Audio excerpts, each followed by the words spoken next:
or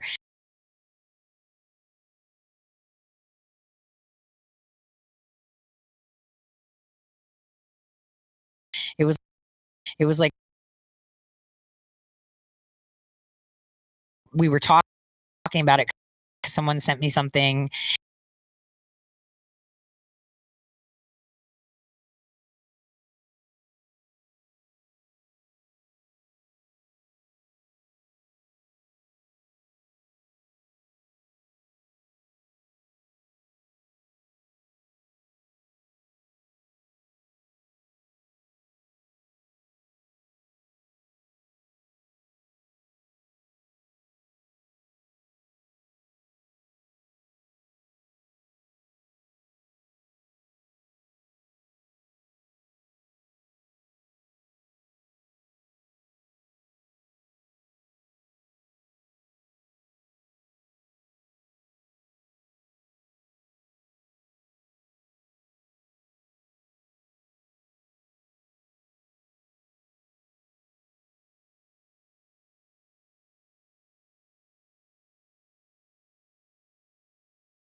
They purposely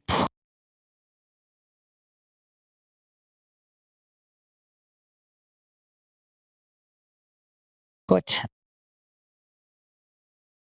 that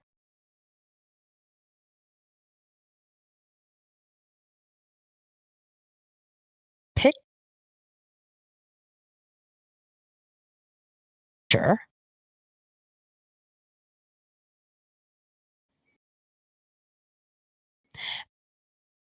as the person threatening Schumer and the FBI, paying attention to clues, little clues.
Really Sidney love her. Powell. Sidney, let me just offer my uh, best wishes to General Flynn.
essence, but we only have to prove these claims by a preponderance of the evidence. And frankly, given the fact that a ballot itself is evidence, the burden should be on the parties seeking to introduce the ballots in their favor to prove that the chain of custody was maintained.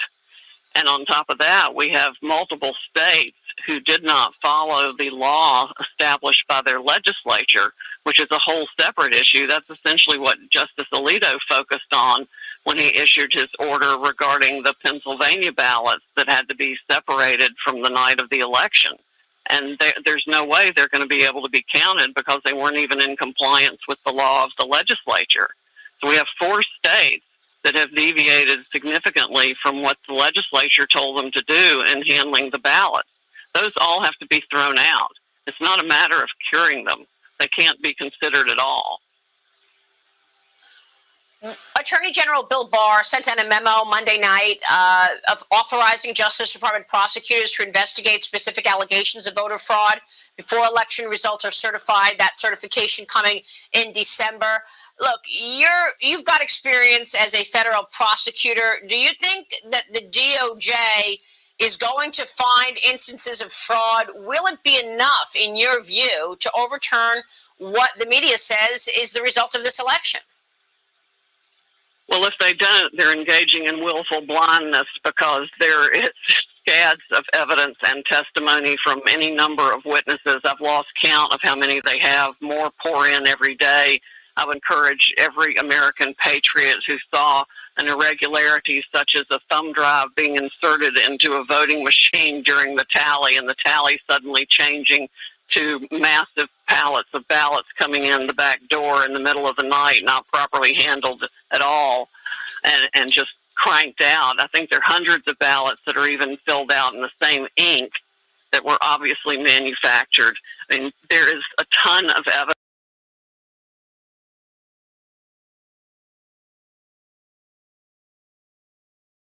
The same ink. What? that hundreds of thousands of ballots are going to have to be disregarded, and they're all for Biden. Hundreds of thousands of ballots. All right, before you go, Sydney, I want to ask you about this software being used. Was it the Dominion software? Now, we talked on the show on Sunday, and we discussed the potential of Nancy Pelosi's family having an interest in that software company, Dominion. What can you tell us? We are still investigating all of that and connecting the dots. There is a substantial problem with the Dominion systems because Texas even refused 3 different times to adopt and use those systems because they have inherent defects.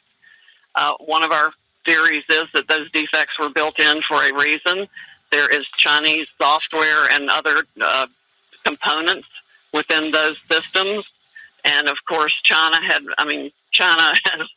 the greatest interest in the world in disrupting this election. I think it's entirely possible that the NSA and the DIA, the Defense Intelligence Agency that General Flynn used to head, should be conducting their own investigation for national security reasons, because I think there's a high likelihood that it's China, for the benefit of Joe Biden, that did this election rigging. All right, we will leave it there, Sydney. I know you've got a lot to investigate, and we will talk with you throughout. Thank you so much, Sidney Powell, for joining me this morning. We will be. Yep. Thank you, Sidney Powell. Isn't she awesome? Yeah, they were all done with the same ink. And someone said, hey, Newsmax already took down that tweet. Like I said, I see everything. I'm on another time sometimes. And I say it, but people are like, what? And it's like, what did I say about the USB sticks? It's all going to come out. I mean, it's all coming out. And I wanted to tell you guys, okay, so we're coming to the end of the show, but I wanted to tell you I'm going to be on a show tomorrow. And I wanted to, do you remember when I showed the Roseanne Halloween special with Kristen? So I'm going to be on Kristen's show tomorrow. I think it's 9:30 in the morning. So I'll show you her YouTube. So I spoke to her yesterday and today. And so I'm going to be on our show tomorrow. I don't know what we're going to talk about. I know she probably has whatever point she wants to talk about, but I just go with the flow. So I'll be on her channel tomorrow at 9:30 a.m. Again, I'm not showing. I'm going to get used to this. I promise.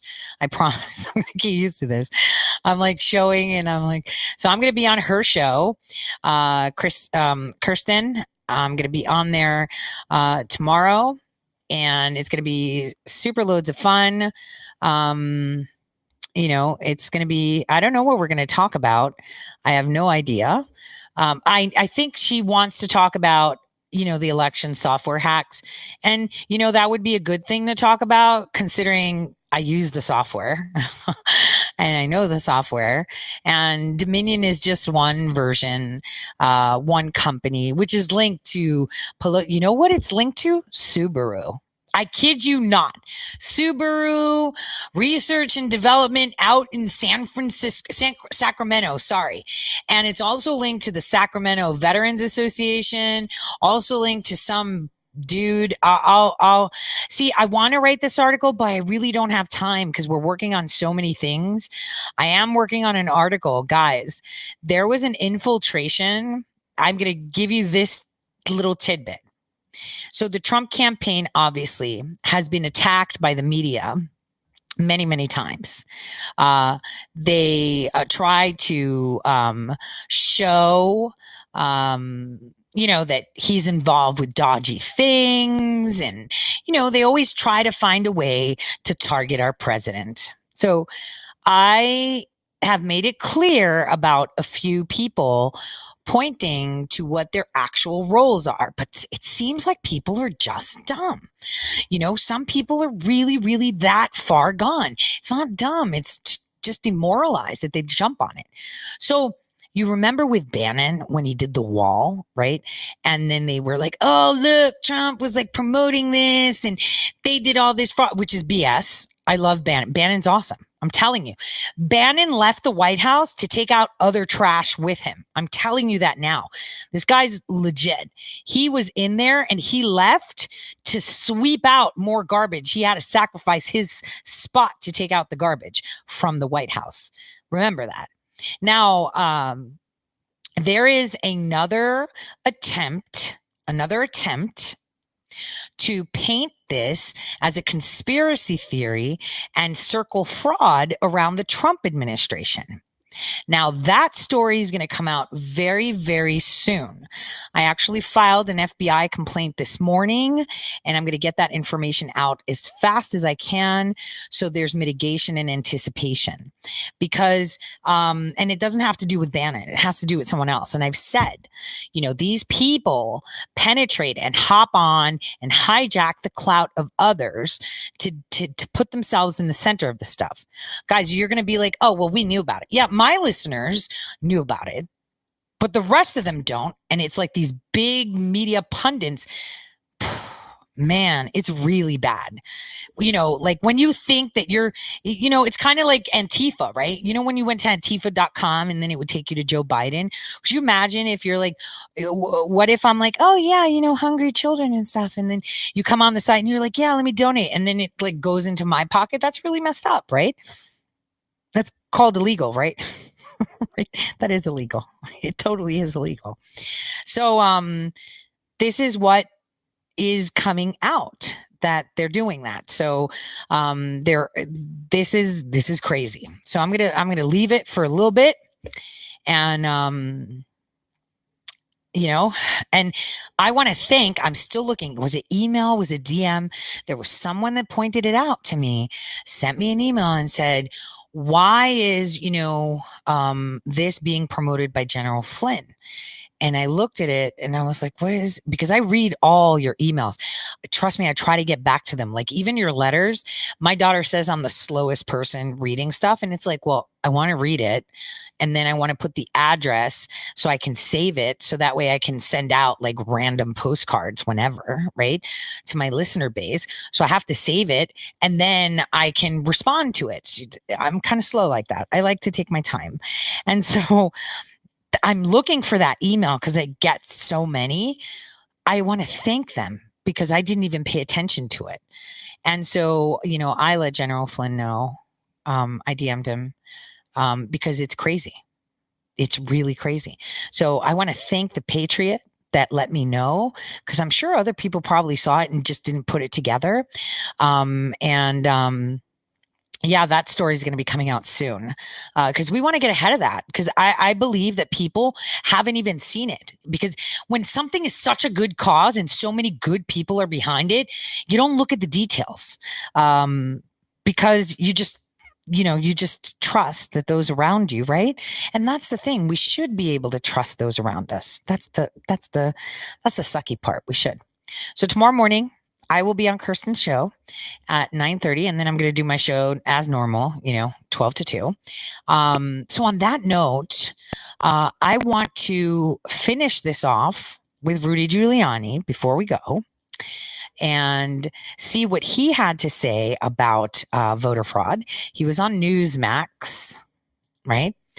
Let's see what he has to say about the evidence of the legal battle the president has. It's the second hour of American Agenda. I'm Bob Sellers. Attorney General William Barr is urging federal prosecutors to examine allegations of voting irregularities before states certify election results in the coming weeks. This says the president and his legal team continued to make the case for election fraud. Joining me now is the president's personal attorney, Rudy Giuliani, who's leading this election legal fight. So tell me, sir, how are things going? Where do things stand right now? Well, after filing the lawsuit yesterday in Pennsylvania, which supported by 50 plus witnesses that say that Republicans were excluded from observing over 600,000 questionable ballots in Philadelphia and Pittsburgh, and only in those two Democrat corrupt cities, really.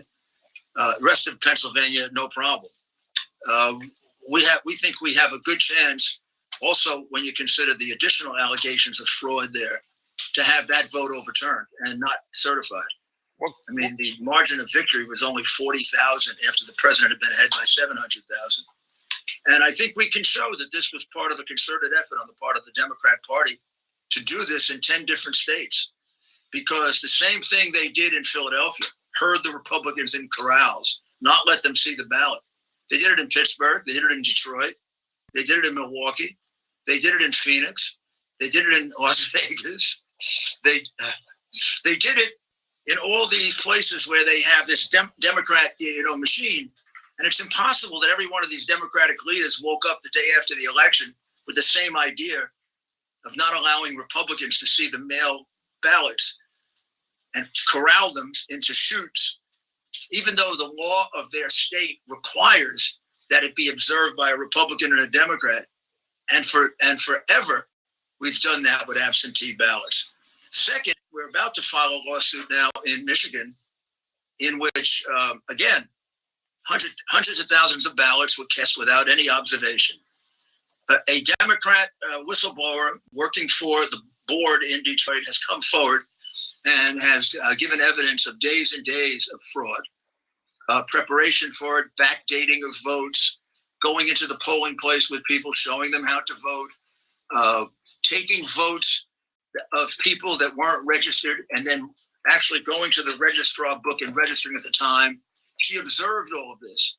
She was disgusted with it. She's a Democrat. She's come forward. She's given us an affidavit, and she's at the heart of the Democratic case that we have, which will be filed in Lansing, Michigan, which will show that well more than the margin of victory are illegal votes. And then a very extraordinary thing, somewhere around 4 or 4:30 in the morning on November 4, right after the election, 100,000 or so ballots showed up at the headquarters. The observers were leaving at that time. So the crooked Democrats in Detroit figured they could count the ballots when the observers weren't out. However, several observers remain behind, and they have given us affidavits. And the affidavits say that these 100,000 ballots that were not properly packaged. They're supposed to be packaged in a big wooden box with an inner box and a seal. they look more like this. Some that have come in earlier in the day, they look somewhat more like in boxes like this. Don't know if you can see that. Okay. Yeah. And then we'll You mean like the guy with the wagon too? lay it out like that. The story that they said was a cameraman with his equipment. Could it have been put there on purpose in order to debunk the actual wagons with the ballots? Be careful, be careful, be careful who you follow. Which completely destroys the secrecy of the ballot. And then all of a sudden they began counting them very quickly. And three different affiants, people who have sworn under oath, this is one of them, Andrew Cito, said that all of these votes, to the extent that he heard them being called out or he observed them, were for Joseph Biden. Okay. And every ballot he saw had no one else on the ballot. Just to be clear, you're talking about that occurred allegedly in Michigan? Is that where you're saying that? Yes, I'll read you the affidavit. No, that's Andrew okay. Cito. You don't have to read it. I just want to make clear where you were talking about. And I'm sorry. I'm talking about Andrew Cito in Michigan, in Detroit, Michigan, at the TCF Center. He was there from 9:30 in the morning. He remained behind when many other people left. At 4:30 in the morning, these shipment of absentee ballots came in. He was told that there were several vehicles outside with out-of-state license plates. They pulled up to the center at 4:30 and they unloaded many boxes of ballots. okay. Tens of thousands of ballots were brought in and placed on 8 long tables. But Mr. Mayor, could I ask you a question about the process here? Could I ask you? So remember, Cassandra Fairbanks dropped the story about a guy that could have indeed been a camera guy, right? So everyone was like, oh my gosh, they're shipping them in with wagons. When it's a legit thing that they were shipping them in wagons. Do you see how this works? And then we had NPR saying, oh, Millie said that the election's being stolen when she didn't, right? She didn't. She was like, oh, look, what's that? Because we knew wagons were being used, but that was the only video. So no one was going to say, oh, look, he's stealing the election. It's just like wagons. Because even Millie said, well, we don't know what's in there. We can't play it. And I was like, yeah, just if you play it, just don't say, just be like, what's going on there? People take a look, and she did. That's what she said. And then all I said was like, oh, he's walking like a dildo waver. That was the conversation. Because you have to be careful who you follow because they always plant things to debunk things. So a couple days before they get the affidavits and pictures from actual individuals that saw ballots come in on the wagon, you had a story that went in to be like, oh my gosh, this could be theft or whatever. When it was a camera guy, they do that on purpose to debunk actual stories. Now, a lot of you say, well, who do we follow? Trust your gut. I've said this. Don't even follow me. Trust your gut. Yeah, dude, the minute she went to Assange and she's code pink, totally knew it. And the fact that she's thumping Caitlin Bennett now that she was fired and she's, looking at getting, charged, it tells you everything you need to know because the asset's down. So, we should call them out. Don't be scared. Don't be scared of calling people out when they're losers. Call them fake news. You're an asset, period. You're part of it. You're a sleeper. I told you, you have to pay attention to the little clues. I mean, that's how it works. And I know a lot of you are like, oh, AN, well, don't forget, they've got assets there too. And those assets didn't just appear. They were recommended. So, yeah, let's listen to the rest of this. So you filed suit in Pennsylvania regarding the allegations of fraud that you have. Obviously, you say you're going to go to Lansing as far as this situation. I'm kind of curious, what's the timing here in which you expect to get some sort of answer? How it turns out, what kind of remedy are you looking for? Well, in the case of both Pennsylvania and Michigan, in fact, in every state, this election is guided by the laws of the state legislature. And then it's the state legislature that has to certify the result as honest and fair. We're in a position in both Pennsylvania and Michigan where they can't possibly do that.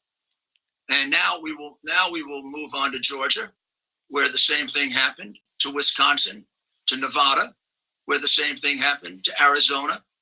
It's very, very curious that On Tuesday night, the president was way ahead by 800,000 votes in Pennsylvania, 5% in Michigan, 8% in Wisconsin.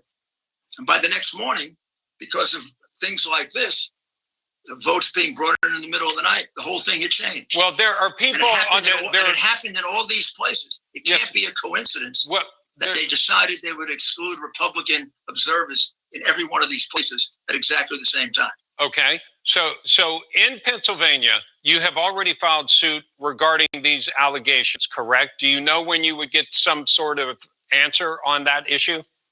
Well, it's up to the court, and of course, it has to be done on an expedited basis. We have to have an opportunity to call the witnesses. We have 50 of them, but their testimony is rather short, and it's all in affidavit form already. We have to make a record and then hopefully bring it to the Court of Appeals and the Supreme Court. At the same time, we'll be moving ahead in Lansing, Michigan. There's already been a private case filed in Michigan 2 days ago, similar to ours, but not as complete. And how many states total have you made or plan to make allegations similar to this? I would say anywhere from 8 to 10. Okay. All of them are states in which we have one common allegation and then different things. The common allegation is that when they started counting these new mail-in votes, they excluded Republicans from observing. They put Republicans mostly in corrals that were 20 and 30 feet away and wouldn't allow us to see most, if at all, any of the ballots. And what kind of remedy? What kind of things like we have these ballots that are brought in the middle of the night.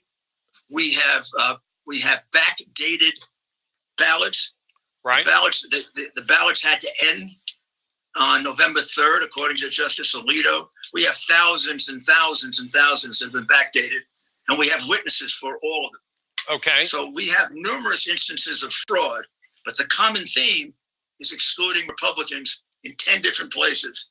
And the same system was used, has to have been a common objective. Now, if the states come back and say, yes, they were allowed to observe, or even though they were not permitted to observe as you would wish, what do you think the remedy should be? Throwing out every ballot, throwing out the ones involved with that? What would you expect a remedy to be? First of all, the states aren't going to come back and say they weren't counted the way we wish. They weren't counted based on the law of the state. Each one of these states. So how does it resolve itself? If they come out, if they were to say, you're absolutely right, that is what happened, and of course we know there'll be arguments against that, but if they say, yes, you're right, how do you think this resolves itself? What happens? Well, first of all, the votes can't be certified then. The state legislature can't certify an unlawful vote count. So the state would not certify it, and then what would happen after that? What we would ask for is that you deduct in those counties the number of votes that we have proven were unlawfully examined. Okay. So it's easy. It's easiest in Pennsylvania because we've done the arithmetic. We can count 633,000 votes that were submitted without any observation by a neutral observer, and certainly not by a Republican. Okay. In Detroit, you don't. In that case, you want them thrown out. You don't want to recount. You want them thrown out. Well, there's no reason to recount them. You can no longer tell whether they're valid or not. Once you remove the envelope, you remove the only thing that tells you whether they're valid or not. Right. That becomes the naked ballot at that point. The naked ballot. That's why mail-in voting, even by justices of the Supreme Court 10 and 12 years ago, was thought to be a horrible thing to do. All right, Mr. Mayor, I'm going to fraud. I'm afraid I'm going to have to run, but I appreciate you sharing that. Thank you. Yeah, can't have you talking that much truth. Stop it, Mayor Giuliani. So, where are we at? Be careful who you follow. Trust your gut. Trust your gut. Someone asked I should do a show on Soros a while back, and I've been saying it a couple times. I've actually met Soros. There's not a lot of people that could say that. I have. and I helped him do a business deal. I saw him when I was young and I helped facilitate it. So I know what's up. And it was pretty interesting because I remember, I didn't think it was much of a big deal, but I remember when I told this financier, Billy Walters was his name. Hey, I'm going to set up a meeting with George Soros. He pissed his pants. He was like, what? Yeah, I got him on and we're going to do this. And he was like, he knew what a big deal it was. For me, I was young. I knew who he was. I knew how he was working with the State Department, with the FBI. He was an asset for the CIA or work with them. I mean, he was one and the same. And he had a lot of contracts. And this is 2000, right? Fall of 2000. And so I remember this big head honcho that, Wharton School, big dude, firm Fifth Avenue was just like, he was like, what is this 20-something saying to me right now? I was barely 20, right? And I was just like, what's the big deal?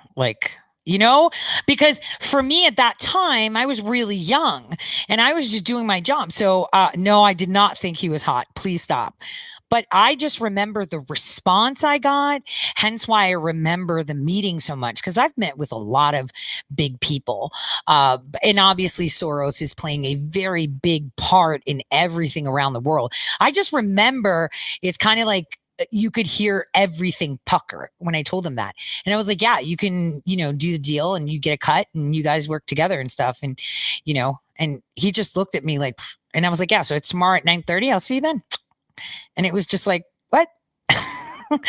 And I remember the response, and this is all something people can look up and find. So on that note, I'm going to play a video while we listen to some other music, so that I don't get dinged, because they like to ding, so I'm just going to play a video and with no sound to end this show. And remember, we are indeed the storm. Remember that.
God bless everyone.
wrong for the intelligence community, because what they do is they use companies like ClearForce. So I've lost all ambition.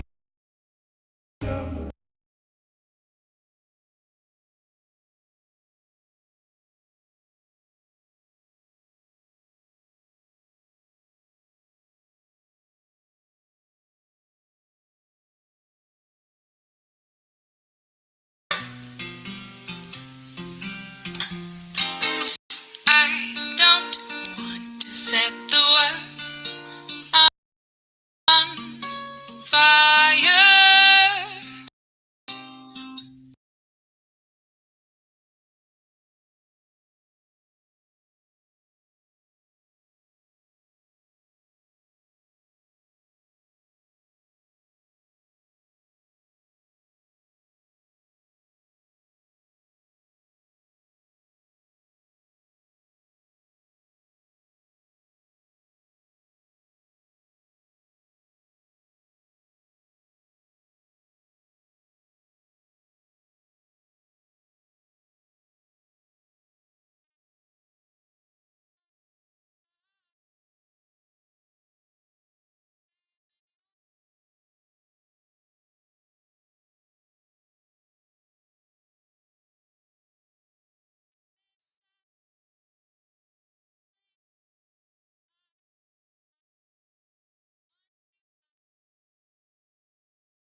Make him understand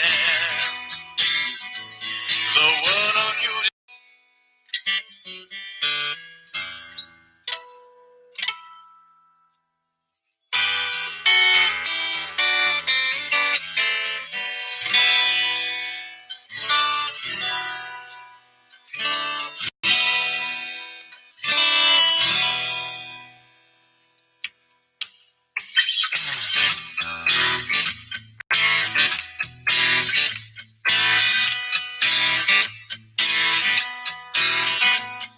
Riders on the soul,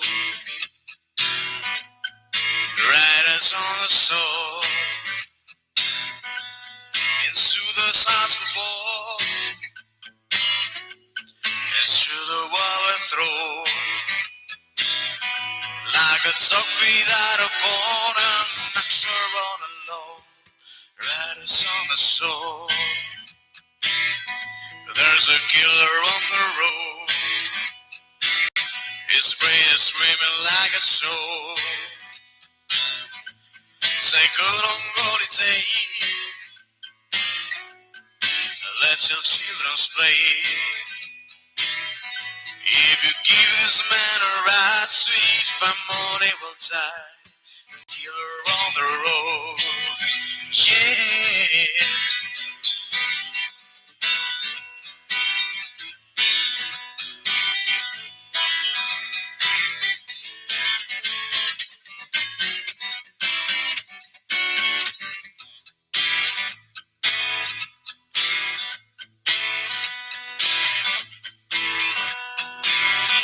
Girl, you gotta love your man.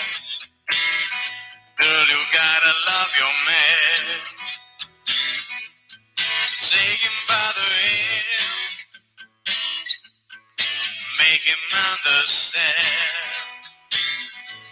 The world on you depend. Love you all and never end. Gotta love your man. Yeah.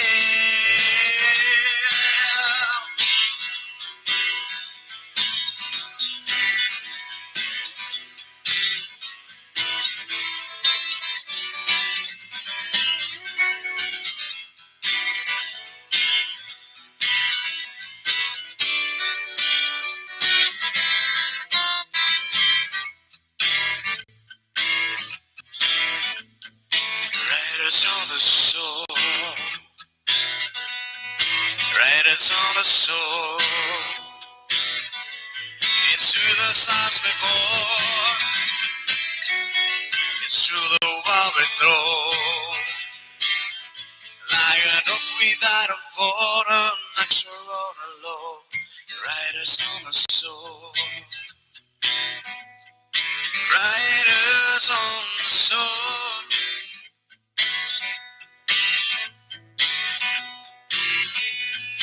Riders on the soul.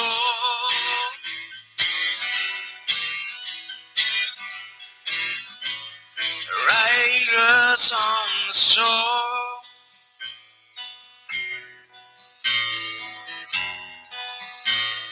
Riders on the soul.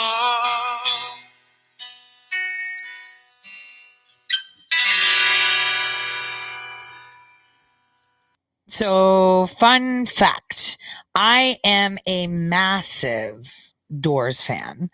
Massive Doors fan. I love the Doors. And I can't hear myself either. Let me see. Is this better?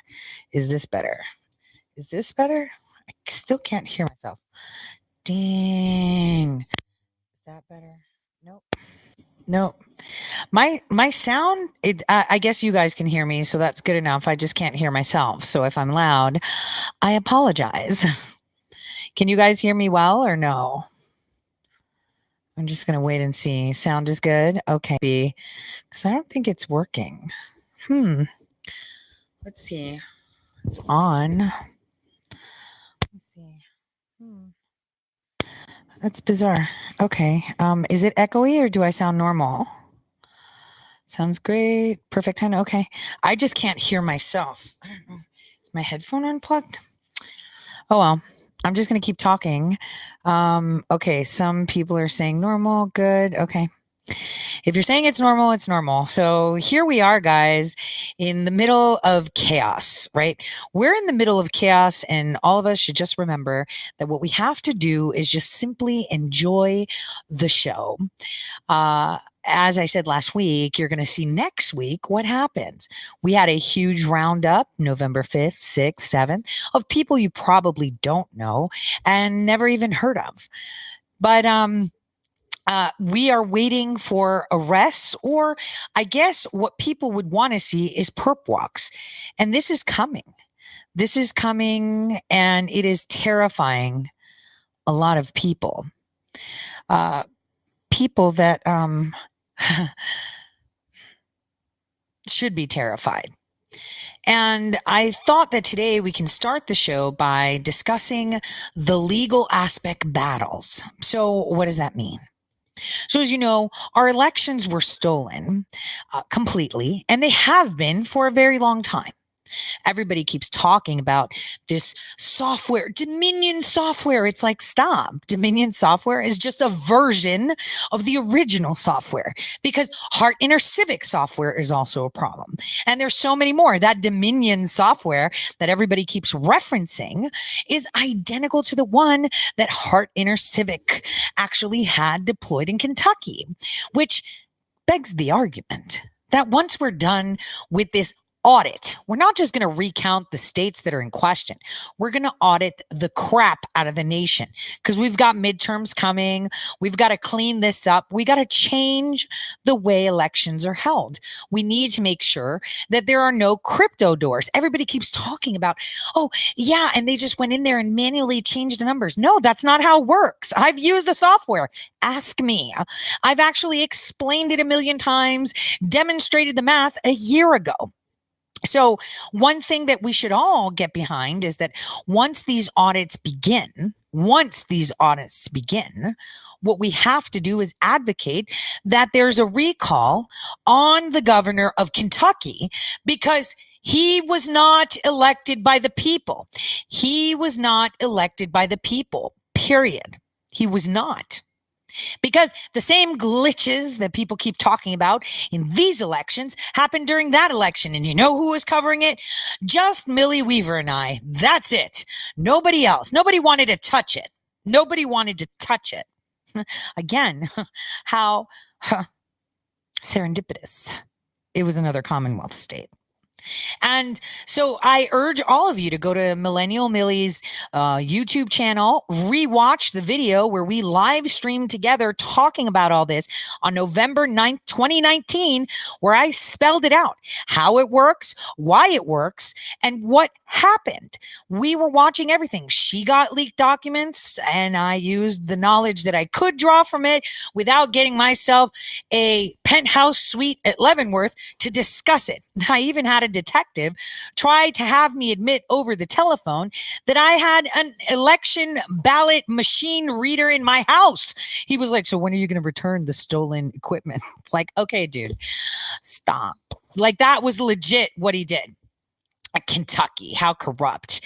They even had their usual ProPublica write a hit piece on me when I said, hello, I already spoke with the previous AG, who's now the governor, that corrupt clown, said, remove me from your voter rolls. You guys registered me as a Democrat, because I didn't pick one. I never pick one. I never, ever pick one. Okay. Never.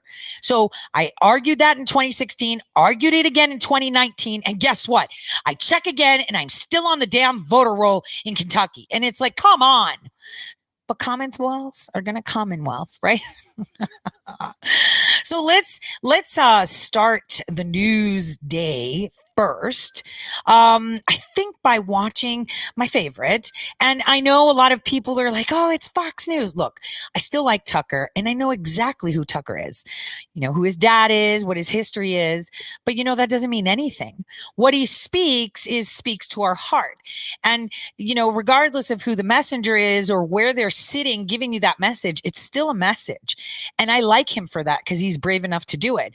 Regardless if Fox News, while he's on, puts tickers to make our president look like a Russian asset, what's coming out of Tucker's mouth is exactly what all of us are thinking. So I thought I'd start with that today on mounting reports of voter fraud across the U.S. Listen to this sound clip. Well, as promised, we want to end tonight on Andrew Cuomo, the governor of New York. Trying to be the most masculine Cuomo on television, he announced he was thinking about punching Donald Trump this year. Yeah, remember the most masculine of all with his nipple rings. Do you remember Nipplegate, right? I was tweeting it out of my official account, you know, with the nipple rings that he said. So disgusting. Sounds pretty tough, right? Punching the president of the United States right in the face, and he would have done it if he hadn't inherited his father's job as governor. Watch. I needed him to help New York. That was my job. If I wasn't governor of New York, I would have decked him, period. I mean, he was attacking me. He was attacking my family. He was anti-Italian. He was every nasty thing. You know, if I take away that word governor for 24 hours, I would have had a field day with him. He's anti-Italian now. Anti-Italian. So he's anti-Italian, anti-Semitic, anti-gay, anti-women, and he's anti-any ism you can find. President Trump is that, according to them, because there they go, pulling that race card, victim card, right? That's all they do. Victim, victim, victim, race, race, race. Fredo. What a loser. Speaking of Fredos, we should go to, no, I want to leave Brennan for last. No, I didn't want to show the video. It was only a 50-second clip. So, bottom line is these people are going to be pulling out the victim card, pulling out the race card, whatever they can. I'll tell you what. So, my daughter was in class and they had biology class, and the biology teacher was, just so you see how far gone they are, the biology teacher was teaching the students just how many genders there are, that there's a lot of genders. And, my daughter was like, wait a minute, no, there's only 2 genders, right? And my daughter asked the teacher, wait a minute, so do you have kids? She's like, yeah. So like when you had your reveal party, it was either pink or blue, right?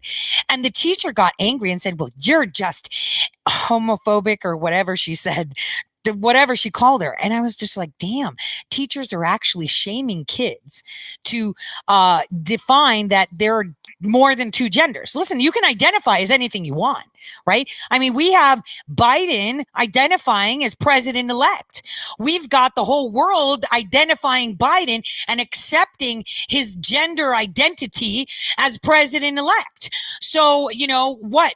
Now they're going to change biology? I was proud of my kid. I was proud. And, she gets a lot of flack from a lot of people, friends, family. You shouldn't be so outspoken. She's like, well, why not? Right now I may be smart because I know, maybe you're smart because you know that this is crazy. But if no one stands up and says something, my kids, she said, will be retarded. They will believe that there's 150 genders. There's not 150 genders. These teachers should be fired. How are you a biology teacher? I'm actually going to be crafting an email after the show to be like, why are you teaching my kid wrong? I'm strongly against this, critical race theory and all these genders. Biology is that. Science says there's 2 sexes, but science also says that the way someone feels is on a spectrum, and that's true. That is 100% true. Your sexuality is on a spectrum. Some women are super dainty and feminine. That there's actually biology behind that. No joke. There is. And so what you identify is what you believe your sexuality is. Go with it, whatever, It's an emotional state. It's not a physical state. It's not a physical state. Okay. It's not a physical state.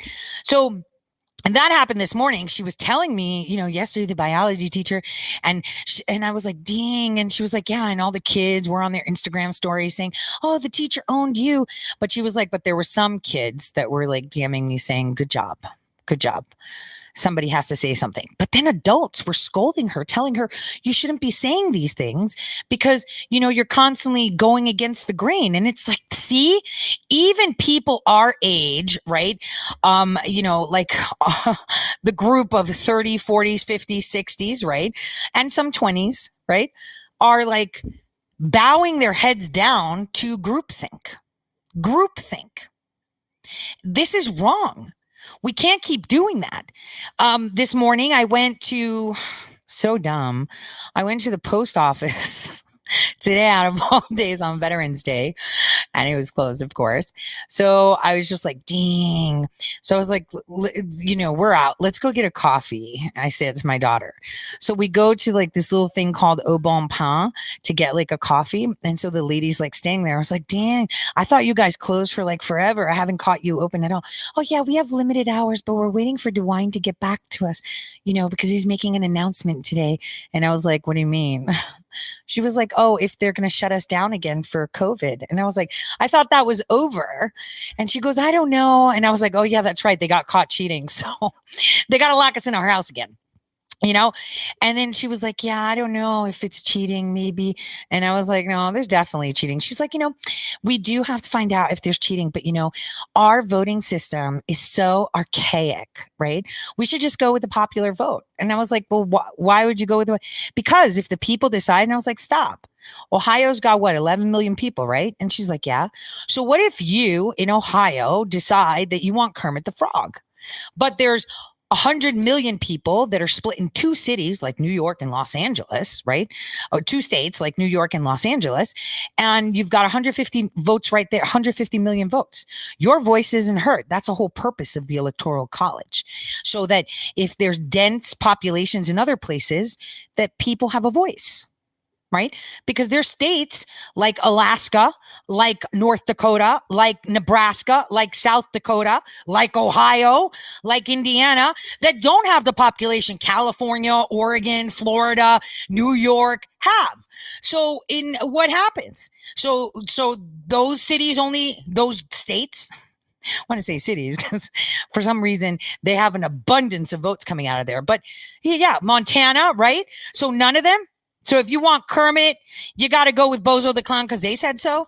And she goes, oh, I see. I didn't know that. And I'm looking at her and I'm like, she's definitely at least in her 30s, right? Not to offend, right? At least in her 30s. And she doesn't know what the Electoral College is. And she's at least voted, 10 times in her life. That is messed up. So she's sitting there thumping things that other people are saying without knowledge. And it's like, makes me sick. So it's Veterans Day today.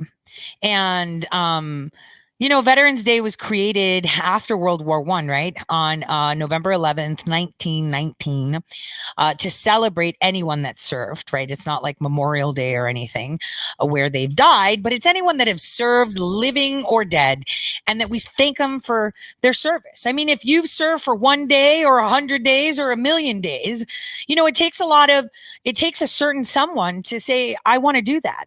I could tell you that it was one of the proudest moments of my life ever when I graduated from Simple Boot Camp. Even though while I was in boot camp, I could tell you, and those of you that have served in the Navy probably know what I'm talking about, okay? So when you would get into line to get your food, you'd march everywhere, like you would march everywhere. But I remember when we'd stand in line, the same video would play over and over and over and over again. And I remember how many times I would stand there in my my dungarees. It was Christmas. I would stand there with my tray and I was like, ding, they're playing the same music, the same thing. That video that's like, Navy, uncharted waters, I was like, ding. So I was actually RPOC in my division. Well, my first division, because then I went to a second division, colors. I went to a colors division or whatever, where we were doing the colors and stuff and throwing guns in the air and whatnot.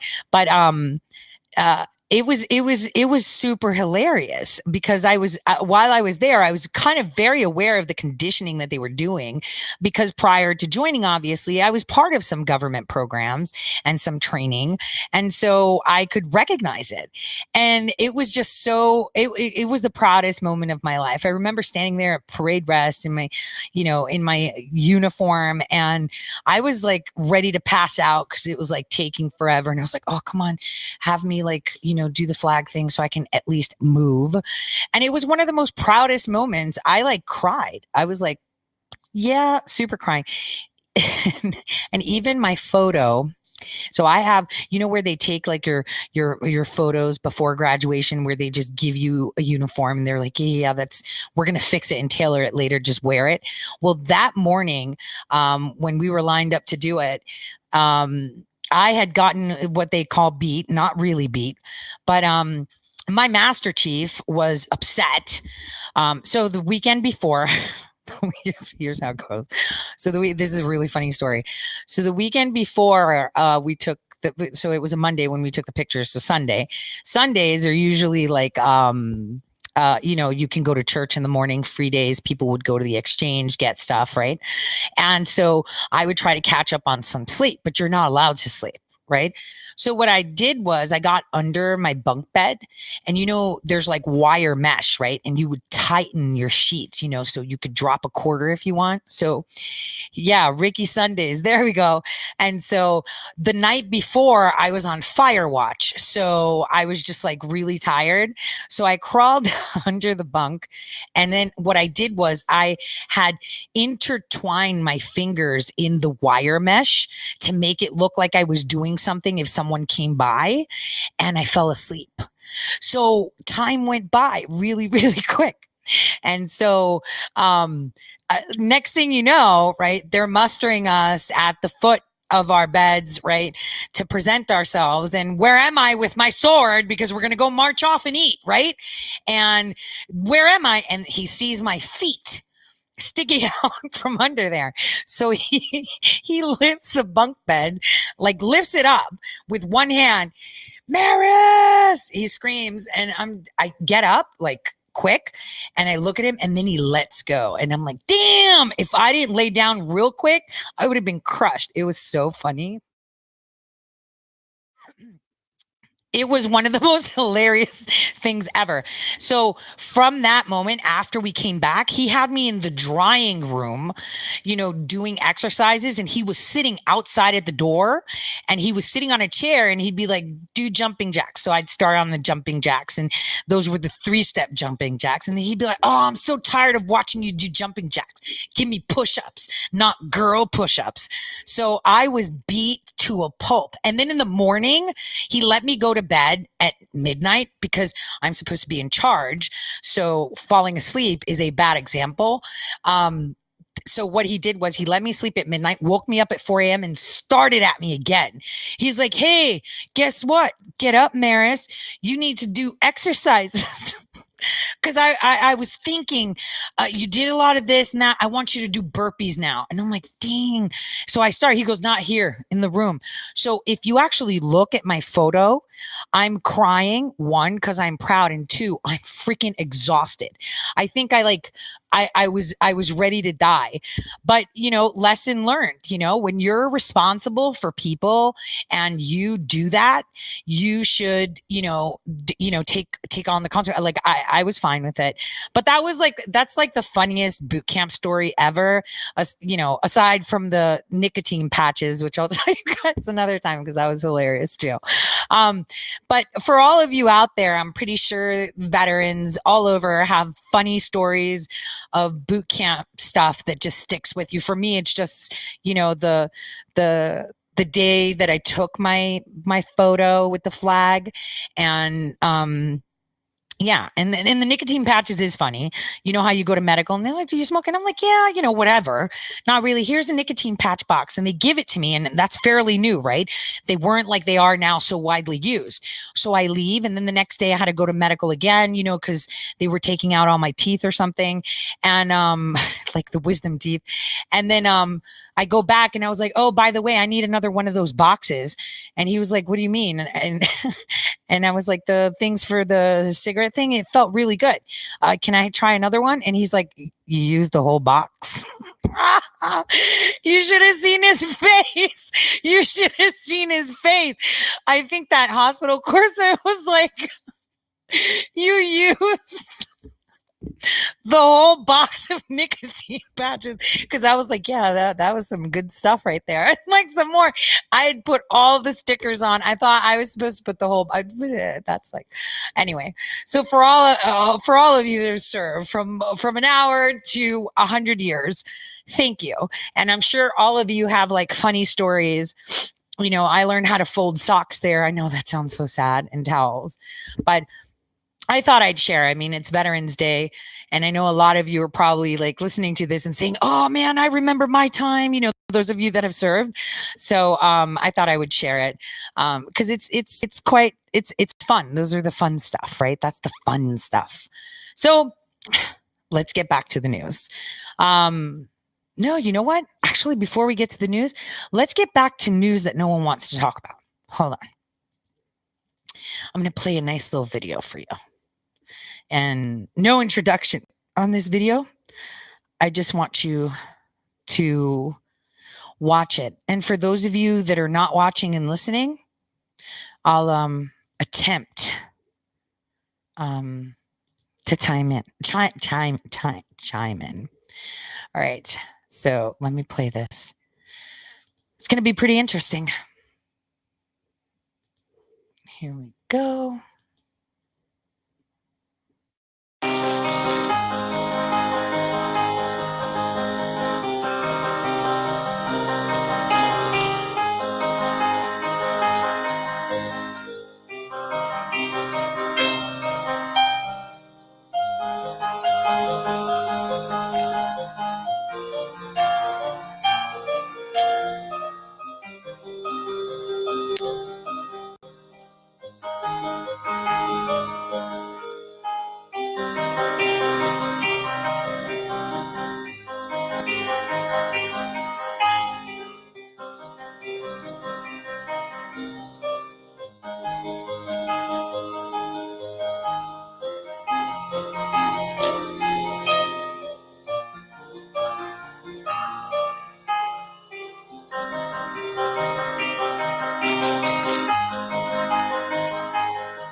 So the video I'm kind of putting together is that,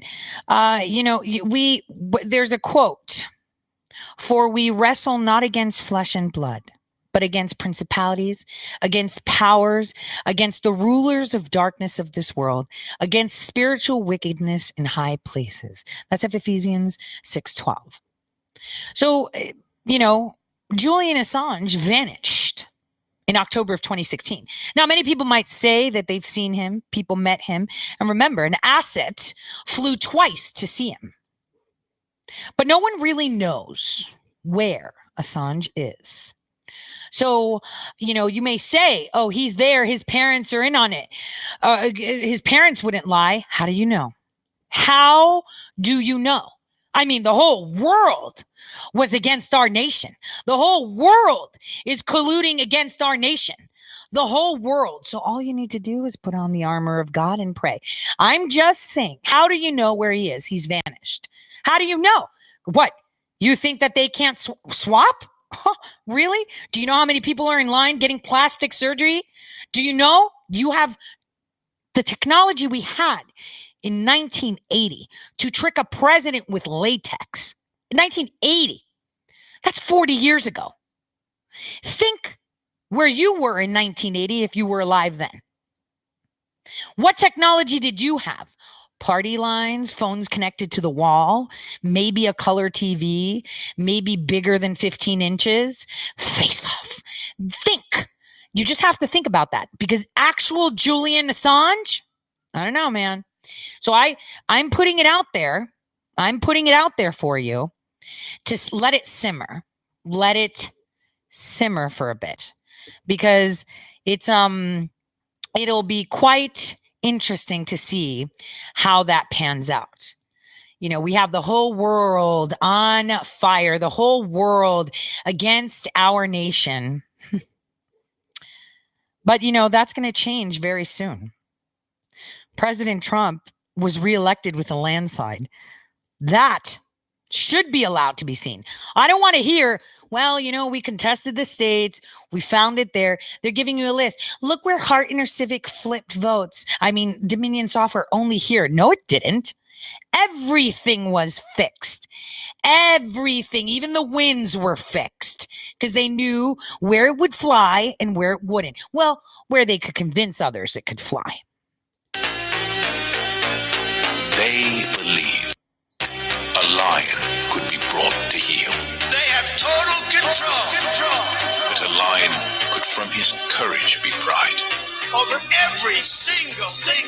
That the lion himself would learn to kneel. They pull the strings. That a lion would not care, even if his line died. Things have to change. That the lion himself would accept such a deal. And they have to change right now. In the end, it was only to themselves they had lied. I am your voice.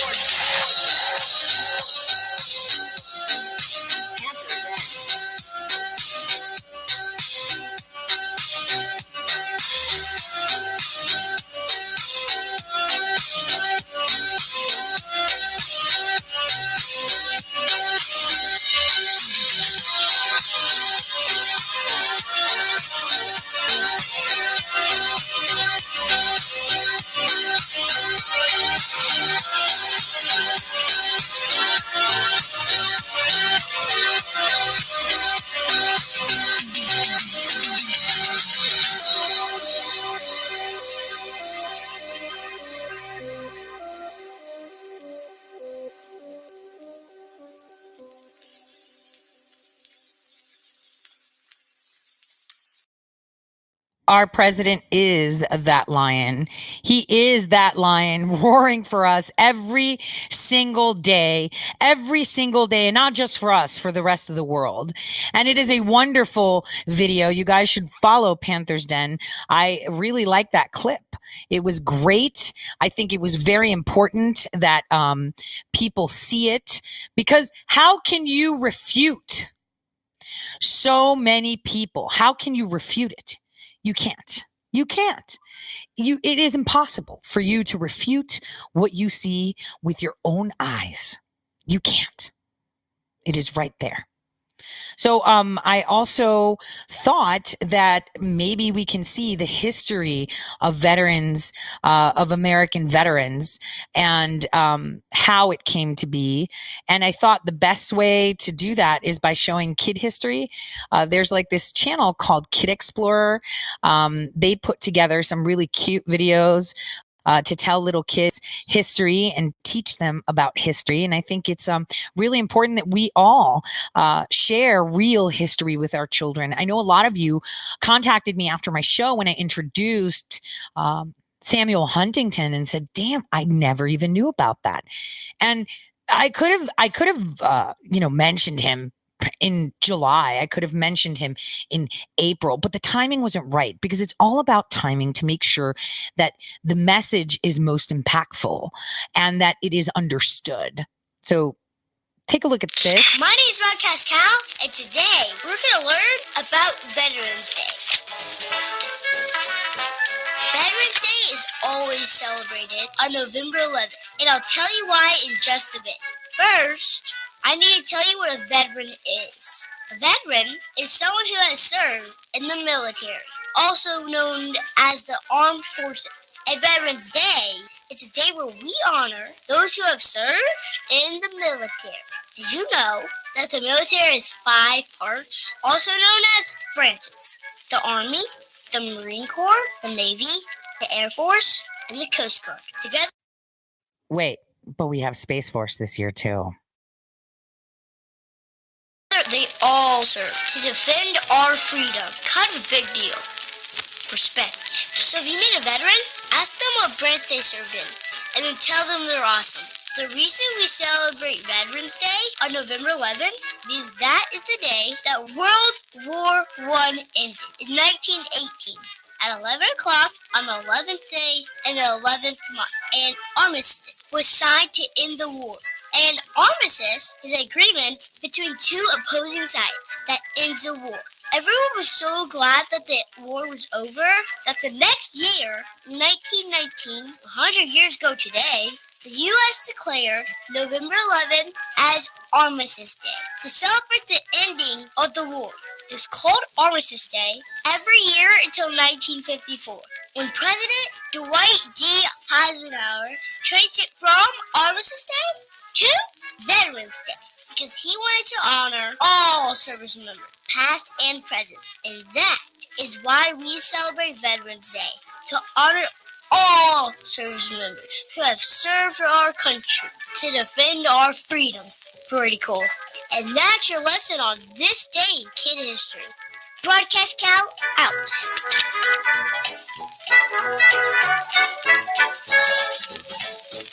How cute, right? How freaking cute was that, guys? Adorable. But that's the history. That's how it happened. And obviously this was recorded before Space Force. So now we have 6 branches, right? So where are we as a nation? Before, we want to talk election meddling, want to talk all that, but I want to talk Gestapo first. I really want to talk Gestapo first. So yesterday I was, I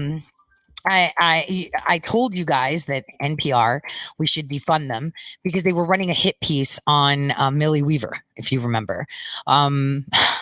And what was interesting is the hit piece was really bad. It showed exactly where they're going with this. So let me share my Twitter feed, which looks a little bit odd because I was, someone obviously, haters, reported me for being a bot. So I had to confirm that I was a bot, which I did, but still my following shows that I'm following 0, but I am following people. So that's pretty weird. But let's see. I want to go to that tweet. So, okay. So let me, can I see the tweet? Okay. So, well, you can read it like this. They were advocating to punish users who use live stream media and they're not good citizens. Look, if a person hasn't been a good citizen on social media, maybe they lose the ability to live stream. Maybe they're removed from recommendations. So they're pushing for it. Why? Well, Millie Weaver's stream, if you noticed, when I was, it changed the screen on me. So we'll go there in a bit. If you noticed, when I was live on Twitch, my feed was cut. When I was pointing out the irregularities, right? My feed was completely cut. And that was really weird. I mean, they even hit me with a copyright strike, which I filed a DCMA because I got emails from the company saying nobody like that works. Fox isn't our client. Fox also said we don't do that. I mean, it's news and it's covered under fair use. So obviously, I've filed that with Twitch because that was ridiculous, right? If you think about it, that's freaking crazy. But what they're upset about is that live streams are very effective. Now, on election night, Millie had over 20,000 people just on YouTube watching her live stream. And so, you have to think, how is this even happening? Like, why are they giving me these things? Okay, how is this even happening? How are they censoring us the way they are? This is free speech. But the eeriest thing is that these people are getting paid with our tax dollars to do what? Shut us down. Big shout out to Polly, who noticed that I was temporarily restricted because let me tell you what I was doing without revealing much. And this story will come later. But when I was actually hit as a bot, I didn't tweet anything funny, right? I hadn't tweeted for a while, but I was DMing a couple of key people a new FBI cyber report that I filed. That's going to be a story coming soon. Now, I DM screenshot and I'm like, we need to get on this. Who do we contact to advise that this is happening, right? DM, not even tweets. So obviously someone can't find that I did something wrong. So that's what they do. They report you and then they pick all of them. So they call you a bot. So I had to wait until I got the code to get back on. But this is what they do. The last tweet that I tweeted was Friday will be fire. I think that was the last one that I tweeted. Was it? This I retweeted when I got back. Yeah. So I retweeted Polly an hour ago. So I got back then. So that's the last one that I tweeted. I guess maybe they didn't like this. I don't know. but I'm pretty sure the minute I sent that copy of the FBI cyber to one specific person, it like, ding, right? Silencing. So I want us to get to this article because this is a huge story. Millie is going to be putting together a report because obviously she's the target of it. But this is pure insanity. So these two people, who you're paying, by the way, because they work for NPR, so your tax dollars are paying these people, put out an article. This is a still from her 7-hour stream. So they were watching it. They watch all the time. And they say that, and let me read it out because there's a lot of people that are just listening. Last week, millions of Americans turned to cable news to watch election returns pour in. Some refreshed their Twitter feeds to get the latest tallies, and nearly 300,000 others kept an eye on YouTube channel of 29-year-old Millie Weaver. That's true. A former correspondent for the conspiracy theory website InfoWars, of course they retire with that, who offered right-wing analysis to her followers in a live stream that carried on for almost 7 hours the day after the election. 300,000 people watched her video. So they were upset that such a big number was watching her video. At times, her pro-Trump commentary veered into something else, misinformation. First, she aired footage of a man pulling a red wagon into a ballot counting center in Detroit. That image has been spread widely around by conservatives who contend without evidence that it's proof of illegal ballot stuffing. In fact, it was a TV cameraman pulling his equipment. Do you know who put that story out about the wagon? Yeah. IIA asset, Cassandra Fairbanks. And let me tell you what Millie said. Look at what they did. So I can't wait for her to sue them because they've put it completely out of context. I don't have the video. Darn. Maybe I'll look for it when we're on a break. But it says, Millie, what's going on? Asked Weaver. This is from the day after, right? Me and her talking. And she didn't say anything. She just showed it. And then I chimed in and said, well, from the way he's walking, he looks like a dildo waver. That's it that was said. We didn't say he had ballots. We didn't say anything. It looks like the election is being stolen was said not even in that context. It was afterwards when they were we were talking about the poll watchers and what Corey Levin. So they just put that out of context. This is how losers they are. And I know that when Millie responded to them, she gave them the video. Oh, shoot. You guys aren't seeing. Damn. Sorry about that. So I know that, when she responded, she gave him the video clip and she's like, I never said that it was anything. I didn't say that he had ballots. I didn't say that. So why are you saying that I did? Because she cut it and she laughed. She was like, hey, I had to send him that dildo waving comment. I was like, that's perfect. Because the guy did walk like a dildo waver when he was walking around with the stupid red wagon, right? But I want to make it clear so you understand sometimes misinformation is necessary, but you have to look at the information and who puts it out. So it's pretty interesting, right? Interesting that they took her thing out of context. I can't wait for her to sue them because, the conversation was she showed the video. We didn't say anything. We didn't say anything, right? She goes, what's going on here? Looked at the video and then I was like, I don't know. He's walking the way he walks like a dildo waver. That was a whole conversation over the guy with the red wagon, because he was walking really soy. You know how they walk soy, right? So I was just punching jabs because he did look like a dildo waver. So that was it. Now, they go on to say in this article, as unproven theories and rumors multiplied online during the election, major social media platforms, including Facebook, Twitter, and Google-owned YouTube, took more aggressive action than ever before to limit the reach of unsubstantiated or false claims that could undermine confidence in the democratic process. Man, are people going to eat some super freaking crow, okay? Super crow. But one area that has become increasingly worrisome to misinformation researchers is live stream videos, often posted by conservative influencers like Weaver. So they don't want you live streaming, right? Because their algorithms can't catch you, right? That's their problem.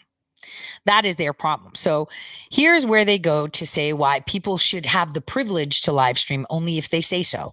If you follow whatever rules they want or if they approve you, okay? Just look. The platforms have leaned into live video in a bid to keep people attention longer. It's promoted over other types of videos. Users who subscribe to a video channel often get push notifications when someone they follow has launched a stream. But experts say the streams often occupy an ambiguous gray zone where it's difficult for the platform's automated detection system or human moderators to quickly flag this type of content. Well, let's just stop right there. Okay. To all you that watch, Tori says, right? That watch, Tori says, tell me, how many times has YouTube cut me live? Live. Tell me. A few times, right? Cut me live. They've cut me while I'm live. So I guess I've got special eyes because one thing that I've noticed is that when I upload my videos and premiere them, right? When I upload them, it takes at least 40 minutes for it to process after it's uploaded because they're manually looking at my stuff. And at the time that they say it's done, right? I have like 20 copyright claims from trolls. So I have to dispute it. I have to cite legislation. I have to cite, all right, if they're saying that they have the copyrights to this, then just here's my address. Sue me. Sue me for the 5 seconds of this. Sue me for the 1 minute and tell me how I'm depriving you of anything when my channel is not monetized because I'm not depriving you of crap. I don't make money on YouTube. Okay. So I've been demonetized a long time ago. They gave me 4 weeks. And then the day before they were supposed to, do their whole sheding where they do the accounting where Shadowgate had reaped in tons. They kept it. I didn't even see it. That's theft because advertisers paid them. I paid. I sent myself a super sticker. I didn't get a refund, but they're holding on to it. I'm going to be patient. I'm going to wait until November 14th where the community guideline for hate speech, because Shadowgate was considered hate speech, comes off. And if I'm not remonetized and then pay me back that, then it's to court I go because they should not be able to. That's theft. That's actual theft. Okay, it's theft. So I'm going to take it that way. But anyway, so here they are, these think tanks, the Atlantic Council is part of this, everything. This is where they're going. They're advocating for silencing of speech. Fake election results, violent threats streamed on YouTube. So they're talking about, Steve Bannon on the War Room pandemic, calling for Fauci and Ray to be dethroned or whatever, right? And so Twitter banned one of his accounts. Facebook and YouTube removed his video, but it wasn't until hours after it was initially streamed. So by that time, it had hundreds of thousands of views. So people like Bannon, Millie, myself, shouldn't be live streaming because even though we stay within the guidelines, we can say whatever we want. I could sit there and tell you that aliens are running the place and you can't see them because they're invisible. I can say whatever I want. And I can have millions of people watching me. I mean, there's people out there that tell you that they've been to Mars, which is BS because Mars is in the past, but whatever. They're not getting booted off. They're still talking about it. Right? They're still talking about it. You have people sitting there explaining the hammer when they don't even know what the hell the hammer is. Right? They've never seen the software. They're just going off from whatever they listen to and they try to, make some sense of it. Yet they are still on there because they're assets. Right? So, and it was really weird that NPR got in touch with her with that. And then I got a barrage of texts from spiteful people. All these people are off, yet you're still on. I work within the guidelines and my content, totally original. And I can say whatever I want because this is the United States of America. And if I tell you guys that I'm President-elect Tory and that I'm creating a cabinet and I have 100,000 people watching me, they have every right to watch me, right? So why are they're going to monitor what you're allowed to watch and what you're allowed to believe? Or wait a minute, you mean effective voices need to be silenced? This is it. Because what the media is realizing now is that they're totally irrelevant. Nobody cares what they have to say. And they're never going to come back from this, ever. Associated Press actually has an account with Seidel. Seidel is the company that actually tallies the votes in those trapdoors, right? That's foreign-owned company. A foreign-owned company.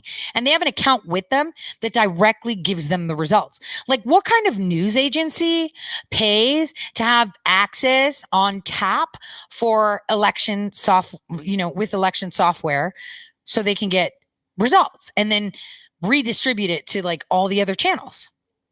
Think about it. How does that even happen? They're not coming back from this. They're dead. The mainstream media is gone.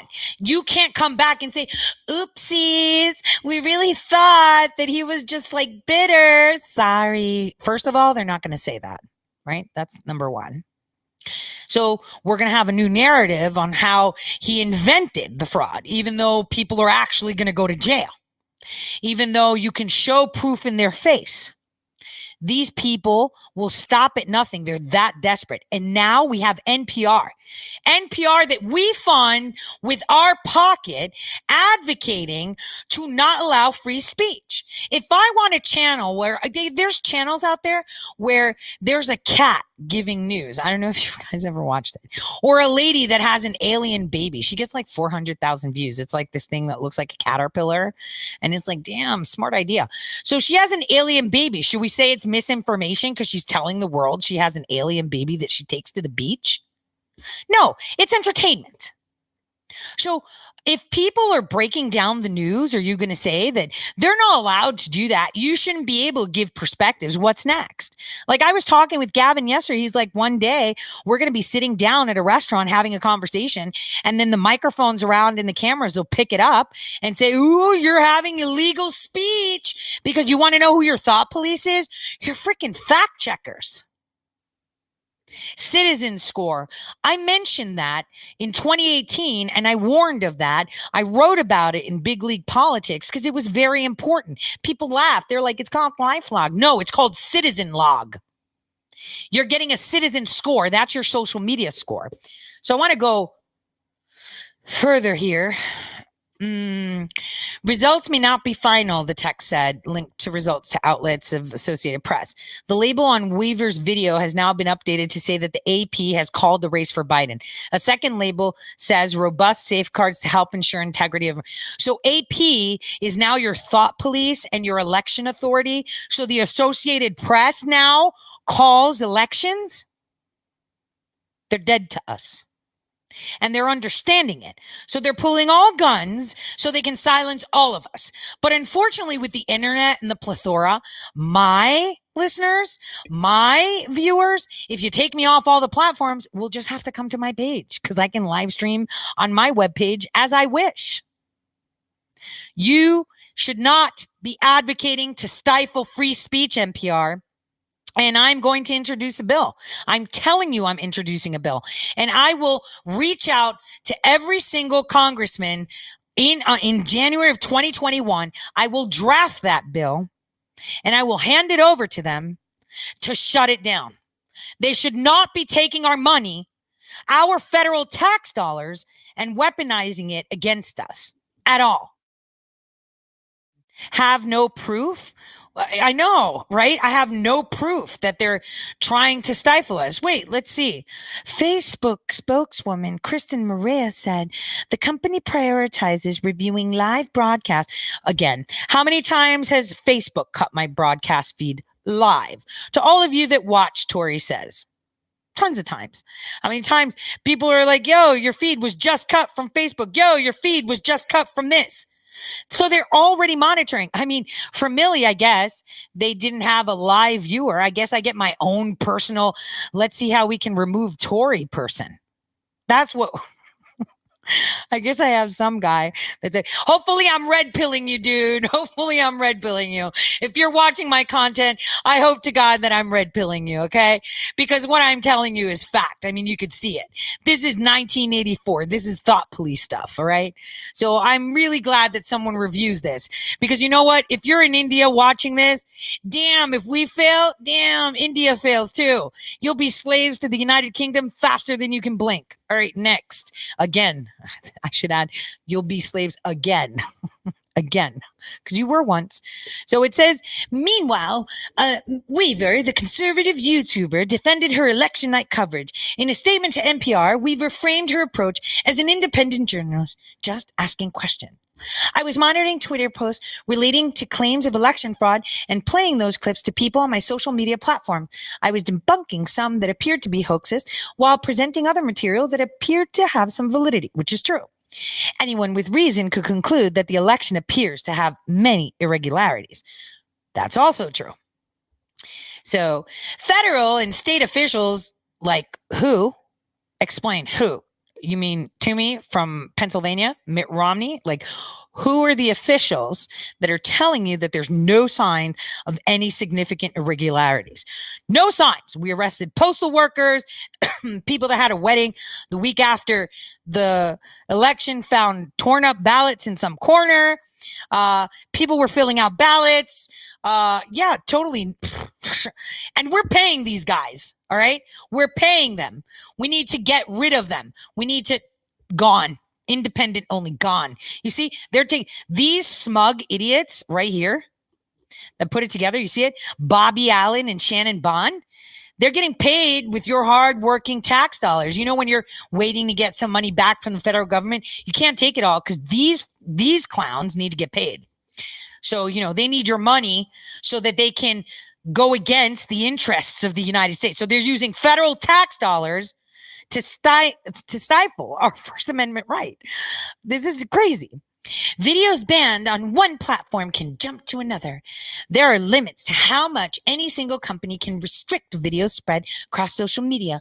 A YouTube live stream or TikTok video may be reposted on Twitter or Instagram, making policy enforcement seem like a game of whack-a-mole. Oh, so we can't eradicate them fast enough. We can't silence them fast enough, is what they're saying. Shad Liu, who's Shad Liu, said that the vast majority of traffic to YouTube videos comes from other sites, linking to them, including other social media platforms, rather than its own recommendation.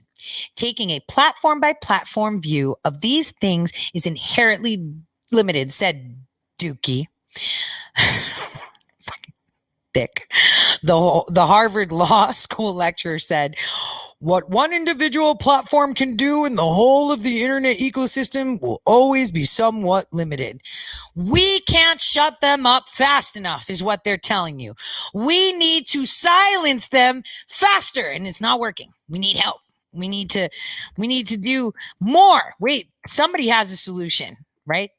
In search of a scalable solution for live video, Emerson Brooking, a fellow at the Atlantic Council's Digital Forensics Research Lab. Oh, you mean the fourth unelected branch think tank, okay, said platforms have known about the dangers of live videos for years. There have been numerous violent acts committed in front of the camera, including the shooting at a mosque in Christchurch, New Zealand, 2019. I'm going to hold comment on that video. The gunman had streamed himself live on Facebook, put new rules in place about live streaming after the Christchurch incident. Kind of like after 9/11, there were new rules. Guess what? We can spy on you in the toilet. See the pattern there? I don't think live stream will ever be quite where we want it to be. Like, oh, where you want it to be. Okay. I guess it's Brooking said so that's the way it should be. But the new problem we're seeing are people who see the live stream and take clips of it and take it to platforms that have no moderation. We cannot silence them fast enough. And then people take these clips and then they share them. And then, oh my gosh, oh dear. That's basically what they're saying. So I'm interpreting for you. But we should go to, further. Here's another one. Stanford chimes in. Stanford's Diresta says, it's good practice to punish users who turn social media live streams into mini propaganda machines. Well, then why is CNN on it? Fox, all of them. Why are they on it? Why is Biden on it? Why is the Democracy Now! On it? Why are you on it? If a person hasn't been a good citizen on social media, maybe they lose the ability to live stream. Maybe they're removed from recommendations. DeResta is probably a cat lady, and I'm a cat lady too. Probably. Single, feminist, Birkenstocks, granola munching. We don't need men because from our bone marrow, we can just make girls. So we don't need them. Did you guys see that TikTok video with so dumb? Alex Stamos, Facebook's former chief security officer, said tech companies are now developing machine learning tools to better monitor video content, which could eventually be applied to live streams. We're teaching AI to spank you because you're not a good citizen. So apparently, if you're not a good citizen, you're not allowed to live stream. You're not allowed to be on our platform. Your social score is kind of low. See, you're not a verified blue check mark, so you can't get away with stuff. So sorry, loser. Maybe you can go on the back end of the internet where nobody watches. This is what they're telling you. We can hire a bunch of 20-somethings to go look at TikTok all day, who's the director of Stanford's Internet Observatory, but it's not a scalable solution. Man, guys, this is terrifying. This is extremely terrifying. If you guys don't think that's terrifying, that's insane. Speaking of infiltration, the story that I'm going to tell you has infiltrated the roots of a movement. Damn, I can't even go there right now because I'm going to spill the beans and I don't want to. I can't. I shouldn't. So on that note, I want to wish Jerry McLaughlin happy birthday. She's got her birthday today, and that's why I pinned it there so I don't forget. So we're going to go to a quick break. This is the eye of the storm, so I think maybe we should, listen to some Doors again. Doors is one of my favorite. Okay. I listen to them all the time in my house. And this is an acoustic cover by some guy that nobody knows. And I think he did a great job while we were trying to tune audio. And maybe you can watch him too as he sings along while we refill our coffee cups. See you in just a bit.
red. Gotta love your man. Yeah.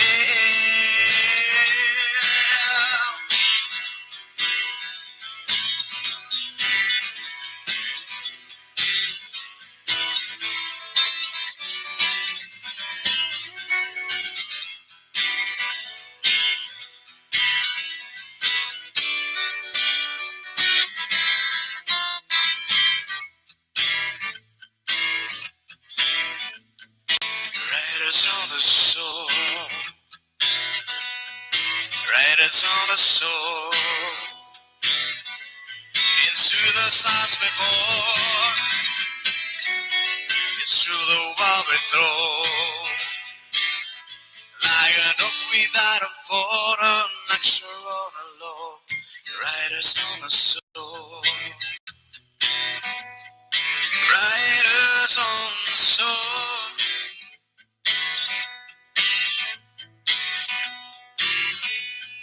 Riders on the soul.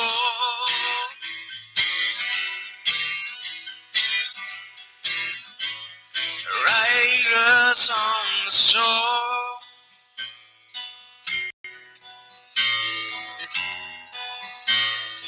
Riders on the soul.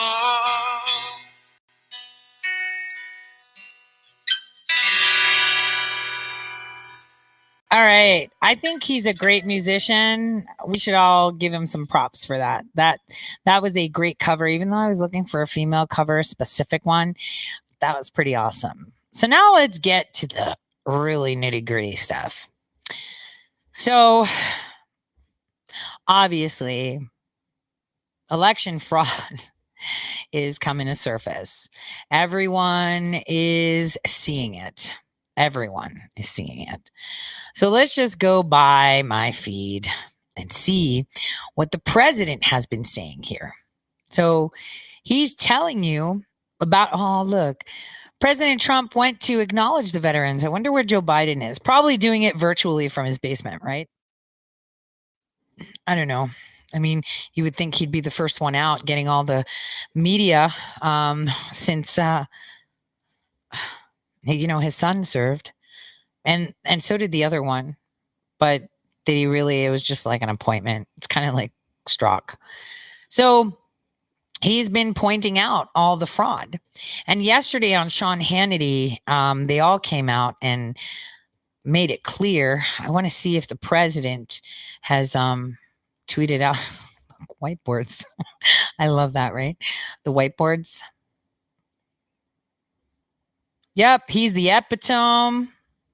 What we don't want at the FBI. So true. Okay, so he didn't tweet out the Hannity thing. Oh, I wanted to tell you about this. So let's just look. So this postal worker came out and said it. He told. And they put him in a hot box. And then they were like, oh, he recanted. Look, I don't think a lot of people have been in a hot box to know what a hot box is like. Hot boxes are not good. You have to go through a lot of training to learn how to resist. And hot boxes are not fun. I mean, you could sit there and they'll convince you that you're Mickey Mouse. It's very, very hard. So the first thing you have to do is just not say anything.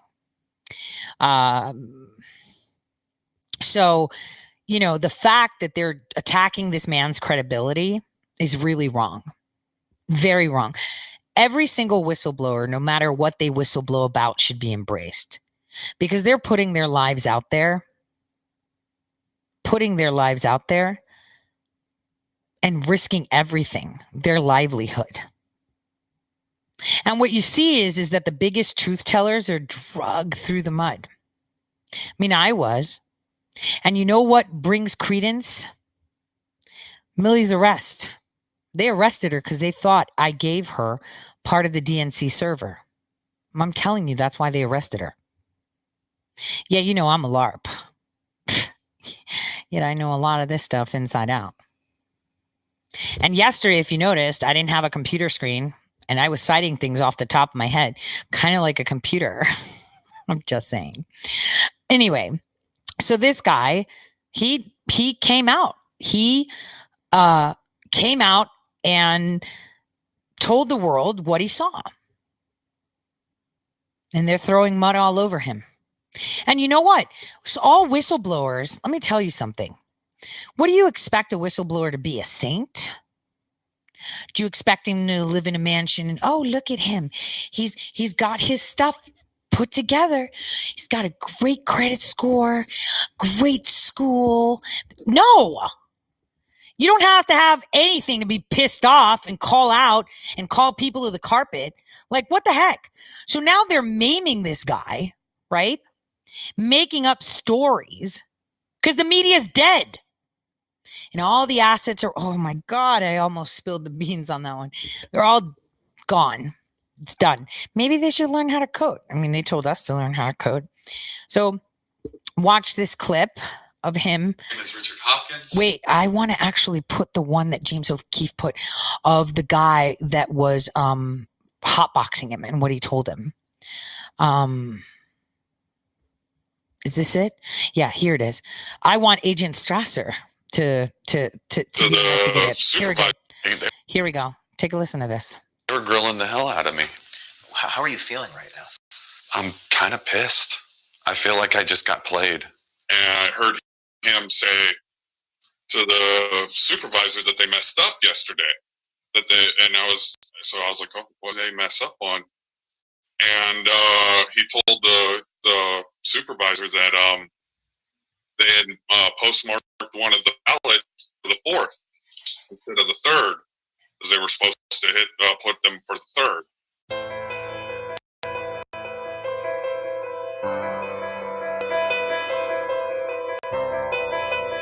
And so let me make good on that promise right away. Okay, this storm is getting crazy, right? And it's out of a lot of people's control. This storm is getting crazy. This storm is getting crazy. And so the reason they called me in is to try to harness that storm, try to reel it back in before it gets really crazy. Okay? I understand. Because we have senators involved, we have the Department of Justice involved, we have all lawyers.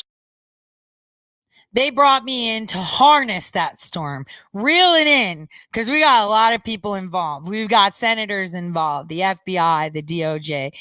Yeah, you're all fooked. Team's gotten a hold of me. I'm not. Well, I am actually. I am trying to twist you a little bit because in that, believe it or not, your mind will kick in. We like to control our mind, and when we do that, we can convince ourselves of a memory. But when you're under a little bit of Okay, so first of all, there's a question on the screen, so I'm going to read it. He's an official whistleblower, right? He's a federal employee, right? Well, actually, he didn't go through the official channels because when you go through the official channels, they start slapping you with gag orders. He knew that would happen because it's happened before. So this is how it's done. Now, I want you guys to listen to the intimidation this guy is getting.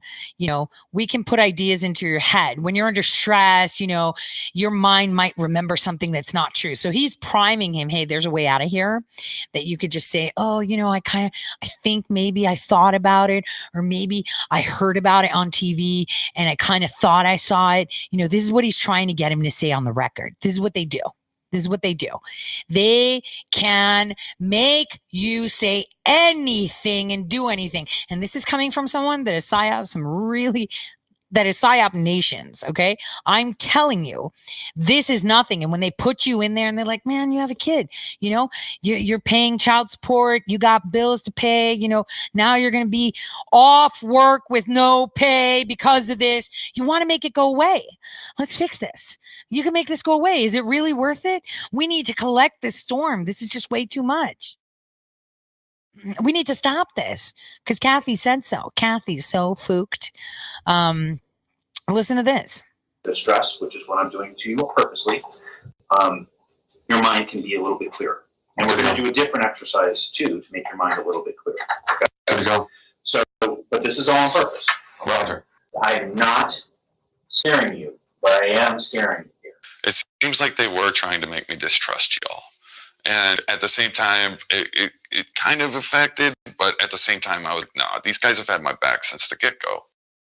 So he was trying to sow mistrust, to say they're trying to make it look like the election is bad, like the government's bad. We're on your side, man.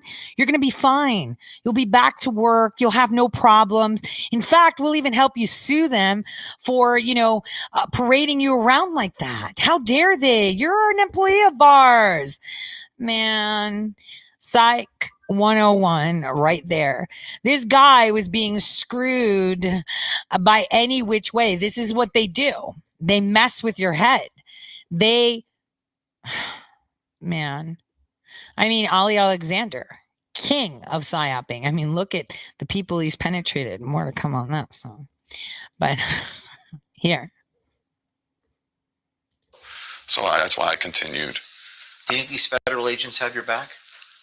At this point, no. Hell Do you no. think these federal agents are really interested in investigating fraud? Honestly, I don't think they are.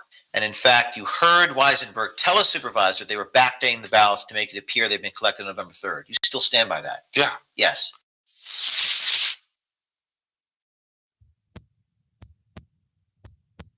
Wow. So they're intimidating him to not say what he was saying. They tried to reverse what he was saying. That's really bad. Like he's telling him, we've got senators, we've got the DOJ, we got the FBI, we got all these people. You need to think about it. Maybe it's not what you think. Maybe it's not what you think. The president even said, he was brave. And that's what needs to happen. We need to start speaking up. And you know what? I am so proud of my child for speaking up when her biology teacher shamed her. She said, what was fact? And I'm so glad that she stood up to family, friends that, tell her you shouldn't be doing this. You shouldn't be going, just put your head down and no, because then my kids are going to be brainwashed. Somebody has to take a stand and say no more. And people are doing this. This is what we need to be doing. All of us. This is our nation. They're not going to tell us how to run things. They're not going to tell us how to speak, how to walk, how to go. And they're not going to be stealing elections. That's my representation of freedom. Look, they're even pushing. Pennsylvania postal worker recants allegations of ballot tampering. Look, they're putting it on there because the news is saying it. It has to be real. It has to be real, they say. That's true. Together, we are all making a difference. We will be victorious. That's what we need. A united America is an unstoppable America. That is what we need. Now, I want to go back to my timeline because as people are freaking out over these elections, they're freaking out because they got caught.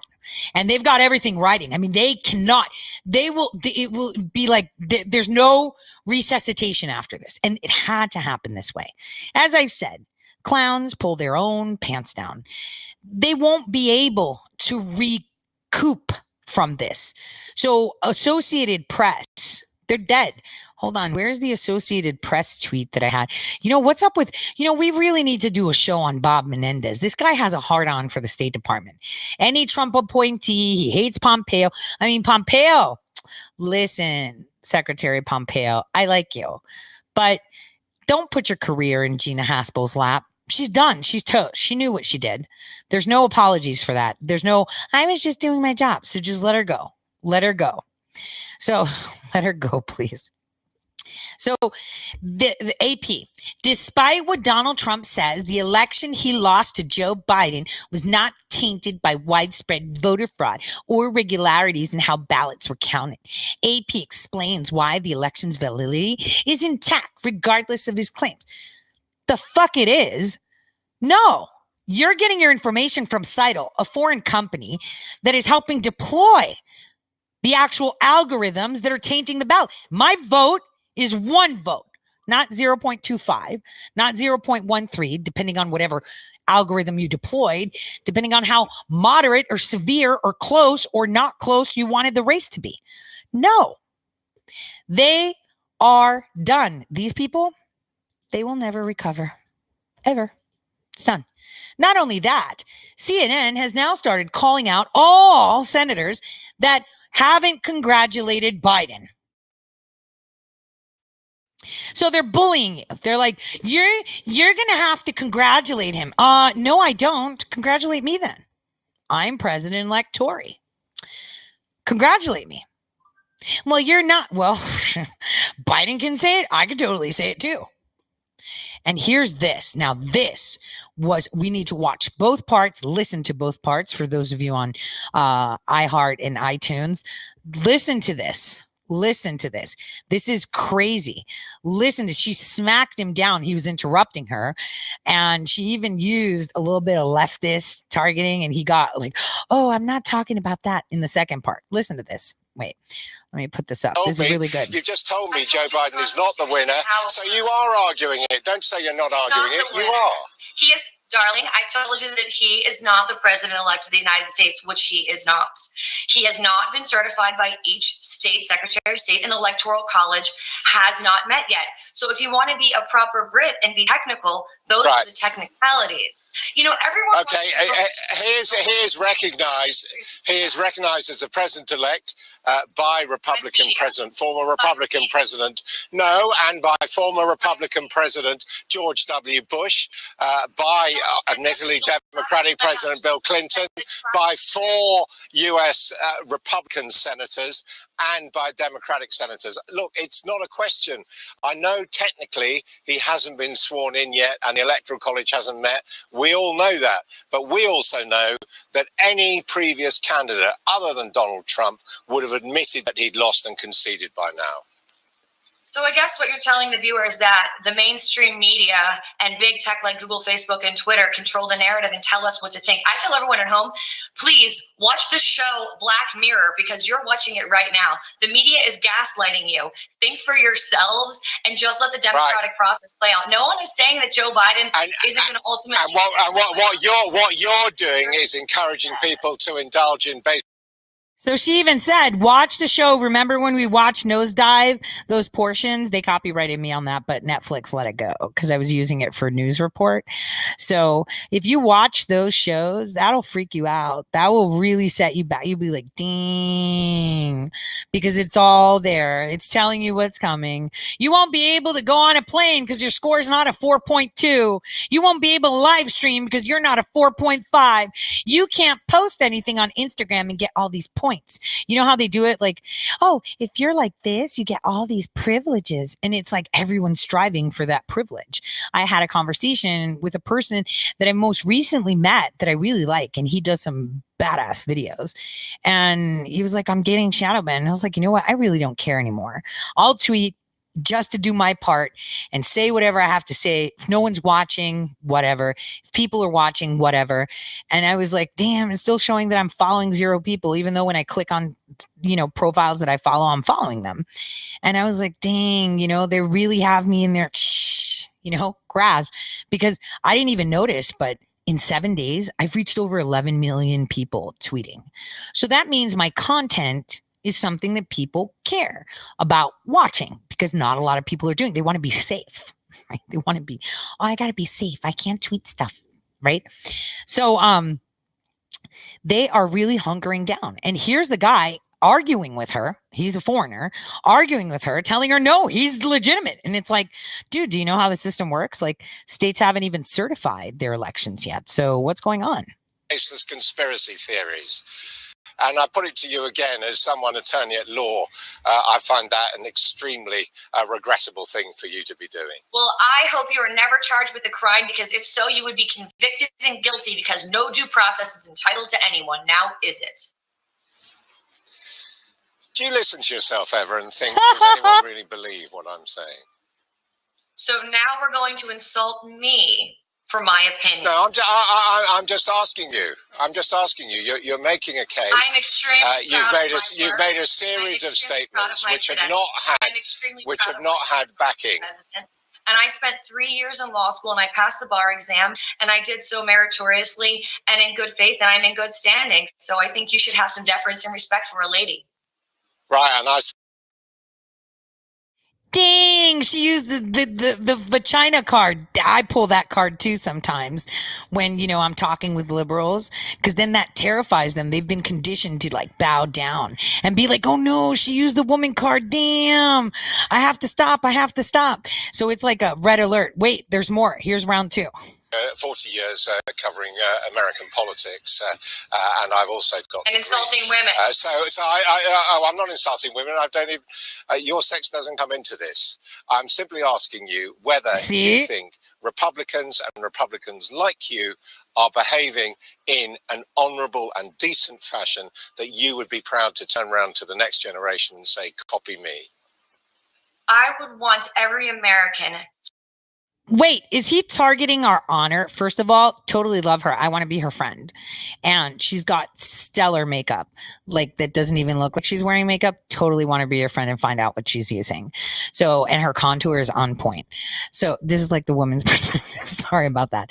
But this guy was like, are you doing it with integrity? And it's like, oh my gosh, you have a queen, dude. You're just a subject. Stop talking. To say, hey, we should have a constitution that means something from 1776. Our legal system works. We should have due process of law. Every American citizen is entitled to due process of law. There are recounts, there are audits, and there are lawsuits. And until they are fully seen out, we have to respect the will of the President of the United States. And whether you like it or not, the president today is Donald J. Trump, the 45th president of the United States. I do not know who will be the 46th president, and it is really not my opinion to say who it will be, but I will tell you, we deserve transparency in elections. We deserve to see this process at work, and only one party wants that, and that's the Republican Party. Elections done in secrecy are bad for Democrats and Republicans and our republic alike. It doesn't sound as if, in the end, you're confident that this legal misery you're putting America through is going to result in your winning anyway. To be honest, let's take Donald Trump out of the equation. I know your vitriol and hatred for him is apparent. I've expressed no. Okay, so her name is Erin Elmore, Elmore. I totally love her, and she's U.S. Well, I don't know what the thing is. Well, she's a Republican strategist. I love her. I want to be her friend. For everyone. Oh, if you haven't expressed an opinion, then I have green hair. Having said that, I think every American deserves transparency in this process, and it has to play out because this election is impacting Republicans. Just so you know, this could happen to a Democrat in the future. We have to realize this election is a pinnacle in America. We have to realize everyone deserves fairness and transparency and due process. Okay. And that is the crux of the problem and of the issue. Until these results are certified, Joe Biden is not the president of the United States, and that is a plain and simple fact in black and white. I know you're. Well, I seem to remember the last few Democratic defeated candidates for the presidency conceded gracefully. Last few conceded gracefully. Oh, dang. Has he not seen what they've done to our nation for 4 years? Milking us for money, telling us how we're racist, and because she didn't win, everything's like wrong, and the president did all these bad things. Georgia announced a hand recount of the state's presidential election results. I see. NPR Politics. Amid baseless accusations of election fraud from we really need to defund them like super fast.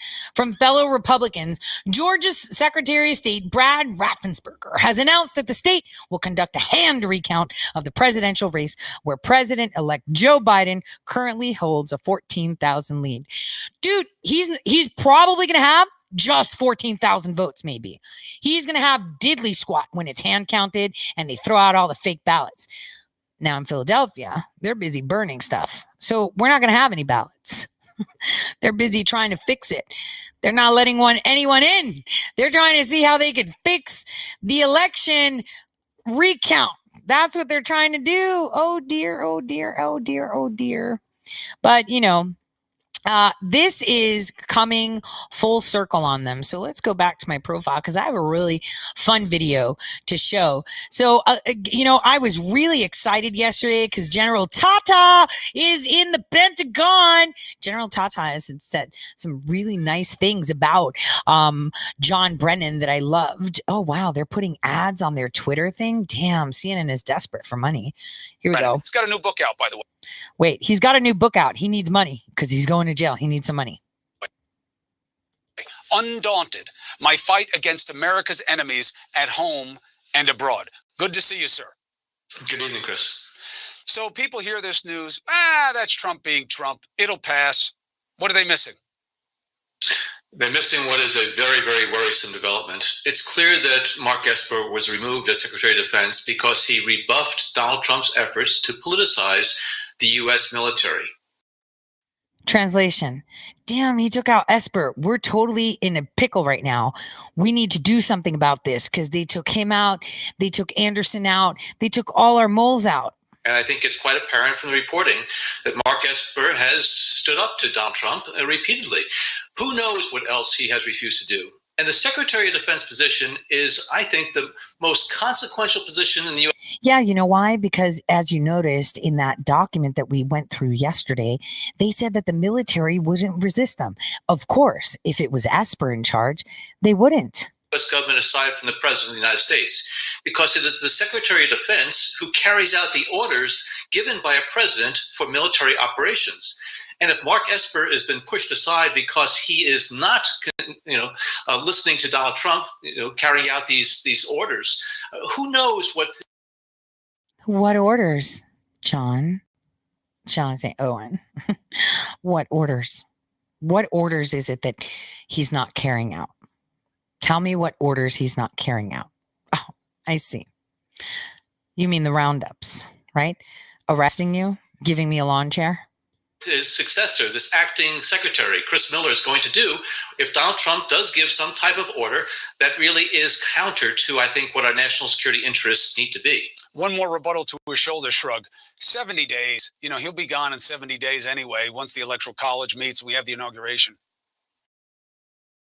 So they're confident on that. And I say this again.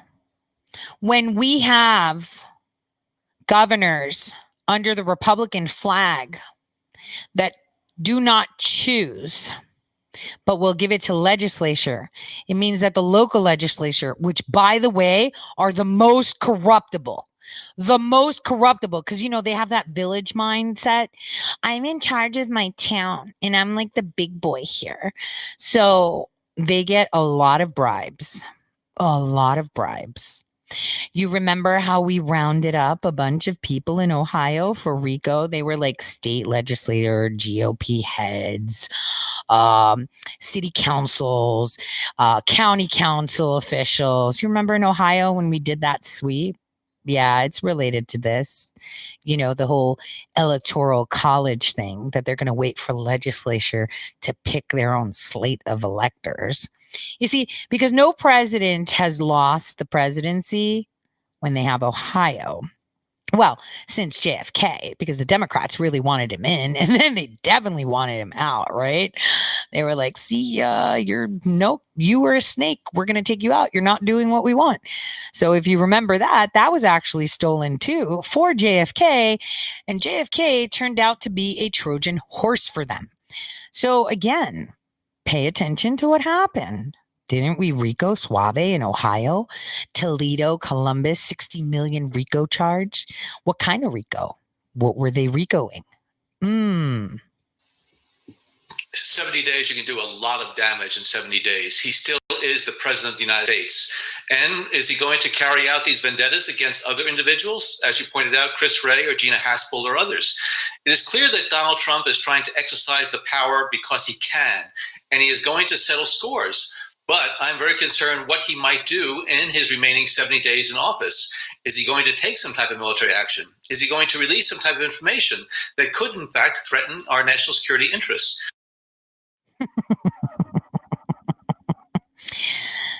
Did you hear what he said? Let's just President Trump can do a lot in 70 days. We need to go back to that. And that is him talking. He talks like that when he's pissed.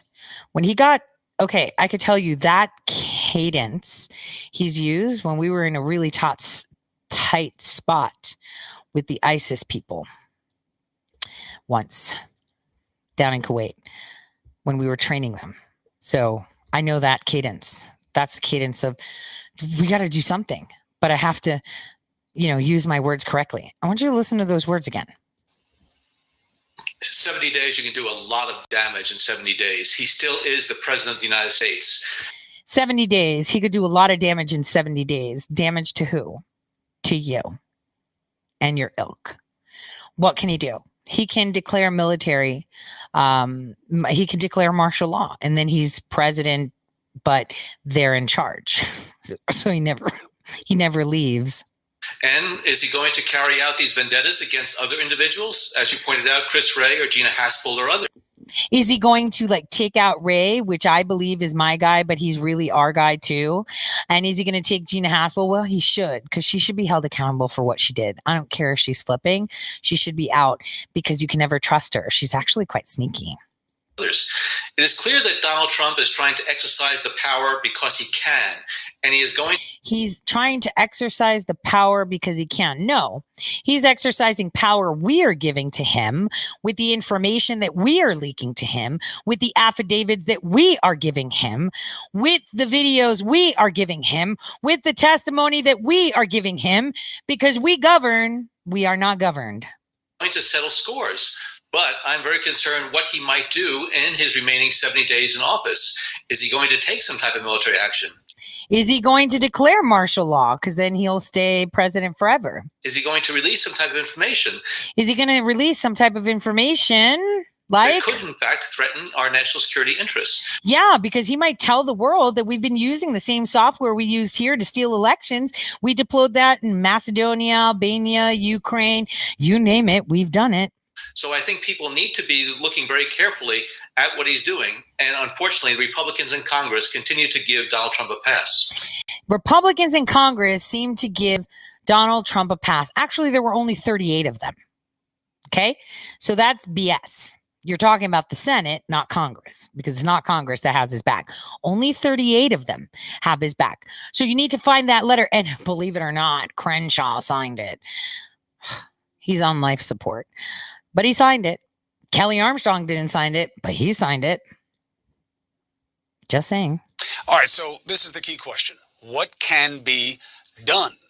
Short of him messing with the Electoral College and trying to have Republican or friendlies pick their own electors and, go grand scale with faithless electors. So what can he do? Listen to this, by picking his friendlies and picking the electors they want. Okay. So now they're telling you what their plan is.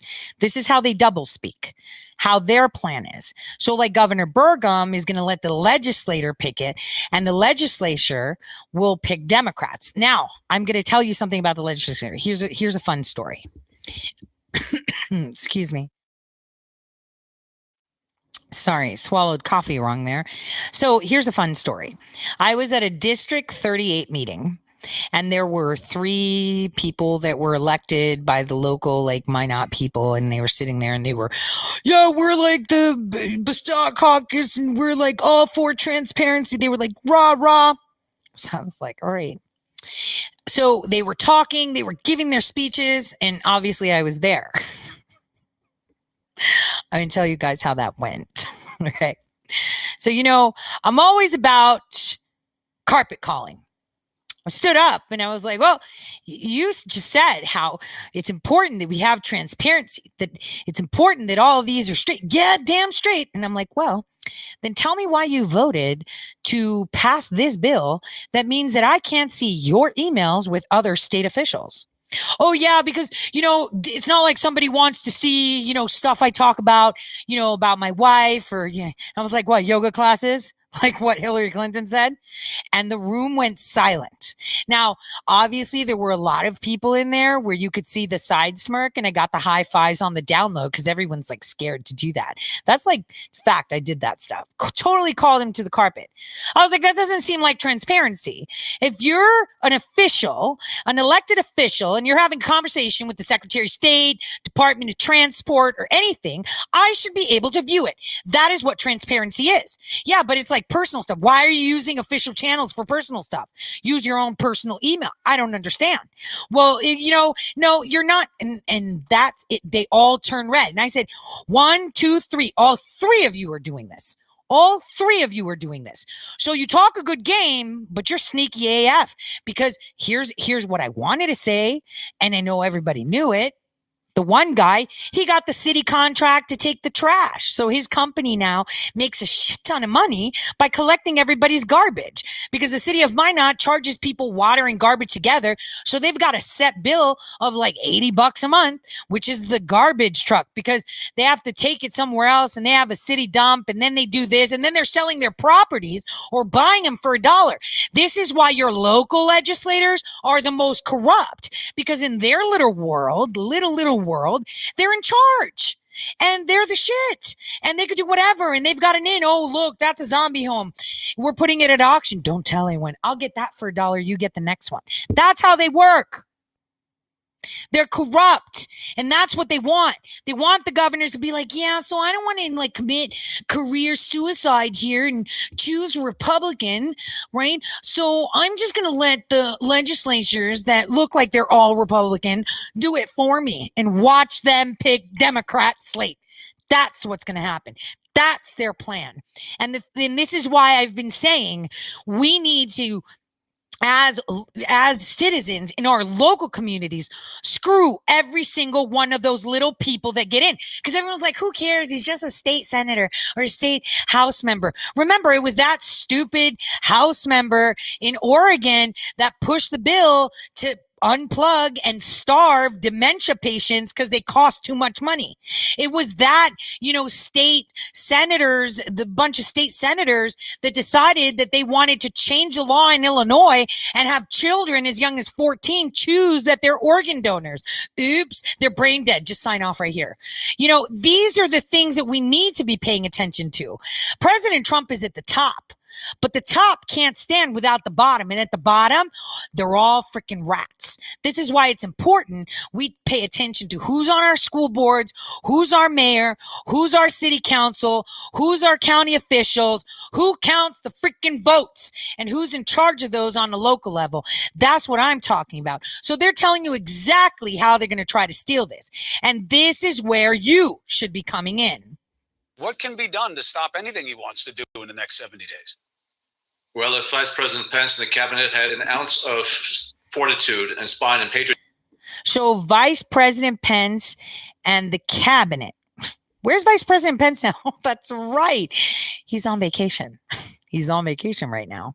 I think they would seriously consider invoking the 25th Amendment. So how are they going to invoke the 25th Amendment? John, tell us. They're going to call him crazy? Is he making up conspiracy theories of election fraud? Because, hey, Millie and I for sure still have those logs from Kentucky. And if someone actually did something then, Kentucky would have an actual governor, not the snake that's going to decide the electoral slate. Want to see Kentucky go blue? That's what's up. See, that is what you need to be paying attention to. That is how you suss it out. I'm shocked that all these people listen to my show and then they go do their shows in the evening and say what I say, right? But they don't point out the facts. And the facts is we have to take part in our communities, our local communities,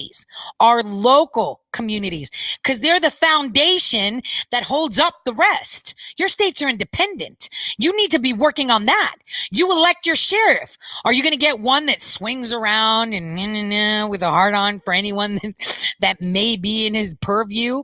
Someone that's political, someone that you've heard, oh yeah, she has blue hair. I don't like that. Well, what if I want to do blue hair? Does it mean that I'm bad? No, but I'm just going to arrest her because she looks curious with the Smurf hair.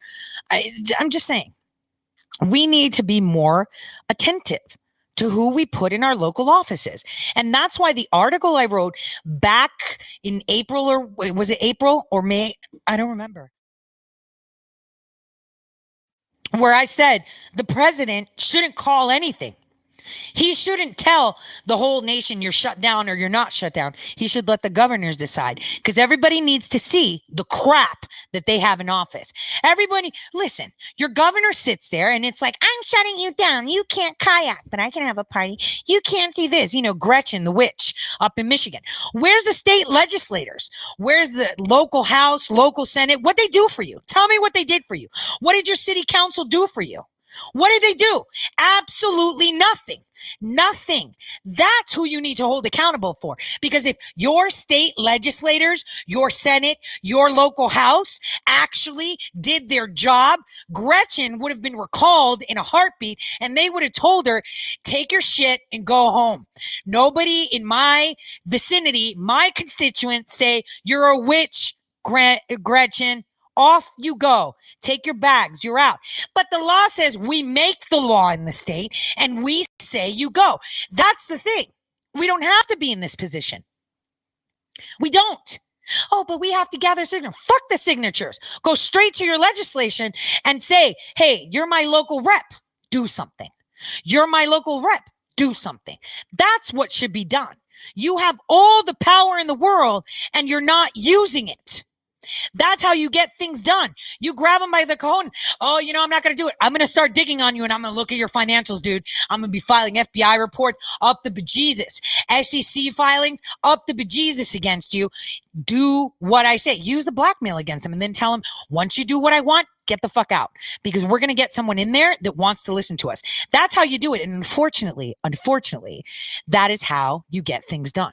I'm telling you. Because when I reported Hillary's server, nobody did anything. Nobody did anything. The minute I started sending them pictures and bank accounts and shell companies and said, I'm going to release this to the ether, test me, suddenly they were like, hey, Hillary, what about that server? And it's like, so people had to die in Benghazi before you freaking put fire under your butt, right?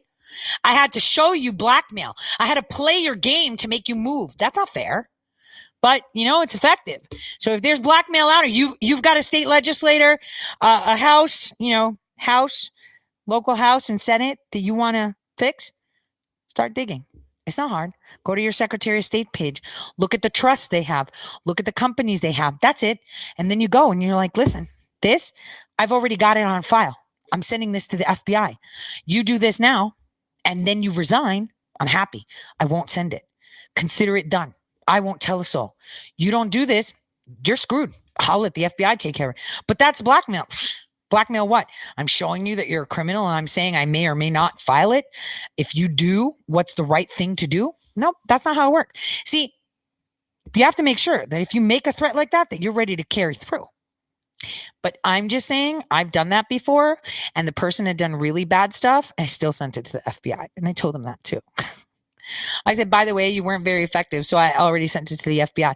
But you said, yeah, this is a really bad crime. Sorry. Not happening. And then, you know, the Toledo thing happened. It's like, oops. So, you know, people need to be using the tools we have. We have unbelievable tools that we are just not using because they make you feel like once they're in office, they can't get out. Dude, you've got all the power in the world. Grab your state senator, state congressman, woman by the face and say, do what I ask you to do. But the governor said, we govern the governor. We elected him. So now we don't like him and we don't like what he's doing. So do your job. Yeah, but you know, we don't have to do anything. Get in session right now because the people said so and get him the fuck out, period. See how easy that is? Fire under their butt. That's why it's important who you elect on a local level. So again, blackmail is not the best way to go. It's not, because it's still blackmail and that's a crime. But if it's a crime against the people and abusing office and you're bringing it to their attention and you give it to them and say, you've done this and I'm going to report it. So you do this and resign and then I'm going to report it is pretty good. That way you're not in the public eye, or else you could just get swatted and I'll have a lawn chair. and pushing Donald Trump out, because he is just very unpredictable now. He's like a cornered cat, tiger, and he is going to lash out. And the fact that, again, that he has the powers of the presidency in his hands is quite worrisome. Now, we know that the Attorney General Barr has done Donald Trump's bidding in the past. Will he continue to? Wait, did he say that our president is like a tiger trapped? Let's listen to that portion again. Just listen to that. Tiger, and he is going to lash out and consider invoking the 25th Amendment and pushing Donald Trump out, because he is just very unpredictable now. He's like a cornered cat, tiger, and he is going to lash out. And the fact that, again, that he's a cornered cat. Yeah, he's a freaking lion, dude. That's what's up. And you're acknowledging that because he's coming for blood. Hence the red chin on my logo thing that I put. Let me just put it out there so we could see it. The red chin, yeah, it's filled with blood. It comes for the enemies. So yeah, he is a kitty cat. Tiger lashing out in cage. Man, you've run out of so many corners to paint yourself in and you're talking. Are you kidding? He has the powers of the presidency in his hands is quite worrisome. Now, we know that the Attorney General Barr has done Donald Trump's bidding in the past. Will he continue to do that vis-a-vis this election? I don't know. But I do think it's something that the members of Congress, the leadership of the Republican Party, really needs to send clear signals to Donald. So he's calling on Congress. Again, only 38 people supported, the effort to audit and contest the election. So is he calling on those 38? Because the majority of the Republican Congress is working for Brennan. So Kelly Armstrong, I'm pissed. I'm really pissed. Donald Trump, that if he continues to go along this path, they are going to put up roadblocks. What do you make of the Attorney General saying that? So if he continues to go to this path, they're going to put up roadblocks. So he's saying, hinder him from being able to do things. Okay.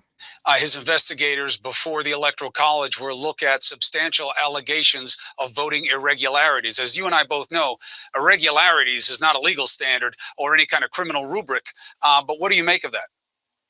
Well, I think it's an unprecedented move. And again, since William Barr has shown that he is willing to be Donald Trump's personal defense lawyer as opposed to the Attorney General of the United States, I am concerned that he's going to be looking at this in a very one-sided manner.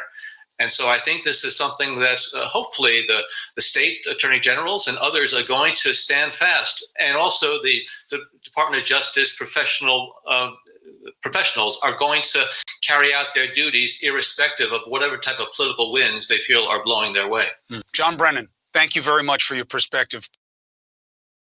So our president's a tiger, which tigers are like courageous. They're not spontaneous. They're extremely courageous, and they symbolize like generosity. And in, I think it's Native Americans, they symbolize the god of wealth. So, he's a cat man. I'm a cat lady, so I'm game with that. Now, speaking of I'm game with that, ding, we have Tata coming in. Let me tell you about Tata. So I guess people listen to Tori Says because everyone dug this up afterwards. I was like so excited when I saw that. But Tata entered the office. I think I retweeted his photo somewhere. Someone gave me his photo in the thing, and he looks so cute. I've never worked with him. I never met him in my life. But here he is. This is retired Brigadier General Anthony Tata, right? He said some really cool stuff about John Brennan. He was like, you're a traitor. You fund this. Obama funded the Muslim Brotherhood and the terrorists. He called them out. In fact, CNN had plastered his tweets all over in 2018 because he was like, pick your poison. You want to be hung, suck on a pistol. I swear he did that. And it's like, that's who I want in the Pentagon. Someone who calls a spade a spade. And Kash Patel is there now too. Ding. Kash Patel is so smart. I'm very, very, very excited about that. So let's see what else is going on. Ooh. She's playing this.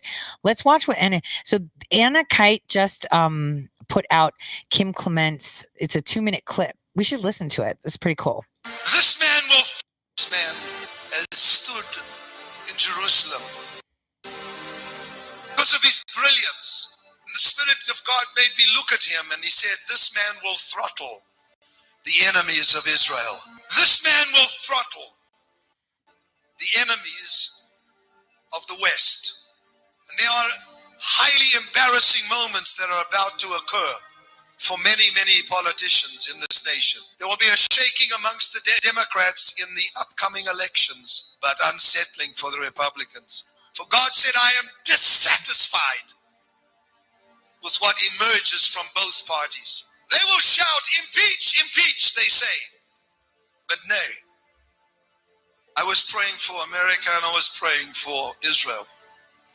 Nothing unusual. And suddenly behind me, starting behind my back, going in the form of an arrow, Christmas hundreds tree. of thousands of people. And I turned around and I was stunned at what I saw. And so I raised my hand like this, and every one of them raised their hands. I looked back and they were doing the same thing. I shouted, and they all shouted. They were one. They were one. One party. A united party. One party of people. It continued until I realized that the unity of these, amongst them stood one that God had set aside to be the leader of this nation. In this next week, this man shall begin to emerge. And God says, these that shall reject him shall be shocked at how he takes the giant down. For this shall be dismantled so that there will be no more corruption in the White House, says the Spirit. That's an awesome clip she put together. I didn't know he did that in 2014. I wasn't following him. Someone actually had, it was, I think I mentioned it on air before. It was like we were talking about it because someone sent me something and we were talking about it. And it just so happened while we were talking about it, someone from Kim Clement's family actually called the person I was on the phone with. And then we three-wayed and I was like, what? That's so crazy. So crazy. So what we need is unity. We are united. A united America is an unstoppable America. Unstoppable. So here's Newsmax saying that a man was charged with threatening Schumer and the FBI. What did I say? I did tell you, right? Okay, let's take a look at what they put out. Let me swap. I did tell you, we do have elections coming up again in 4 years. Well, no, we're not. They think we are. So we have to start slowly, like they did with Fox. 2030 is the next guideline, right? It's a 2030. Remember how everyone was talking about Agenda 21? And I was like, nope, it's Agenda 30. I said that over 2 years ago. People are like, Agenda 21. And it's like, it's Agenda 30. That's why we got 8 years to fix this. 8 years of hard work. So at least we're reinforced and we have a fortress and we can allow the rest to choose if they want sovereignty, to choose if they want to go down the righteous path. Because when it happens, only those will be left standing. So a New York man has been arrested and charged with making threats toward Senate Majority Leader. This is coming from Newsmax. The Justice Department announced on Tuesday that a Staten Island resident, Brian Majorana, has been charged in federal court with threatening to kill and ordering others to kill protesters, politicians, and law enforcement in retaliation for the 2020 election. The Turner Diaries. Let's see what else. Funny how they put that picture because it's not on there. Maybe they got hassled for it. Do you see that? Do you see the picture there? That QAnon picture? It's not there anymore, but it was. Let's go back and see it. Oh, shoot. You can't see it. Gosh darn it. I keep forgetting that. I'm sorry, guys. It's new software so that I can stream, so I can see my DLive messages, because I want to talk with everyone. And when I post links, I want everyone to have it rather than swap a million screens. So there's no QAnon picture here, is there? Can you see that? But for some reason, let me show you. We have it on social media. Did you see that? So they put the picture saying that it's QAnon. So they put the link. Are you paying attention now? Do I have your attention now? Some of you can see what I was saying, right? Oh, you can't. Some of you can see what I was saying, right? I told you. When one goes down, another replaces. That's the way the devil works. No one ever starts anything. No one ever starts anything with ill intent. No one ever starts anything with ill intent. You see it now? Now you can see it, right? Not yet. I'm seeing it, that you're seeing it. Okay. So see that? That's crazy, right? I mean, it's not in your article. So you purposely, look, it's not the article link that populated the picture that was a DOJ on the article. The article had the Department of Federal Bureau of Investigations. So they purposely put that picture as the person threatening Schumer and the FBI. I think I want to screenshot that to save it. You see? See, there's these little clues that, we need to be paying attention to. Little clues, because they're very subtle, where they show allegiance, not to you, but to those that need to see it. You see that? You see it? Great. Because as you now can see this subtle clue, just like I told you. Oh, look at that. Megyn Kelly. Nobody, she flip-flop. She even said, Biden's going to get it. And they have great people, right? They have great people. But what are they telling you? They're already telling the world where they really sit. That's important. They're telling the world where they really sit. Ooh, I love this picture. Love it. Who else loves Frank? I want to listen to what Frank said here.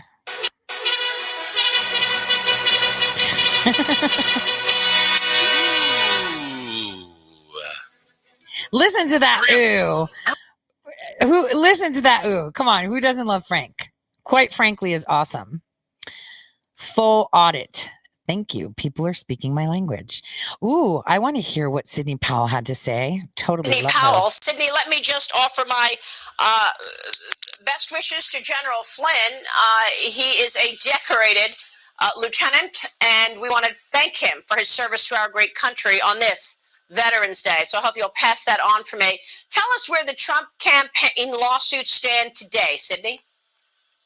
Well, there are suits filed in Michigan and Pennsylvania. They evidence significant irregularities in the voting process, fake ballots being brought in on pallets after voting closed, people testifying to having seen any sort of things from people writing Biden-Harris things on the side of a bus to ballots being laying on the sidewalk, to ballots being put in a trash can.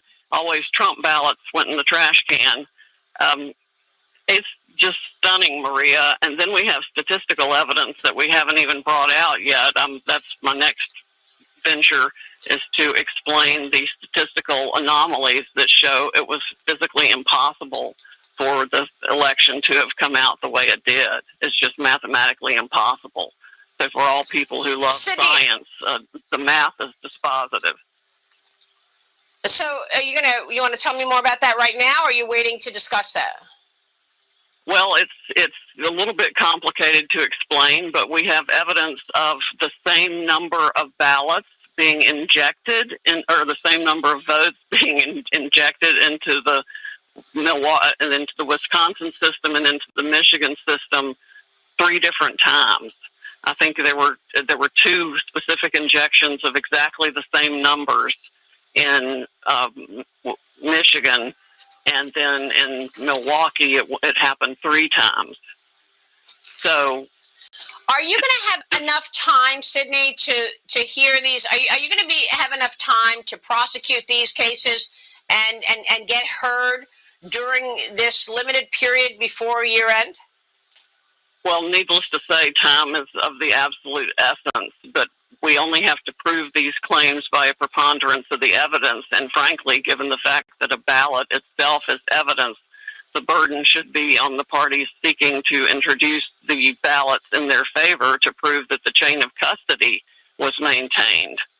And on top of that, we have multiple states who did not follow the law established by their legislature, which is a whole separate issue. That's essentially what Justice Alito focused on when he issued his order regarding the Pennsylvania ballots that had to be separated from the night of the election.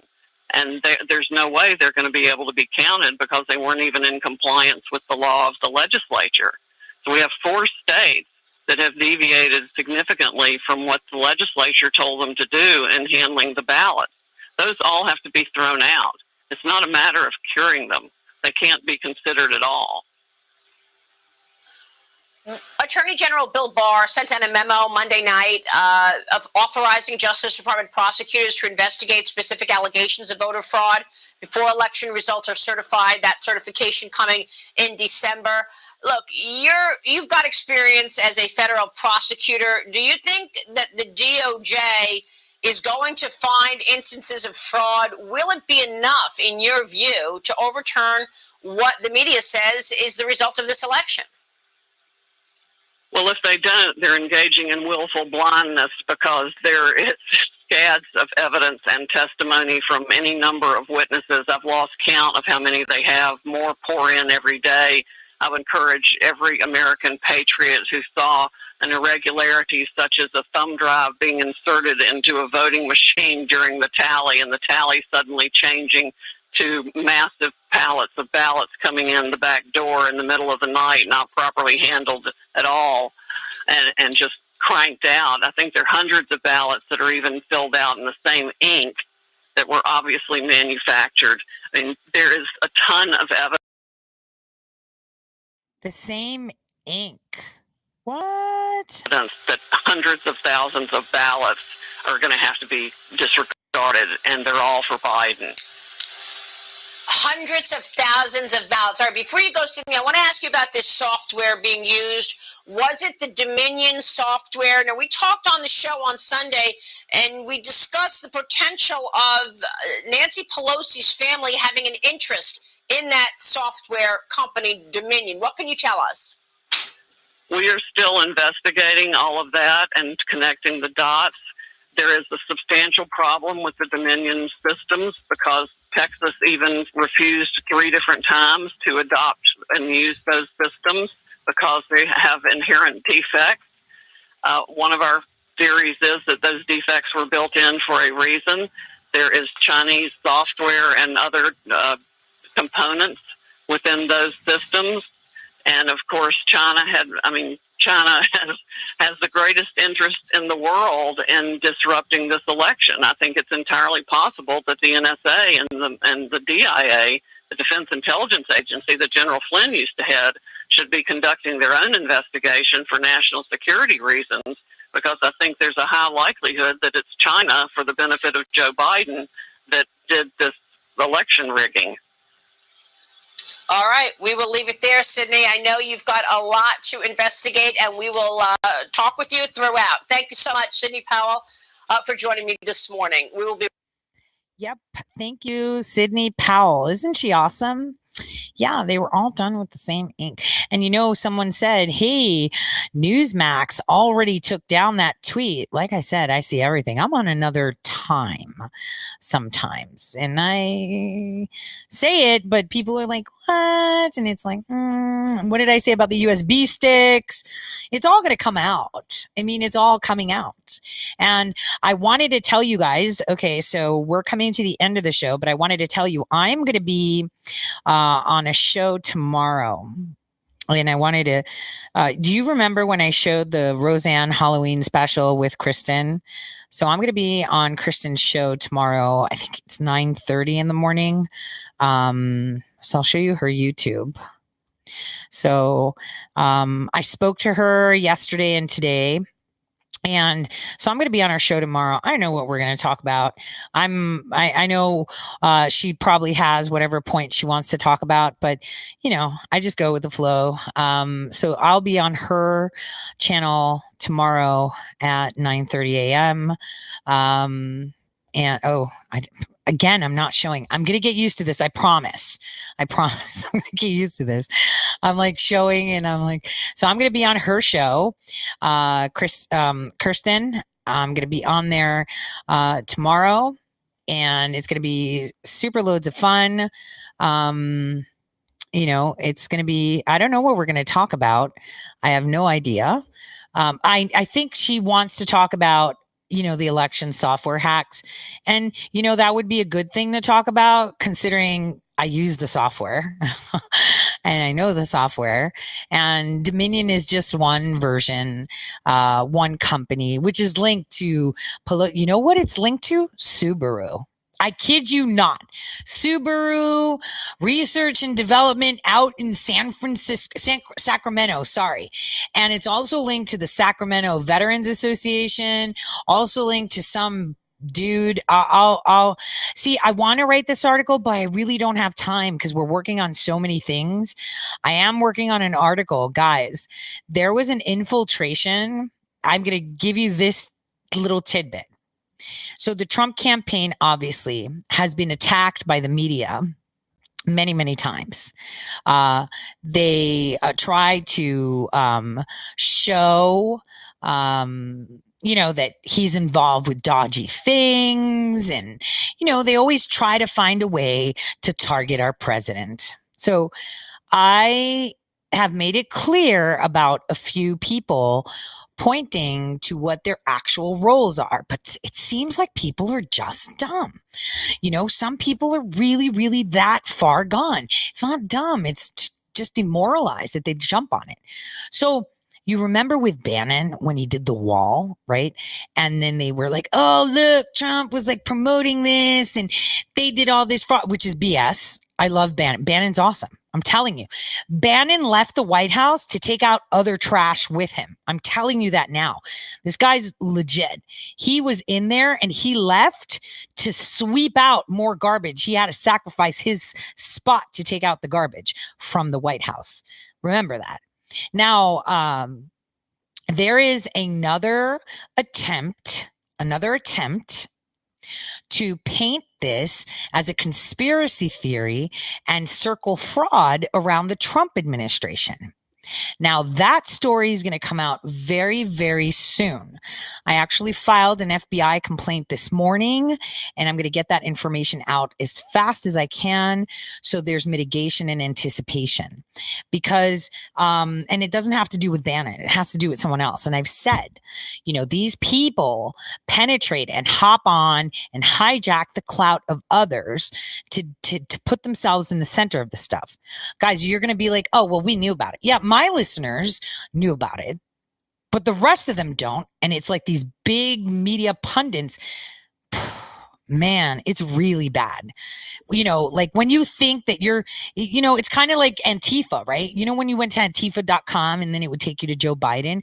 Could you imagine if you're like, what if I'm like, oh yeah, hungry children and stuff. And then you come on the site and you're like, yeah, let me donate. And then it like goes into my pocket. That's really messed up, right? That's called illegal, right? That is illegal. It totally is illegal. So, this is what is coming out that they're doing that. So this is crazy. So I'm gonna leave it for a little bit, and you know, and I want to thank, I'm still looking, was it email, was it DM? There was someone that pointed it out to me, sent me an email and said, why is, this being promoted by General Flynn? And I looked at it and I was like, what is, because I read all your emails. Trust me, I try to get back to them. Like even your letters, my daughter says I'm the slowest person reading stuff. And it's like, well, I want to read it. And then I want to put the address so I can save it. So that way I can send out like random postcards whenever, right, to my listener base. So I have to save it and then I can respond to it. So I'm kind of slow like that. I like to take my time. And so I'm looking for that email because I get so many. I want to thank them because I didn't even pay attention to it. And so, I let General Flynn know. I DM'd him because it's crazy. It's really crazy. So I want to thank the Patriot that let me know, because I'm sure other people probably saw it and just didn't put it together. Yeah, that story is going to be coming out soon because we want to get ahead of that, because I believe that people haven't even seen it, because when something is such a good cause and so many good people are behind it, you don't look at the details because you just trust that those around you, right? And that's the thing. We should be able to trust those around us. That's the sucky part. We should. So tomorrow morning, I will be on Kirsten's show at 9:30, and then I'm going to do my show as normal, 12 to 2. So on that note, I want to finish this off with Rudy Giuliani before we go and see what he had to say about voter fraud. He was on Newsmax, right? Let's see what he has to say about the evidence of the legal battle the president has. It's the second hour of American Agenda. I'm Bob Sellers. Attorney General William Barr is urging federal prosecutors to examine allegations of voting irregularities before states certify election results in the coming weeks. This says the president and his legal team continued to make the case for election fraud. Joining me now is the president's personal attorney, Rudy Giuliani, who's leading this election legal fight. So tell me, sir, how are things going? Where do things stand right now? Well, after filing the lawsuit yesterday in Pennsylvania, which supported by 50 plus witnesses that say that Republicans were excluded from observing over 600,000 questionable ballots in Philadelphia and Pittsburgh, and only in those two Democrat corrupt cities, really. The rest of Pennsylvania, no problem. We think we have a good chance. Also, when you consider the additional allegations of fraud there, to have that vote overturned and not certified. I mean, the margin of victory was only 40,000 after the president had been ahead by 700,000. And I think we can show that this was part of a concerted effort on the part of the Democrat Party to do this in 10 different states, because the same thing they did in Philadelphia, herd the Republicans in corrals, not let them see the ballot. They did it in Pittsburgh. They did it in Detroit. They did it in Milwaukee. They did it in Phoenix. They did it in Las Vegas. They did it in all these places where they have this Democrat, machine. And it's impossible that every one of these Democratic leaders woke up the day after the election with the same idea of not allowing Republicans to see the mail ballots and corral them into chutes, even though the law of their state requires that it be observed by a Republican and a Democrat. And forever, we've done that with absentee ballots. Second, we're about to file a lawsuit now in Michigan, in which, again, hundreds of thousands of ballots were cast without any observation. A Democrat whistleblower working for the board in Detroit has come forward and has given evidence of days and days of fraud, preparation for it, backdating of votes, going into the polling place with people, showing them how to vote, taking votes of people that weren't registered, and then actually going to the registrar book and registering at the time. She observed all of this. She was disgusted with it. She's a Democrat. She's come forward. She's given us an affidavit, and she's at the heart of the Democratic case that we have, which will be filed in Lansing, Michigan, which will show that well more than the margin of victory are illegal votes. And then a very extraordinary thing, somewhere around 4 or 4:30 in the morning on November 4, right after the election, 100,000 or so ballots showed up at the headquarters. The observers were leaving at that time.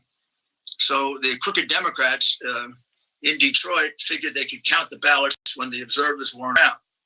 However, several observers remain behind, and they have given us affidavits. And the affidavits say that these 100,000 ballots that were not properly packaged. They're supposed to be packaged in a big wooden box with an inner box and a seal. They look more like this. Some that had come in earlier in the day, they look somewhat more like in boxes like this. Don't know if you can see that. Okay. Yeah. And then we'll You mean like the guy with the wagon too? lay it out like that. The story that they said was a cameraman with his equipment. Could it have been put there on purpose in order to debunk the actual wagons with the ballots? Be careful, be careful, be careful who you follow. Which completely destroys the secrecy of the ballot. And then all of a sudden they began counting them very quickly. And 3 different affiants, people who have sworn under oath, this is one of them, Andrew Cito, said that all of these votes, to the extent that he heard them being called out or he observed them, were for Joseph Biden. Okay. And every ballot he saw had no one else on the ballot. Just to be clear, you're talking about that occurred allegedly in Michigan? Is that where you're saying that? Yes, I'll read you the affidavit. No, that's okay. You don't have to read it. I just want to make clear where you were talking about. And I'm sorry. I'm talking about Andrew Cito in Michigan, in Detroit, Michigan, at the TCF Center. He was there from 9:30 in the morning.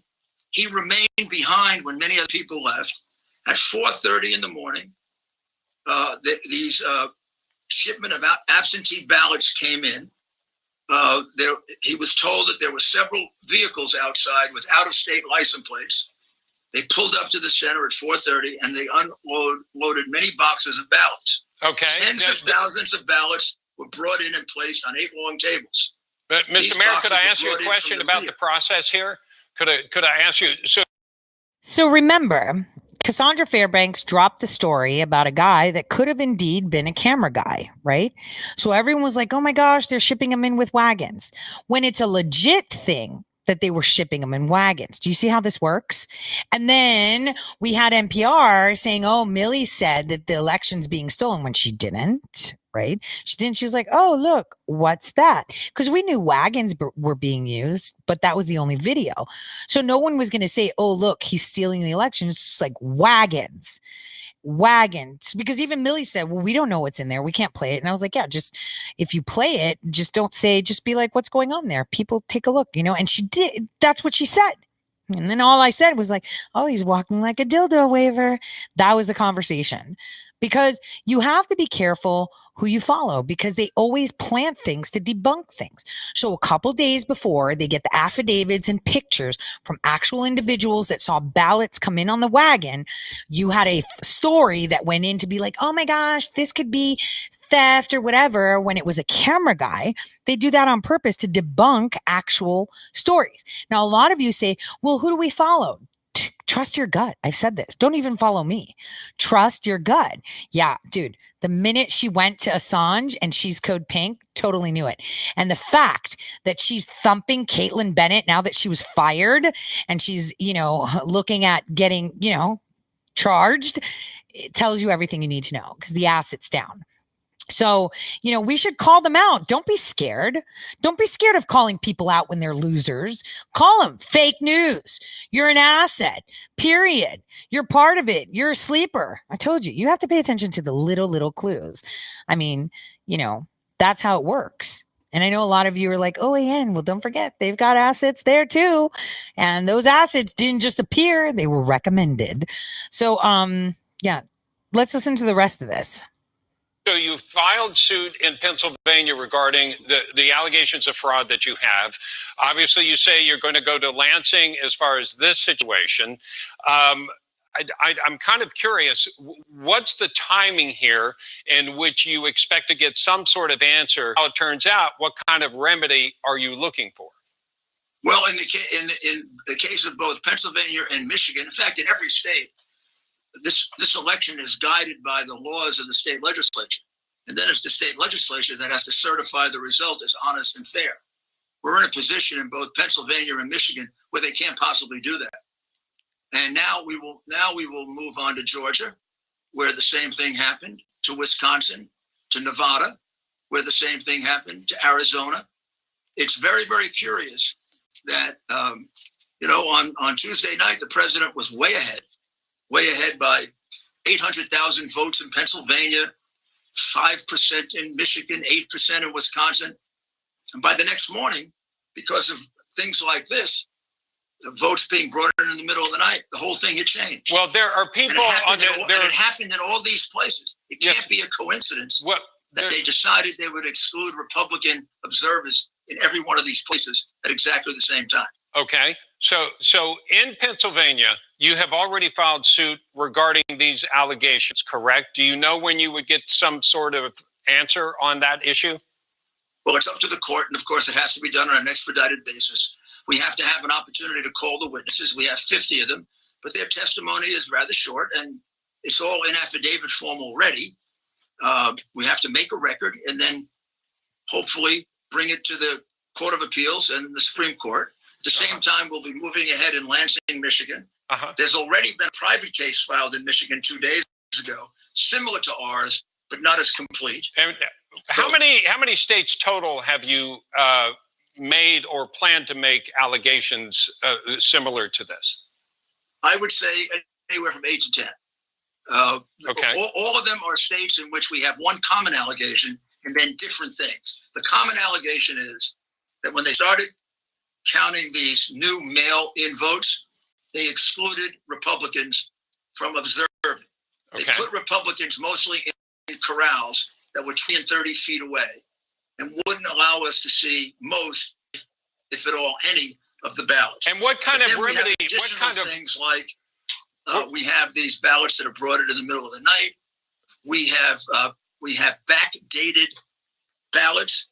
Right. The ballots had to end on November 3rd, according to Justice Alito. We have thousands and thousands and thousands that have been backdated, and we have witnesses for all of them. Okay. So we have numerous instances of fraud, but the common theme is excluding Republicans in 10 different places. And the same system was used, has to have been a common objective.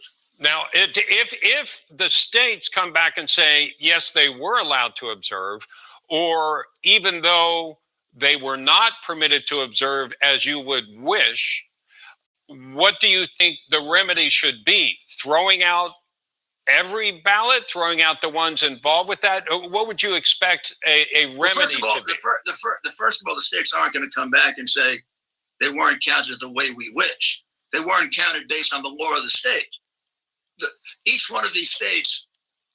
So how does it resolve itself? If they come out, if they were to say, you're absolutely right, that is what happened, and of course we know there'll be arguments against that, but if they say, yes, you're right, how do you think this resolves itself? What happens? Well, first of all, the votes can't be certified then. The state legislature can't certify an unlawful vote count. So the state would not certify it, and then what would happen after that? What we would ask for is that you deduct in those counties the number of votes that we have proven were unlawfully examined. Okay. So it's easy. It's easiest in Pennsylvania because we've done the arithmetic. We can count 633,000 votes that were submitted without any observation by a neutral observer, and certainly not by a Republican. Okay. In Detroit. You don't. In that case, you want them thrown out. You don't want to recount. You want them thrown out. Well, there's no reason to recount them. You can no longer tell whether they're valid or not. Once you remove the envelope, you remove the only thing that tells you whether they're valid or not. Right. That becomes the naked ballot at that point. The naked ballot. That's why mail-in voting even by justices of the Supreme Court 10 and 12 years ago, was thought to be a horrible thing to do. All right, Mr. Mayor, I'm gonna fraught with fraud. I'm afraid I'm gonna have to run, but I appreciate you sharing that. Yeah, can't have you talking that much truth. Stop it, Mayor Giuliani.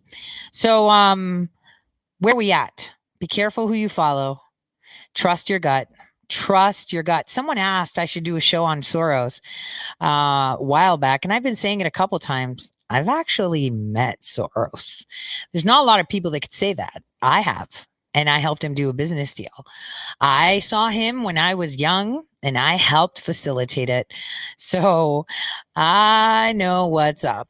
And it was pretty interesting because I remember, I didn't think it was much of a big deal, but I remember when I told this financier, Billy Walters was his name, hey, I'm going to set up a meeting with George Soros. He pissed his pants.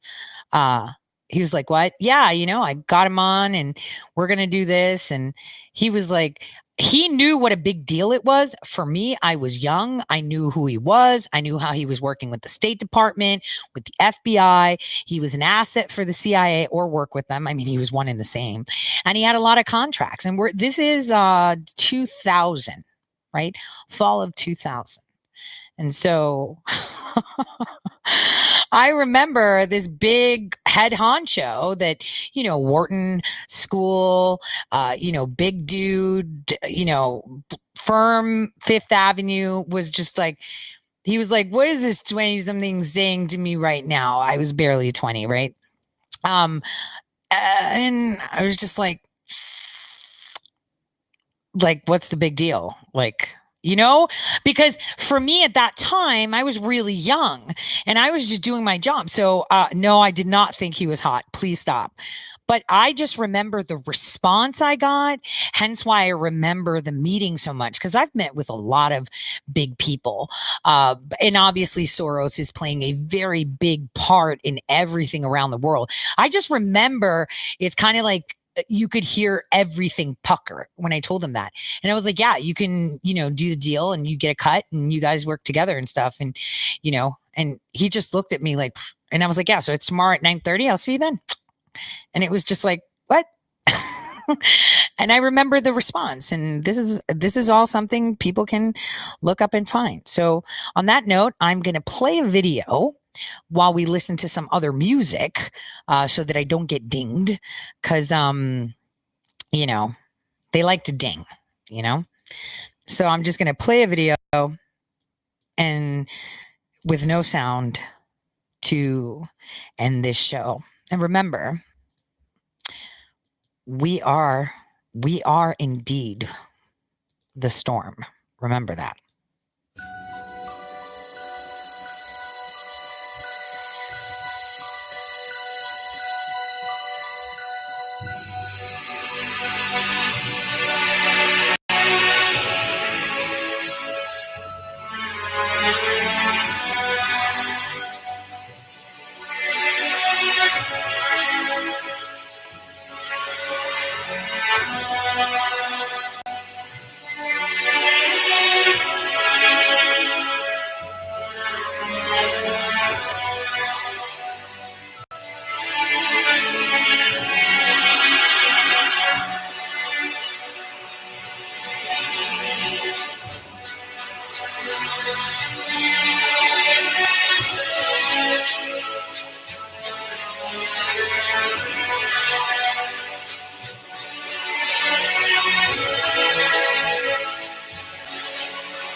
God bless everyone.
difference between a state and a commonwealth, but I found one.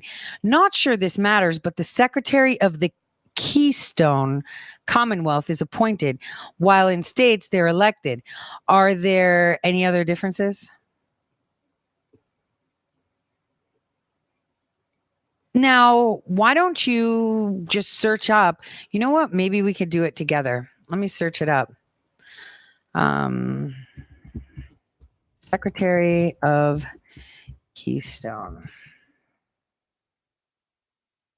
No, that's the group. Secretary of State Keystone. Kathy should be coming up. There you go. So Kathy is our Keystone Secretary. It's considered the Keystone State. So I just thought I would share that with you guys because that's a pretty important key, right? Yes. Yes. So it's and I told you that that's the one that's coming down. So what I'm glad to see is that people are looking into things and trying to learn more. But I'm going to tell you what, while I sort out my video that I want to put out on Newsmax, I think it's important for us to realize that it really looks like it's starting to look like Christmas, right? And all of you are like, what are you talking about? We've lost the elections. Who's lost them? Did any Secretary of States actually commit to saying the results are like this? No, they didn't. So here we go.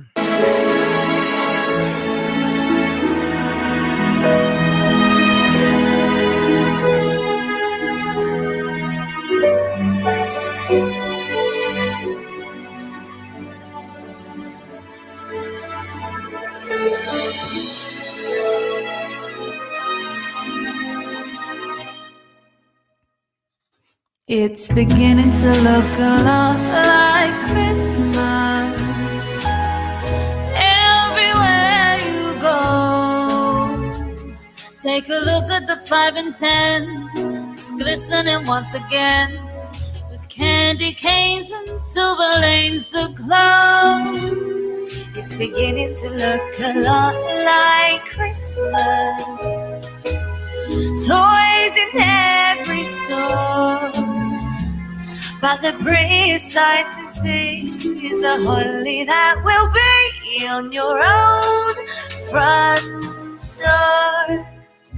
Pair of hop-along boots and a pistol that shoots is the wish of Bonnie and Ben. Dolls that'll talk, that'll go for a walk is the hope for Janice and Jen. And Mom and Dad can hardly wait for school to start again. It's beginning to look a lot like Christmas. Everywhere you go, there's a tree in the Grand Hotel, one in the park as well. It's the sturdy kind that doesn't mind the snow. It's beginning to look a lot like Christmas. Soon the bells will start, and the thing that'll make them ring is the carol that you sing right within your heart.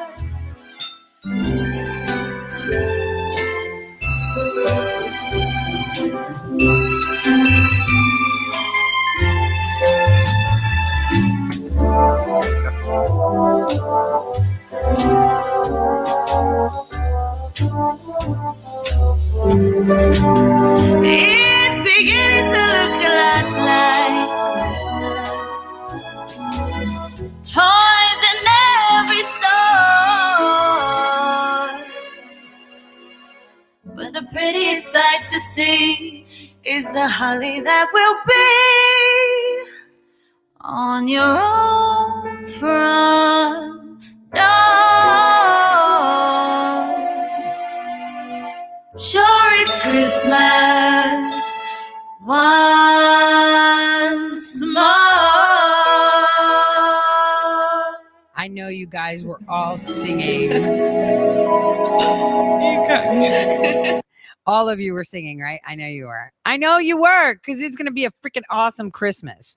Now, the morale is what they're trying to push down. We've got the media, like I told you they were going to do. What did I say they were going to do? They're going to be like, oh my gosh, you need to let us get in. We need our transition team. You're not getting diddly squat. You started investigations during the transition period. If you think we're going to give you a transition team while no state has confirmed, no state in question has confirmed the election, you got to be nuts. So what did I tell you the media is going to do? Oh, look at them. The Government Services Association is really not doing their job. They're not letting them in. They're not getting in. They could say whatever I told you it was coming. This is all going to be the media. This is, you know what? How do they recover from this? How do they recover? It is so dangerous what they are doing now. They are declaring who the president is, and the results haven't even come out. They haven't even come out officially. Like a state hasn't said, okay, we're done. We declare Joe Biden, or we're done. We declare Donald Trump. None of them. How do they recover? They don't. They're done. What did I tell you a year ago? See, I actually saw messages from really, big pundits that have their little shows and talk, and some decoders saying, Tori's just saying, be careful who you follow because she's just jealous. Dude, I'm not jealous. I actually have knowledge. I don't have to wait for someone to give me information and then I blow it up. I actually know this stuff. And if I don't know it, I go research it myself. I don't look at other people's stuff.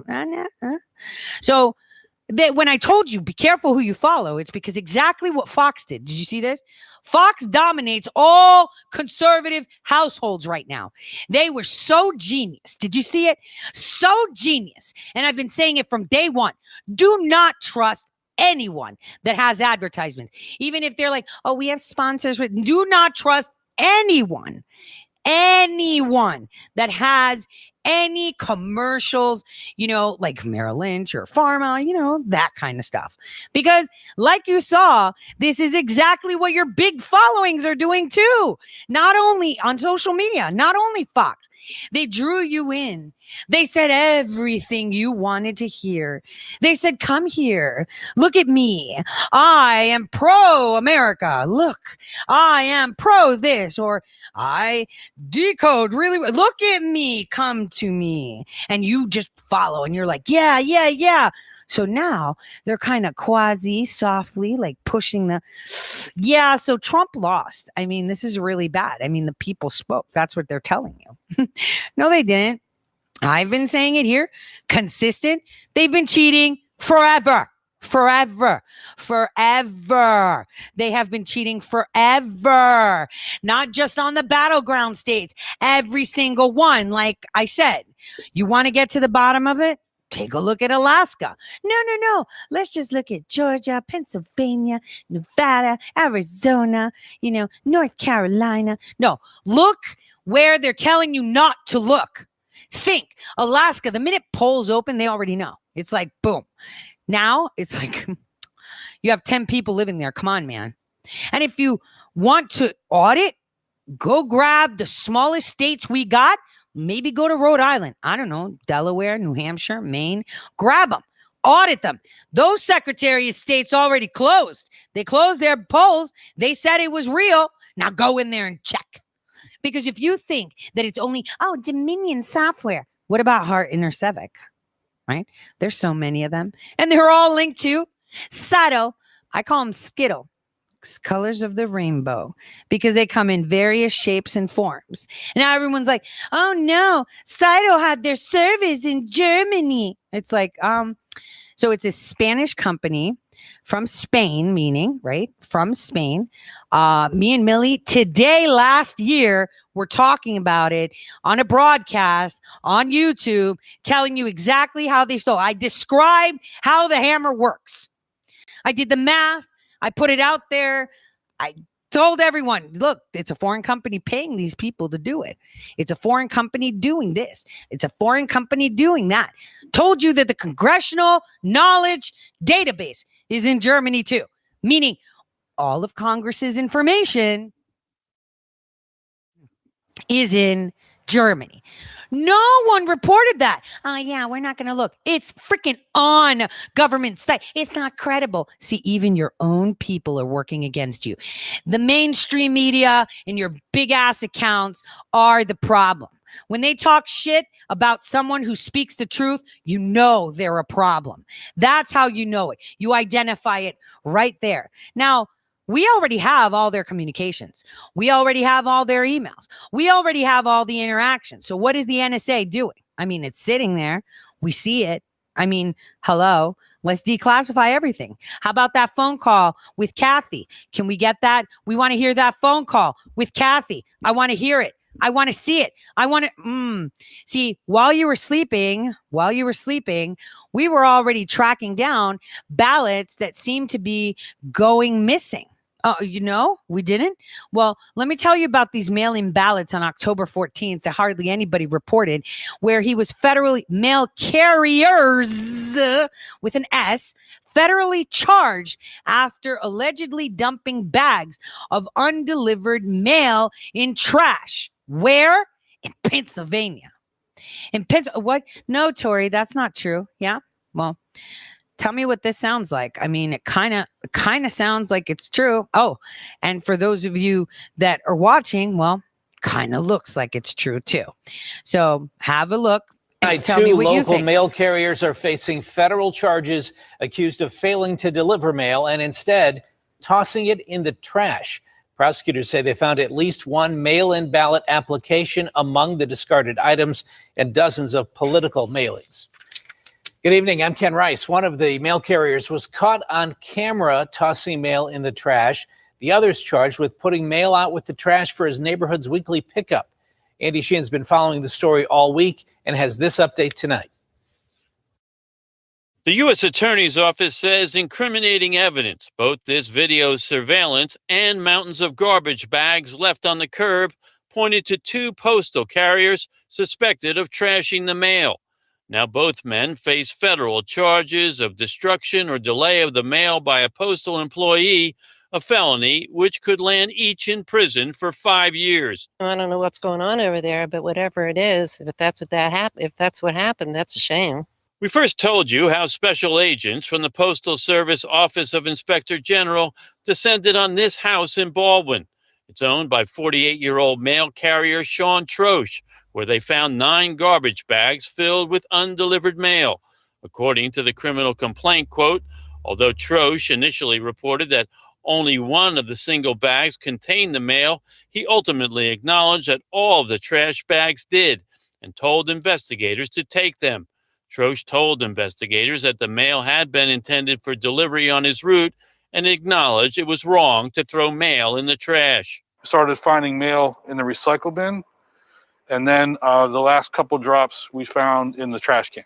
In a second and separate case, a surveillance camera caught 29-year-old carrier James McLanigan, apparently dumping mail in the trash outside Perced LGBTQ plus health services in Lawrenceville.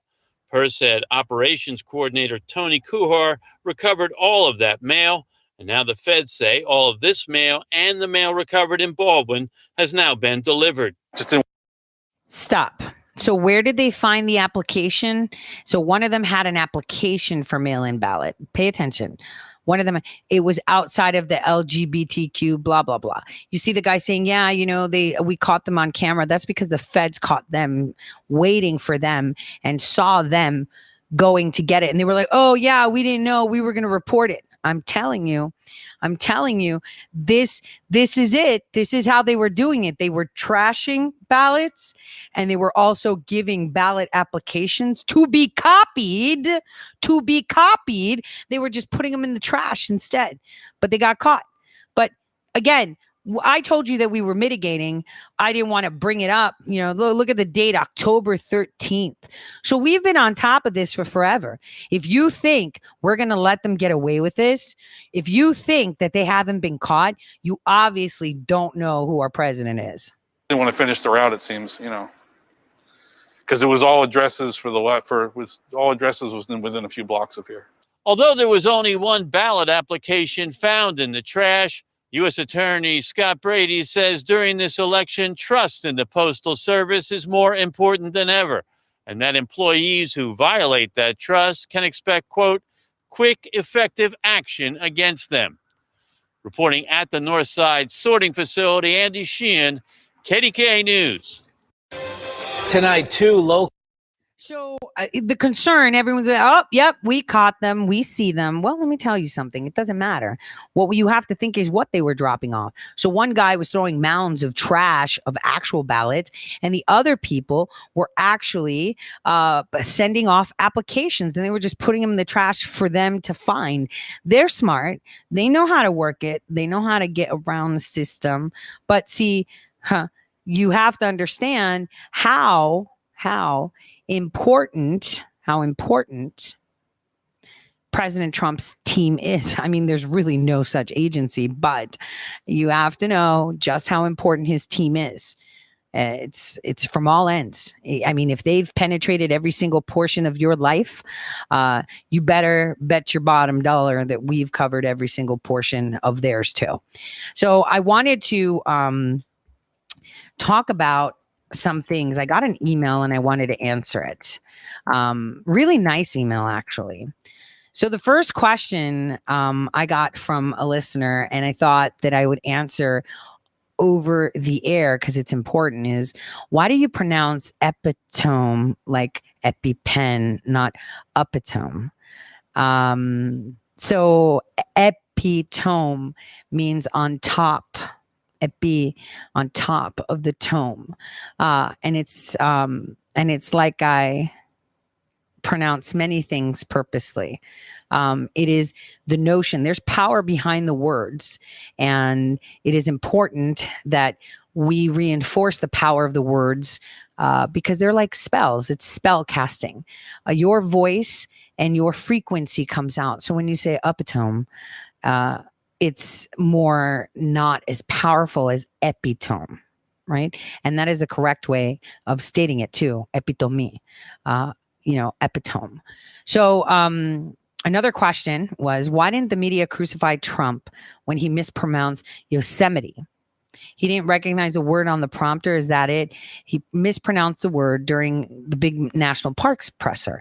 I expected them to use that clip calling him dumb or anything, or was it to trap them and flip the script, right?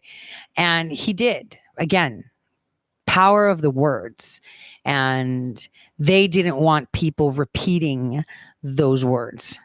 So I hope one answered too. Now another question is, lion is a predator, not a very good symbol.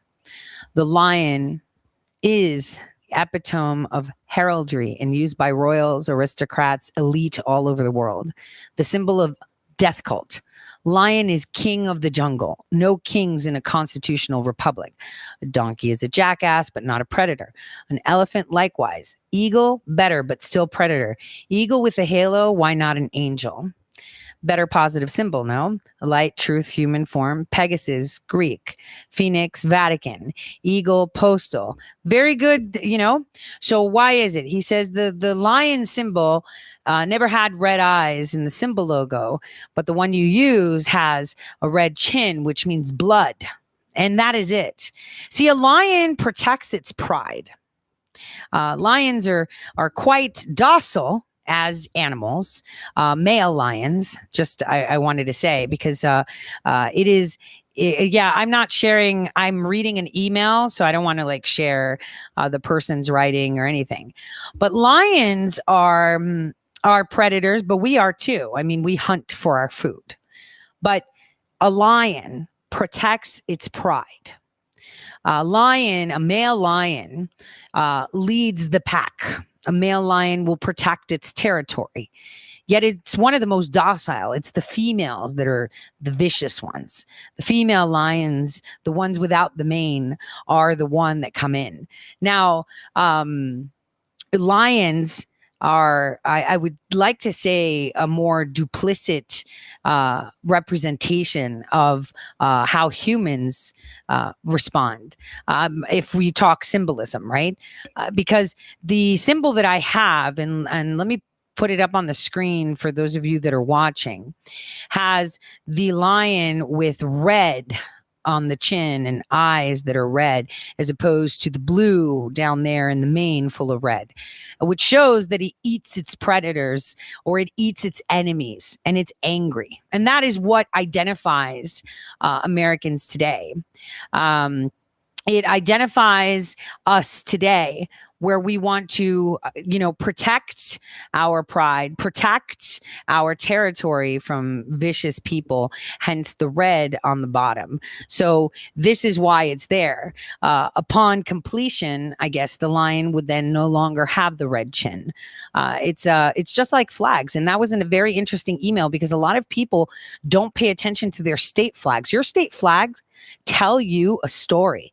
Flags are communication. Flags are a language in themselves, and symbols are concise language in a picture, right? A picture has 1,000 words. So, and this is why I chose the one with the red chin at the moment. So that is something very important. I'm going to stop there. There were more questions, but it's not the time now to answer.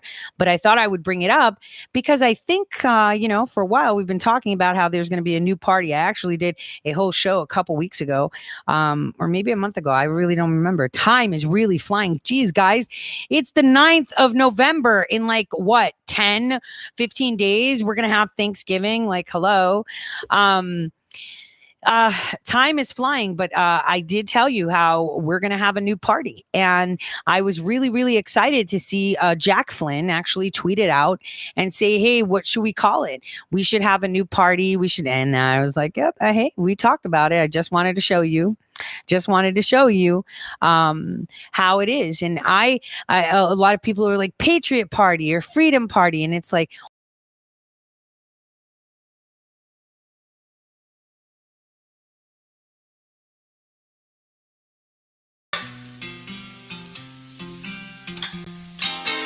I don't want to set the world on fire. I just want to start a flame.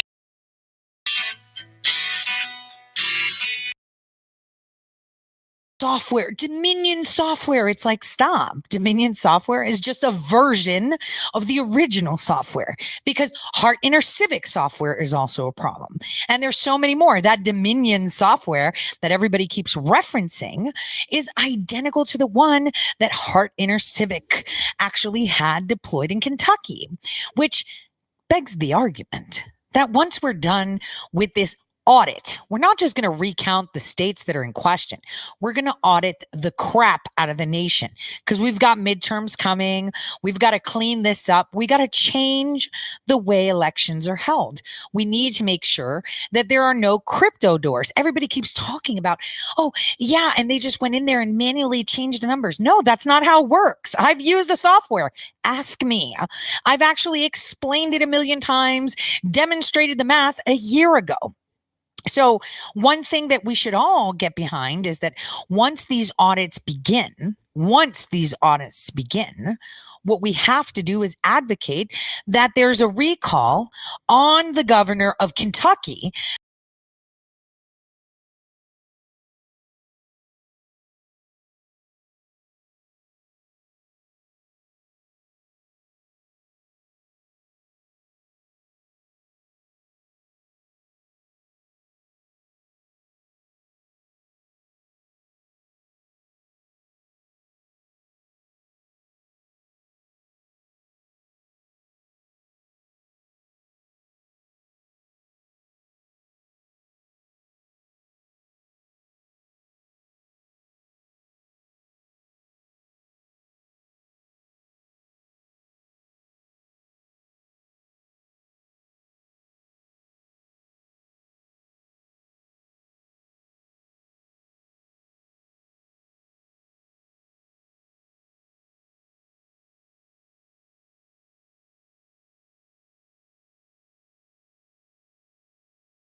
like a mofo. Wave my flag left and right on a daily basis. Every day I do what's right. Wake up with a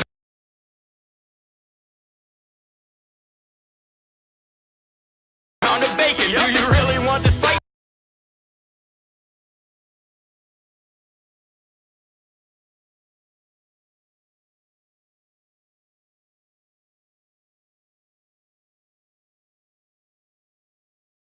Maybe you were just mistaken. Freedom keepers on the right and 3%ers don't get shaken. We may be bottom feeders, but defenders of the free. From sea to shining sea, defining all of you and me. Don't ever get it twisted. It isn't. We're leading in North Carolina. We're leading in Pennsylvania. We're leading in Arizona. We're leading nicely in Florida. We're leading substantially in Georgia. I had the same thing 4 years ago. You know, the swing states, I wasn't going to win any of them, and I won all of them. When you look at Florida as an example, you have thousands of boats out of the ocean, out on the intercoastal. You look at other states where likewise you have thousands of boats, and they're all waving the Trump sign, Trump-Pence sign, and they're so proud. Thousands and thousands, you've seen it, where you have bikers for Trump with lines that are miles long on highways going along on weekends. I think there's more spirit now than there's ever been for my campaign, because what we've done, nobody's ever done before. Nobody has ever rebuilt the military, cut taxes the most in our history, created the greatest economy we've ever had, cut regulations at a level that nobody's ever done. Army, Navy, Air Force, Marines, Coast Guard, and now Space Force. That hasn't happened in 75 years. What we've done has never been done. If you look at Alaska with ANWR, perhaps the biggest drilling site in the world, even Ronald Reagan and Bush and Clinton, everybody wanted to get it done. I got it done. And I saved the energy business. I got Russia and I got Saudi Arabia on the phone, and they cut way back, and we're now at $40 and plus a barrel, and we're saving tens of millions of jobs in energy. We're the number one in energy in the world. So with all that we've done, we made and brought this country to the greatest point in its history. We never had an economy like we had prior to the China virus coming in. We never had numbers like it. We are going to have them again. And everyone knows I'm going to rebuild it. I had to close it, and now we're reopening it. And next year will be stronger. It'll be the strongest year so far. It'll be better even than last year. A strange video from Louisville shows a U-Haul truck unloading riot supplies to protesters, including riot shields, masks, banners, and signs. As things get more tense in this country, it's important to have the ability to protect yourself and your family, which is why I carry the Fighter Flare flashlight. It's a professional-grade, tactical, ultra-bright flashlight. It's solar-powered, so I don't need batteries. It has a USB connector, so I can charge my phone or other devices anywhere. It has other life-saving add-ons like an emergency strobe light setting, a compass, a wire cutter, and glass-breaking hammer. Plus, it's been recommended by military, law enforcement, and emergency professionals. This is the only tactical flashlight I'll choose to protect myself and my family. I keep one in the studio, in our car, one in our house. I keep a Fighter Flare flashlight in my bug-out bag 24/7. For a limited time, the Fighter Flare flashlight is part of a 25% blowout sale. If you want your Fighter Flare flashlight for 25% off, please visit fighterflare.com. Enter promo code Pete25 or visit the link down below in the description box. That's fighterflare.com. Enter promo code Pete25. I learned a lot. And I learned that, a lot. Anyway, Bo is associated here. Anyway, the point I want to make is, I learned so much. I learned black, white, all colors, all backgrounds, but I mean, come on, man. Men, women, gay, straight, everyone deserves a shot, you know. Come on, man. You know the thing. You know what I mean? You know the thing. You know what I mean? Come on, man. What I have to do is I have to continue talking about the things. Come on, man. I came down here because I remember the first bumper sticker I saw. I learned that I got hairy legs that turn blonde in the sun.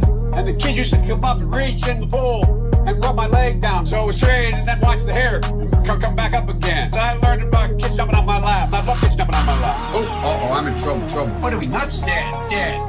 You know. Come on, man. Give me a little break here. Get a life. Taking cocaine or not? What do you think? Huh? Come on, man. Black, white, all colors, all backgrounds, but I mean, come on, man.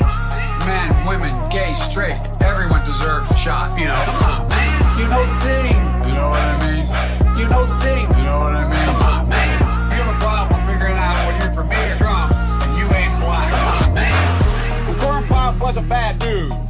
and he ran a bunch of bad boys. I can hardly wait to meet with that guy who is the stable genius. Come on, man.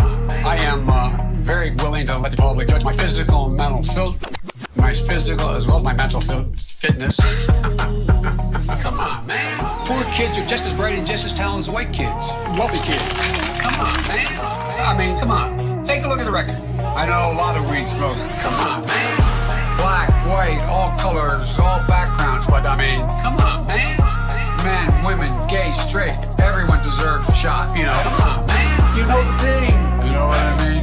You know the thing. You know what I mean? Come on, man. Why the hell would I take a test? I am, come on, man. What the fuck, bro?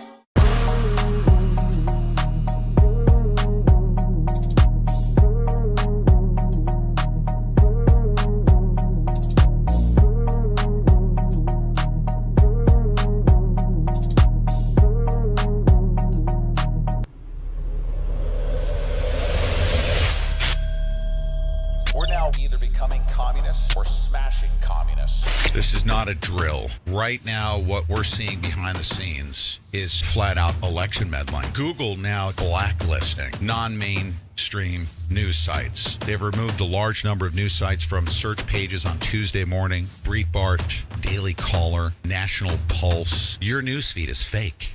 It's a fake feed.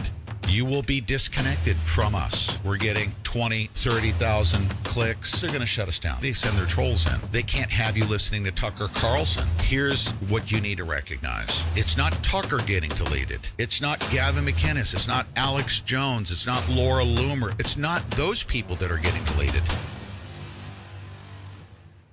Collagen is the most abundant protein in your body. Essentially, it's the glue that holds you together, but it starts to decline more than 12% every decade after your 20s. Low collagen levels can contribute to joint pain, sagging skin, and other conditions. Poor diet, smoking, and pollution accelerate the loss of collagen. But now there's Ageless Multi-Collagen from BioTrust. Go to healthwithpete.com and discover this all-natural product today. Use Ageless Multi-Collagen and you'll notice healthier skin, hair, nails, and joints in no time. Become ageless. Go to healthwithpete.com and order your Ageless Multi-Collagen from BioTrust today. That's healthwithpete.com.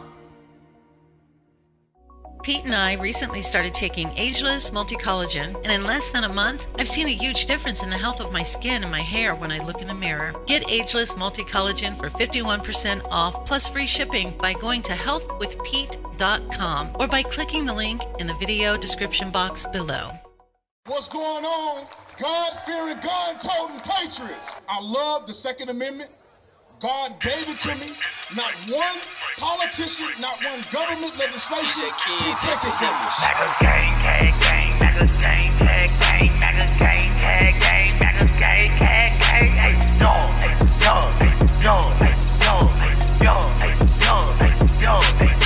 I'm a gun-toting patriot, God-fearing patriot. Bryson, why they mad? Cause I'm real and they be faking it. Free speech advocate, it's on my mind, I'm saying it. I'm about to buy another gun and ain't nobody taking it. Gun-toting, Bible reading, God believing, truth speaking American. This MAGA season, Democrats committing treason. I know they think it's sweet, but you don't know who you dealing with. This for free thinkers only. You ain't got no membership. They free General Flynn out the cage, cause he innocent. Barton Roger Stone, cause the world know that he innocent. We need to kick out every single illegal immigrant. Mandatory voter ID laws we need to implement. Tell Justin Smollett that I know this MAGA country. Tell China we know they trying to play us like some dummies. I looked deep into it and I did the math. Why did Obama send money to that Wuhan lab? What is George Soros doing with all of his cash? Why did China take that Harvard guy and drop him a bag? Why is there so much propaganda? Funny you ask. How about that Bill Gates vaccine? Now, sorry I'll pass, cause I'm a gun-toting patriot. God-fearing patriot. Bryson, why they mad? Cause I'm really Navy faking it. Free speech advocate, it's on my mind, I'm saying it. I'm about to buy another gun and ain't nobody taking it. Gun-toting patriot. God-fearing patriot. Bryson, why they mad? Cause I'm really Navy faking it. Free speech advocate, it's on my mind, I'm saying it. I'm about to buy another gun and ain't nobody taking it. Okay. All red MAGA flags waving through the South like we just want 4 more years. Democrats can't get right. Trumping with that Yeezy flow. Don't go broke on Sleepy Joe. Make America great again. Seeing that what you hating for. Military working overtime. I salute y'all. Antifa steady trying to play them games. Yeah, we see y'all. Can't knock us down. Republicans standing too tall. About to run it back to back. Yeah, that's how we ball. Trump, yeah. Okay, bury him a legend. Yeah, Trump, hey. Okay, America's biggest blessing. Free speech advocate, packing, never lacking it. I just bought another gun and ain't nobody taking it. Gang, gang. Okay, the White House going crazy now. MAGA season, tell them liberals they can't break us down. It's up, they know we run it, best believe it now. About to paint the city red, please don't burn it down. Gang, gang, gang, MAGA gang, gang, gang, MAGA gang, gang, gang, MAGA gang, gang, gang, hey, yo, yo, yo, yo, yo, yo, yo, yo. I'm a gun-toting patriot, God-fearing patriot. Bryson, why they mad? Cause I'm real and they be faking it. Free speech advocate, it's on my mind, I'm saying it. I'm about to buy another gun and ain't nobody taking it. And I want to make this clear as well. If you want to come and get my rifle, good luck. I'm hungry. What's to eat? Beans again.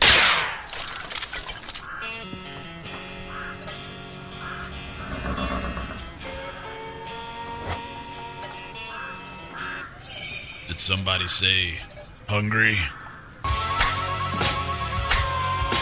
Pistol Pete's Jerky at PistolPete'sJerky.com. A herd of delicious flavors. Break Bronco busting hunger. Lasso up your order at PistolPete'sJerky.com. Thanks, Pistol Pete. I made it myself. PistolPete'sJerky.com. Tell them Pete sent you. Howdy, gunslingers. Pistol Pete's Jerky is the official beef jerky of the Pete Santilli Show. Go to PistolPete'sJerky.com or click any of the links down below and order your delicious American beef jerky made right here in the United States of America. Mint chip. Yeah.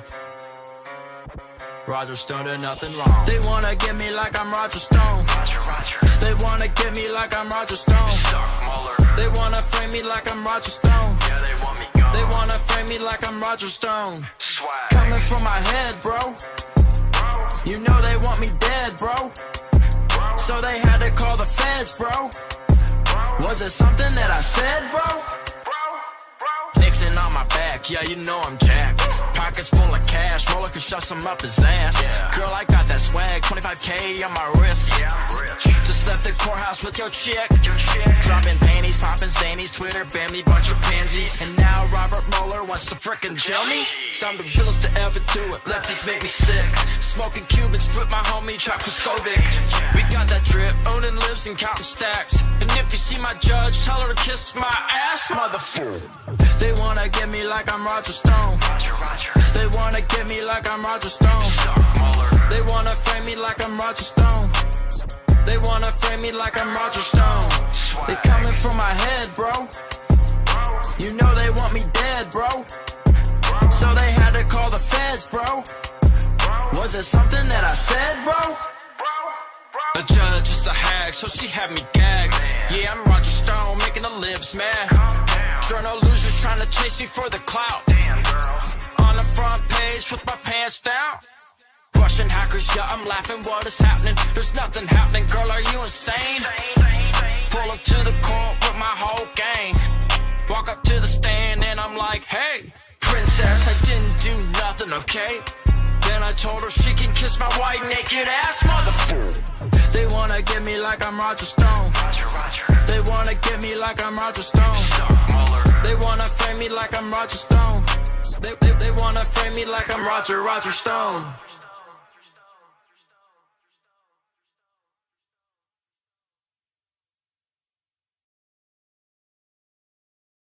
Our American heroes love getting down and dirty, fighting for our freedoms and safety.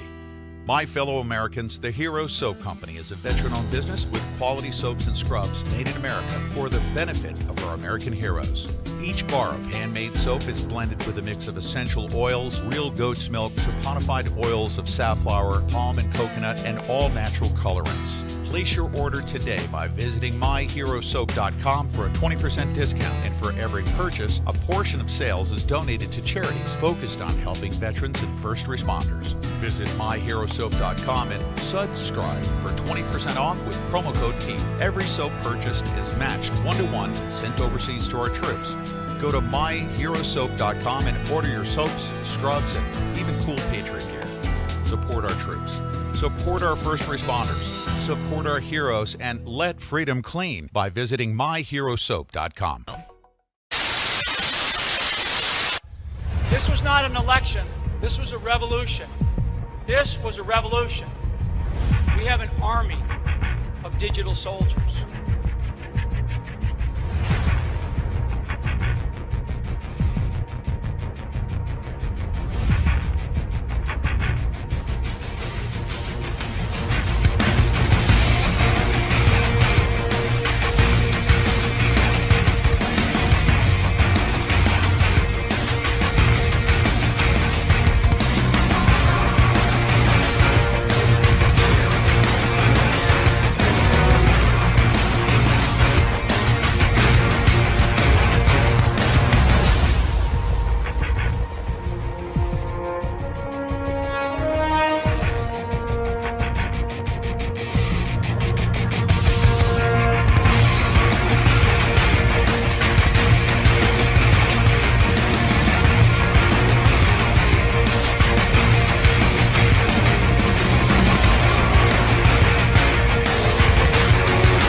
This is Ashley, and you're listening to The Pete Santilli Show. Fellow Patriots, welcome to the Pete Santilli Show. The commentary you're about to hear is meant to be used as an educational tool and may contain mature content. Parental discretion is strongly advised. Characterizations made by Mr. Santilli about any person, living or dead, is solely the opinion of Mr. Santilli. Get ready for the Pete Santilli Show. Pete Santilli telling you the truth, whether you like it or not.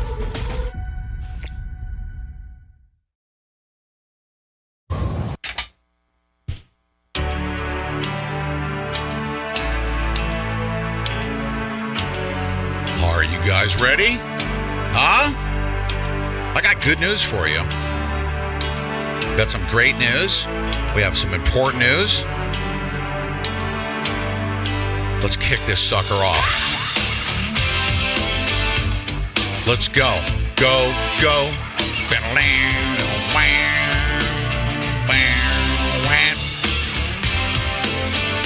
Welcome, everybody, to this 6 p.m. edition of the Pete Santilli Show. If you're brand new, just know everybody will get you settled in. This is, first of all, one of the best places to be right now for our present times. And I would say this is probably the most important. I had actually said to somebody, this is the most important time in all of human history. And they said in cosmic history. What we're about to see, we've never seen what's about to come down. We need to get prepared for it, even as awake as our listenership is. We have to get prepared for what's coming, and it's coming. We're going to break it down for you in this show, as we will each and every day. We make sense of the world that we're living in, okay? We are at war. It's an information war. They're fighting tooth and nail. There's various steps to them choking off the information flow to try to stop the awakening, but nothing can stop it. We will push through it. We've built an infrastructure to be able to push through all of this stuff. Oh, my God, I need to put a curtain up over there. Wow. Oh, my goodness. Ashley is a juggler. She does it part-time. And she just so happens to just start. And she's literally just having full-blown conversations with me right now. I'm so sorry to train wreck the show, ladies and gentlemen. That's my fault. I have ADD, I guess. I don't know. So anyways, at 6 p.m. we broadcast each and every day. At 9 a.m. we broadcast. And when news breaks, our top news headline, and I'm going to read the full message to you.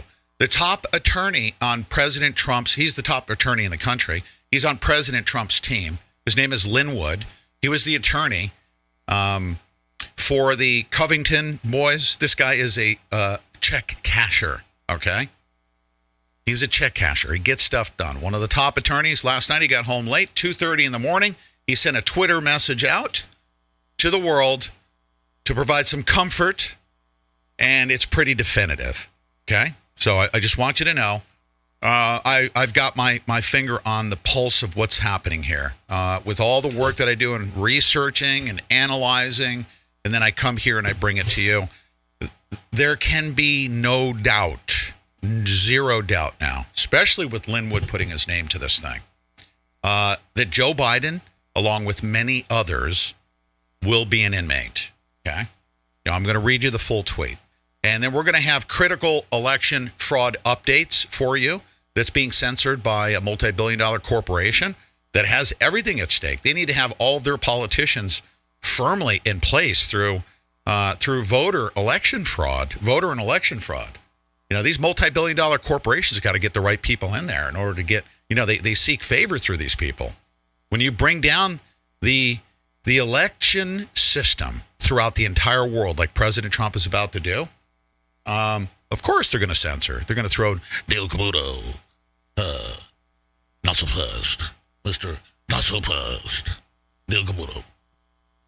Thank you very much.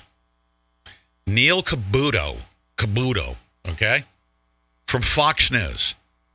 And what he did, he literally, you know what he did? He did the equivalent of poking a big fat hole with a lit match on the Hindenburg, okay? It was already going down, but he poked a big hole in it, and he stood on the inside of the Hindenburg with highly flammable freaking gas with a lit match, poked a hole, and it just set the whole thing on fire. We're going to talk about that as well.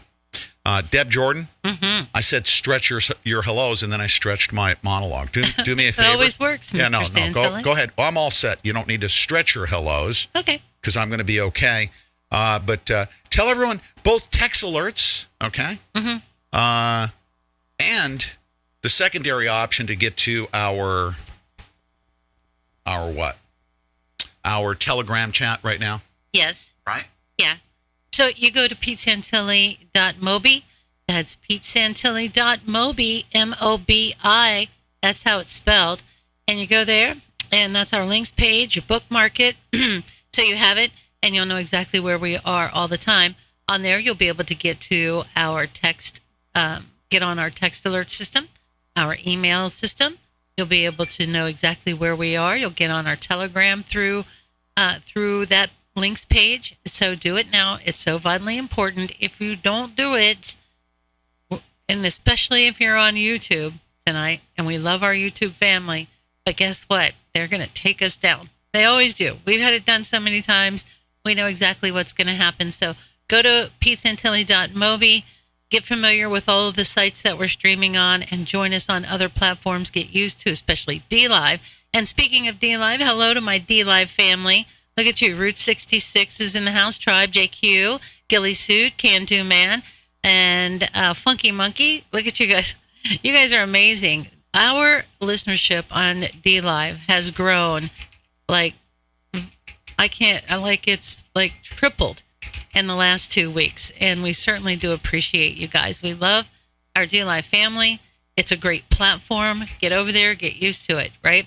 That's DLive. So, and hello to our YouTube family, Melissa No, Dave S.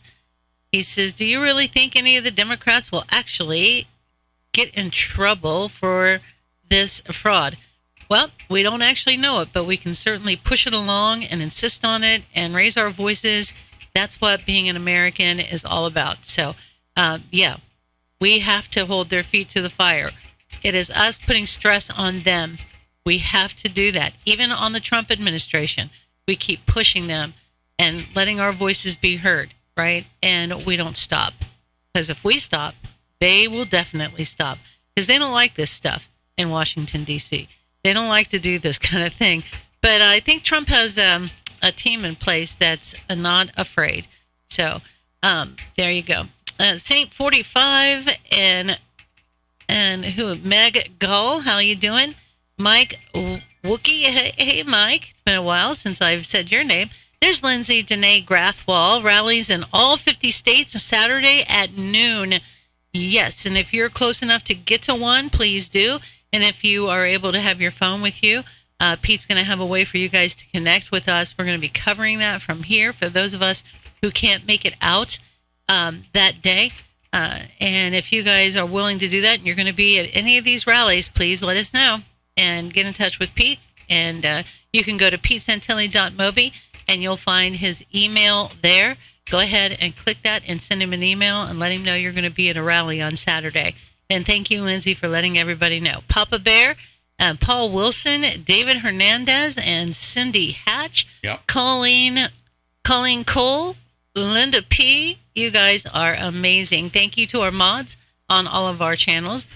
Speaking of our channel, welcome to eVault. If you're listening to us on eVault.com, that belongs to us. It's a live streaming platform, a great alternative to YouTube, too. It's fantastic. We love it over there. They're building it. Our mods and our people who go over there are being patient and building and getting used to it. And so make sure you go to eVault and get an account and subscribe to the Pete Santilli Show and good shows like the R-Rated Conservative. You guys, if you haven't heard the R-Rated Conservative, you got to do it because he is amazing. He and his wife do a fantastic job. If you like raw and real and in a locker room language, he does it and he pulls no punches. It is great. He Everyone does not self-censor. Not everyone. We have new people listening. So go to make sure you subscribe on these channels to the R-Rated Conservative too, okay? Yeah. And he does not self-filter, and it's refreshing, believe me. If you're not afraid of cursing and somebody telling it like it is, you guys will like him. So hello to Range Broadcasting, Twitch, and everybody listening on our audio side. Yep. Welcome to the Pete Santilli Show Welcome. Hump Day. Yeah, we do say hello. You know why? Because we do. Although I have a one-way communicator, okay, this show is all about you. All right. Yeah. There's a specific reason why I do that. By the way, the mainstream media is old, stale, haven't figured it out. They're crashing and burning. Okay. And I'm going to tell you something right now. Several times over, I've been at the leading edge. Okay. Let me just tell you, I got to throw flowers at us. Okay. Because I tapped into something early on. I was an early adopter with live streaming. I was on YouTube Live before Alex Jones. Yep. Okay. That's a fact. Yep. He resisted a long time. I was actually recognized by the American Film Institute for being a pioneering broadcaster. It was the first reporter to live stream a major international news story for an entire month. It was never done before until January 2016. That's the truth. I was also, as a result of reaching millions of people through those methods, where I tapped into what people wanted. They didn't want 3.5-minute Fox News packages of lies. That's right. They wanted the raw, real truth. And I streamed for 5 to 8 hours in some cases. Right. And people had the chat rooms and they engaged. We do a social media broadcast. And they organized. And guess what? We are the people that are driving that. It's supply and demand. I supplied that environment because there was a demand for it, because that's what the people want. They're trying to put a cork on that, on what we're doing right now. They're going to try to shut us down. So where you are on this show and what we're doing, they will do everything they can to shut us down. Now I'm gonna let's get right into this. You ready? Let's do it. Fox News. We're gonna start off with Fox News because I just saw President Trump. Okay, he keeps, and that's great. He's staying loyal to the last three people that have the biggest audiences, and that is Tucker Carlson. Yep. That is Laura Ingraham, and that is Sean Hannity. But I'm going to tell you, the first of those three to fall was Tucker Carlson last night. Right in the middle of the biggest news story in all of human history. There is no story that is bigger than what we're about to see right now. Okay? So we need to gradually start letting everybody know there's fraud, there's fraud, there's fraud. You have a responsibility and obligation like we're doing right now. We're laying out a case that if you're being told by MSNBC that it's all a hoax, a lie, it's not. We're in legal circles now. You can't call it fake news. We're going to be presenting evidence, and there's overwhelming evidence. What did Tucker Carlson do? He said, sometimes you just got to take a break, and we're going to go talk about defund the police, which we crushed 6 months ago. We, the people of every race, creed, and color, took the defund the police movement and crushed it. What did he do? He dedicated a whole show to that last night. It's the dumbest freaking thing I've ever seen. Okay? So Tucker Carlson says tonight, there's new information about dead people voting in the general election. We'll investigate tonight at 8 p.m. on Fox News. And I said, hey, are you sure Paul Ryan isn't going to make a switch to stupid topics like defund the police movement, which the American people crushed months ago? Grow some balls, Tucker. The American people rewards principled heroes tenfold. Okay? That's right. The money will come to you. Stand on principle. This is what we're looking for, ladies and gentlemen. We're looking for people like President Donald J. Trump, who could literally concede and walk away and say, well, I'll just run for re-election. I got to protect my brand. We'll probably sell a lot of wine, Trump wine. We'll sell that. I can invest my time in that. We can build some skyscrapers. We can build our and basically throw everybody under the bus. You know what he's doing? He's sacrificing his fortune. He's sacrificing his personal safety right now. Yes, this President is a fact. Trump, yes. This is a fact. He's sacrificing everything right now for our country. And what is he going to bring to us?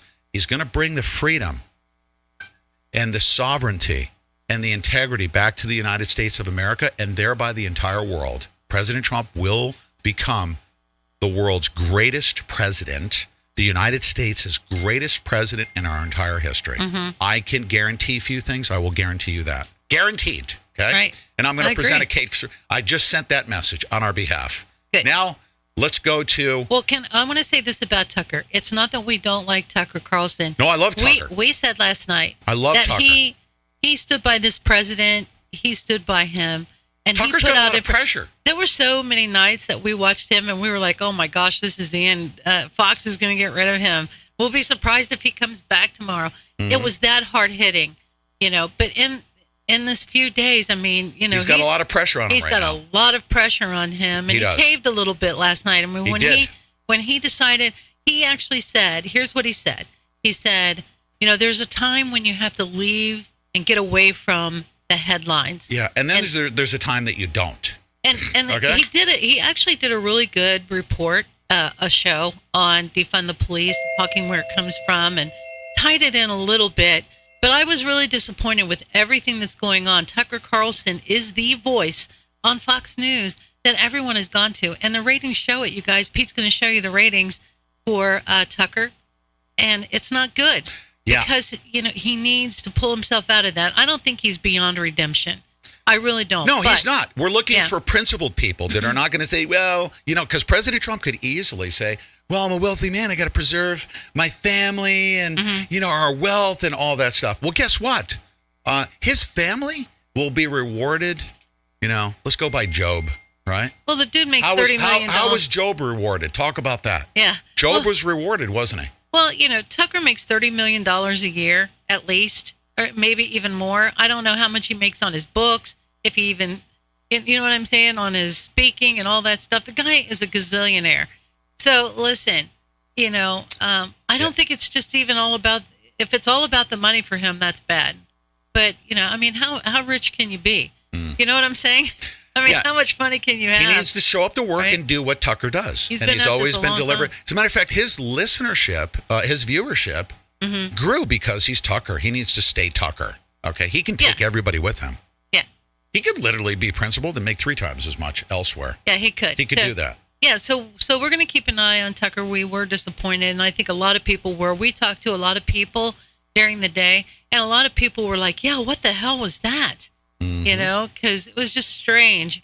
And then Yeah. Laura Ingraham coming out, and she tried to do that kumbaya thing right after the election, because Fox News was calling. She was trying to say, you know, do that kumbaya thing where she was saying, you know, we'll be a point where we have to accept this, and they started calling him by a president-elect, and just feeding into that. And so we watched just a few minutes of her too last night, and for some reason I just didn't feel it. I was like, oh no, you know. At least with Tucker, you know, I can honestly say it was a great report. With Laura Ingraham, it seemed to me, Pete, that she was just going through the motions. And Do me a favor, everybody. wasn't sincere. Yes, that's right. You ready to go? Yeah. Okay. This is the most important thing I'm going to bring to you right now. I'm analyzing a lot of bits and pieces, and we'll bring it to you as we go. We'll be able to back this up. I'm putting my credibility on the line, whatever credibility I have, because if I'm right, people will come back in a big way. When I send out that breaking news alert, if you're on our text alert system, 81257, okay? If you're on our text alerts, I'll be sending out that text alert when the stuff starts coming down. It's going to come down in a big way. How do I know that? I don't know that. I got a gut feeling. You can only put together and connect some of the dots and see that there's a lot of evidence. You listen to Rudy Giuliani. Then most importantly, I listen to Sidney Powell. Sidney Powell is probably the best candidate for FBI director. I mean, she's of that level of integrity and competence. She's really good. She's been talking about the hammer, the scorecard, and the vote manipulation. And that's coming down in a big, big way. We're seeing vote switches like crazy. I mean, there's plenty of documentation. Well, how does all that happen, and where does it happen? Then I got a message the other day from somebody out of Germany. In German, they sent the message, and they said that, and this is a fact, that data, our voting data, is offshored to Skittle. It's pronounced Seitel, but I'm going to call him Skittle. Because it sounds Our voting data is offshored to Skittle, all right? Dennis Montgomery knows why, because he wrote the program as to what they do when they offshore that data. They basically take a look at it and they say, how many people showed up? Oh, that many? Okay, we're going to need, per the algorithm, we had so many prior to the election, then so many people showed up during the election, we got early reports, and then in the middle of the night, they stopped the vote counts, they offshored the information, they figured out what they needed to do per precinct to decrease President Trump and increase Joe Biden. They didn't just decrease President Trump. They just have an algorithm where they can gradually start manipulating votes like that as they're coming in to produce a result algorithmically and mathematically in order to get what they need. Joe Biden got 70-something million people voting for him for one reason, because the machine said, that's what you're going to need to overpower we the people. Right. It's the only reason why he had that many votes. You're going to find this out. Now, Lin Wood at 2:30 in the morning sits down and said, time now to rest. Comfortable in my belief that real Donald Trump won a historic landslide victory across the nation on November 3rd. Be patient. Biden, now this is the top attorney in the United States. The top attorney. There's nobody bigger than this guy. This guy goes after Washington Post, New York Times, CNN, and they're writing checks to this guy. And he wins. And he wins. Biden will never be president of our nation. To the contrary, Biden, along with many others, will be an inmate. Be patient. Trust Trump. Boom. Boom. Everything that I'm collecting here, and I'm taking a look at it, and I'm hearing that in Germany, the U.S. Army went to the Seidel facility and seized their servers. They basically went at the other end, and we're getting reports out of Germany on the dark web, because Germany is able to communicate through certain dark web channels. In German, they said, "Oh, it's been reported that the U.S. Army went to the Seidel facility and confiscated their servers." Okay? We heard about that. We got evidence through Dennis Montgomery because he designed the program that when they offshore it, okay, he designed the program that when the information comes back in, there's a way to communicate and do the switching without detection. He designed that program. They had to have both of those two things at both ends, okay? Seidel as well as Dennis Montgomery's information. So if Dennis Montgomery says, "Hey, I designed a program to do that," and they said, "Well, you don't have any evidence. You do it. That's freaking conspiracy theory." "Oh, really? Well, let me tell you how I do it, and then let me show you what actually happened." They seize the servers in Seidel. They take a look at it, and they say, "In the middle of the night, all this data was uploaded." And why was it uploaded? You're not supposed to be offloading data like that. And then you take a look at every single vote and how it was switched is documented. Document every single digit by the millisecond was calculated, and it's documented. We have forensic evidence.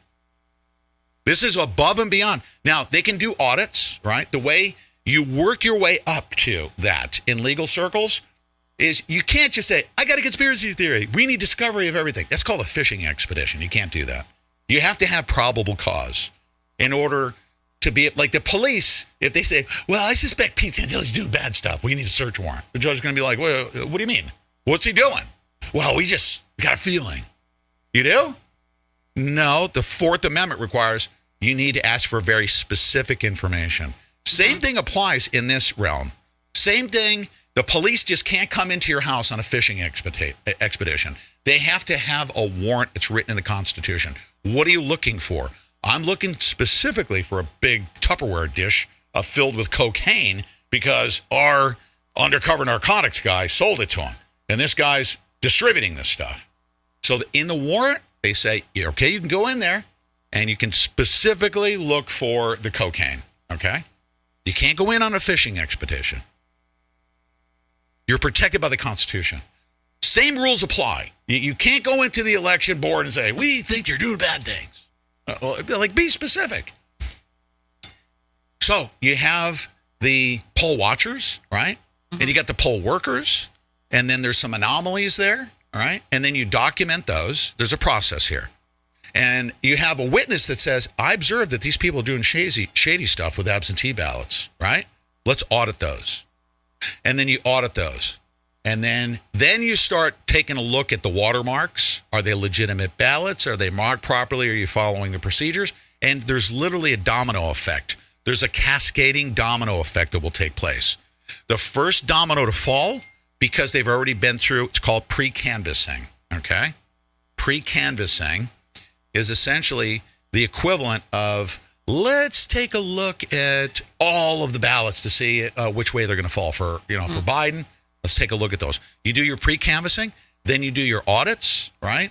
Right. And then that audit is going to produce a recount, because if the audit fails, if President Trump has 100 votes and Joe Biden has 101 votes, right?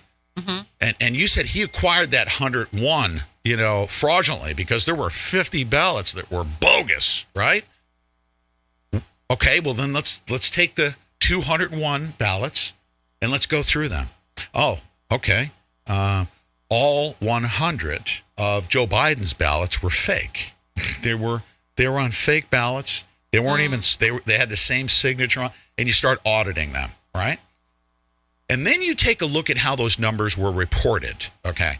And you literally audit and you say, okay, this precinct, you had 2,952, all right? You had 2,952. How did you derive that number, 2,952? Well, we have stacks of ballots. We just counted the ballots. We literally just counted in our audit that you had 1,700 ballots. Why was it reported? I don't know. We certified it. We did our upload at 2 o'clock in the morning, and all of a sudden it came back way over. We're like, woohoo, right? Mm-hmm. All of a sudden, the data starts looking terrible. So they're going to track that all the way through. They're going to see how they manipulate. This is so massive, ladies and gentlemen. Let me tell you how big this is, okay? Imagine when this thing comes crashing down, okay? The mainstream media is not serving the public, all right? They are in the dark. They're going to wake up one day and literally they're going to be busting doors down and arresting people. They have no choice. They have to get these people that have committed crimes. They have to arrest them because this is a CIA cyber coup.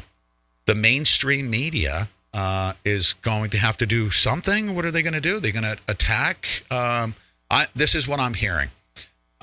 This is what I am hearing. And yeah, this is so massive. This is very, very massive. Well, even for us, we know what they did, okay?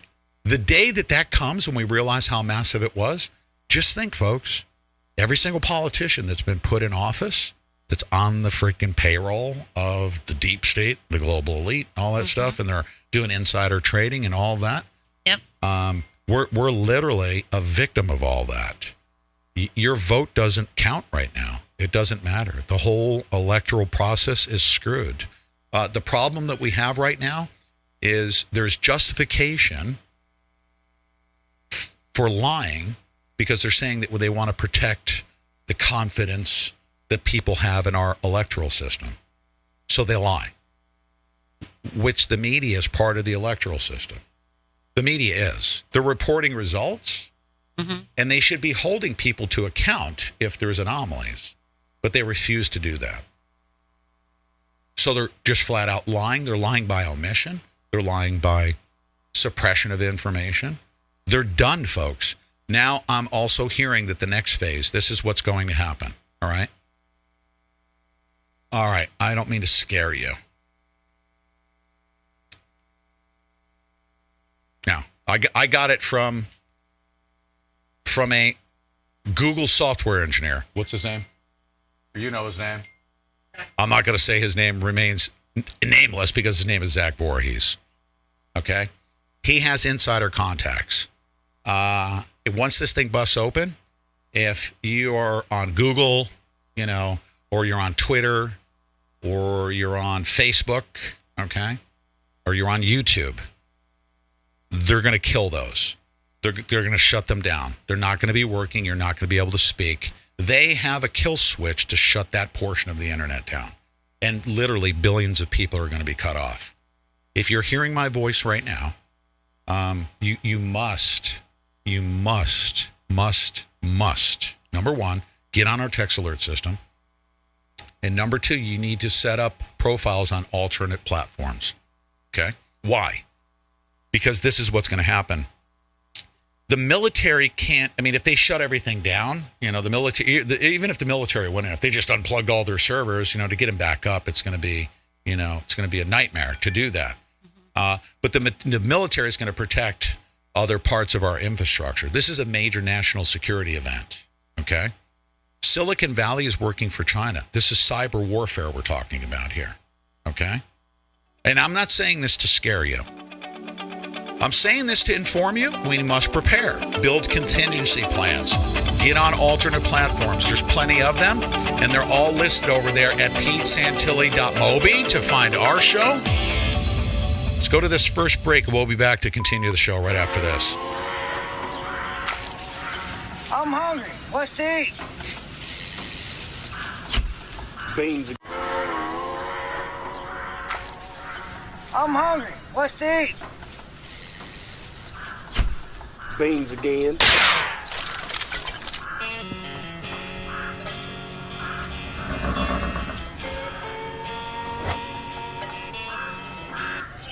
Did somebody say hungry? Pistol Pete's Jerky at PistolPetesJerky.com. A herd of delicious flavors. Break Bronco busting hunger. Lasso up your order at PistolPetesJerky.com. Thanks, Pistol Pete. I made it myself. PistolPetesJerky.com. Tell them Pete sent you.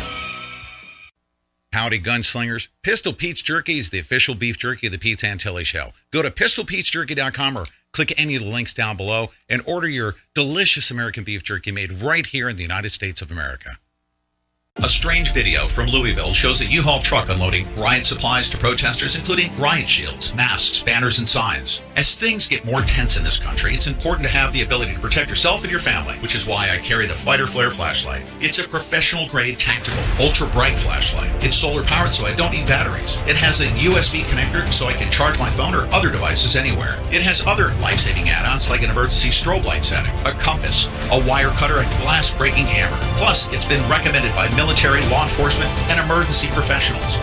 This is the only tactical flashlight I'll choose to protect myself and my family. I keep one in the studio, in our car, one in our house. I keep a Fighter Flare flashlight in my bug-out bag 24/7. For a limited time, the Fighter Flare flashlight is part of a 25% blowout sale. If you want your Fighter Flare flashlight for 25% off, please visit fighterflare.com.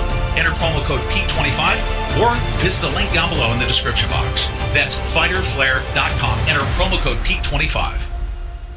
Collagen is the most abundant protein in your body. Essentially, it's the glue that holds you together, but it starts to decline more than 12% every decade after your 20s. Low collagen levels can contribute to joint pain, sagging skin, and other conditions. Poor diet, smoking, and pollution accelerate the loss of collagen. But now there's Ageless Multi-Collagen from BioTrust. Go to healthwithpete.com and discover this all-natural product today. Use Ageless Multi-Collagen and you'll notice healthier skin, hair, nails, and joints in no time. Become ageless. Go to healthwithpete.com and order your Ageless Multi-Collagen from BioTrust today. That's healthwithpete.com.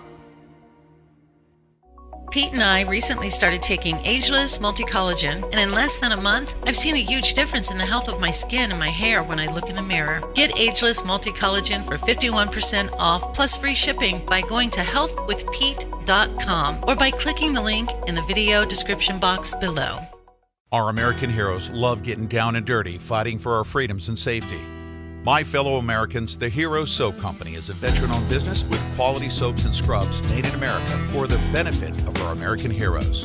Each bar of handmade soap is blended with a mix of essential oils, real goat's milk, saponified oils of safflower, palm and coconut, and all natural colorants. Place your order today by visiting myherosoap.com for a 20% discount. And for every purchase, a portion of sales is donated to charities focused on helping veterans and first responders. Visit myherosoap.com and subscribe for 20% off with promo code PETE. Every soap purchased is matched 1-to-1 and sent overseas to our troops.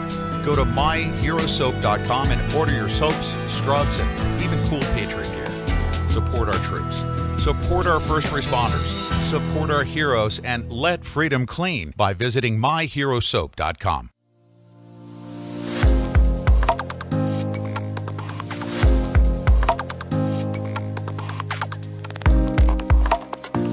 All right, we have an advisement here. Linwood's putting out information. This is vital information. Right now, you're tuned into an outlet that I will, no matter what, they won't be able to shut us down. I'm telling you this right now. They won't be able to. I've got so many contingency plans. I've literally been planning for this moment for years. For years. You need it. Immediately, right now, everyone get on our text alert systems. Everyone right now, okay? And everybody encourage everyone, make sure you're on our text alert system. We're literally going to, that's our lifeline of support. It is. Listen, I will very rarely send it out. It'll be very important, okay? I don't expect that I'm going to be texting you every single day. That's not what you're going to get. You're going to get important emergency alerts and important information when news breaks. Text range to 81257. I'm going to give you an example of what I'm talking about, all right? First of all, I'm not going to go to President Trump. I need to go to Linwood again. He's putting out another advisement, all right? Be brave, patriots, okay? Be brave, patriots, because this is what's coming. This is the intelligence that we have right now. Our adversaries will do everything possible. Stand by for a potential false flag, okay? When Linwood puts the following message out, you better pay attention. More truth from Linwood. Goal of groups and individuals who tried to steal our election is to overthrow our Constitution. They think we are Venezuela. They are wrong, okay? Be very wary in with an exclamation mark. Be very wary of online disinformation campaign, i.e., you ready? This is a top attorney, okay, is now speaking of watch out for the false flag. Videos of staged attacks aimed at inciting patriots. They have the ability right now that if you go to a rally, and I'm not saying don't go to a rally, I'm saying the opposite. You must be very aware of your surroundings, and you go, okay? And we go by I hope we have a couple million people there. Oh, gosh, I do too. I hope we have a couple million people. Now, they're going to look for that, and you need to know, and you need to be prepared at this point in time in war, okay, against our adversary. You can't say, well, I'm scared, I'm not going to go. If you're going to do that, I don't know, where can we send you? Where temporarily? Maybe offshore? I mean, it's not for everybody. It's really not. Do not stop going. If you plan to go, you need to go, but you got to be very aware. For instance, if you're in front of a crowd of 300 people, maybe stay on the outside of that crowd, okay? And observe and report. Go there. Yes. You have a vital role to play. Be very wary of online disinformation campaign. Videos of staged attacks aimed at inciting patriots. Yeah. Be wise and be patient. This comes from one of President Trump's top attorneys. You better be paying attention to what's going on here because he just tipped us off to a potential for a false flag that intelligence is getting right now. So what they're going to do is what they've always done. Yep. We see it all the time. Yep.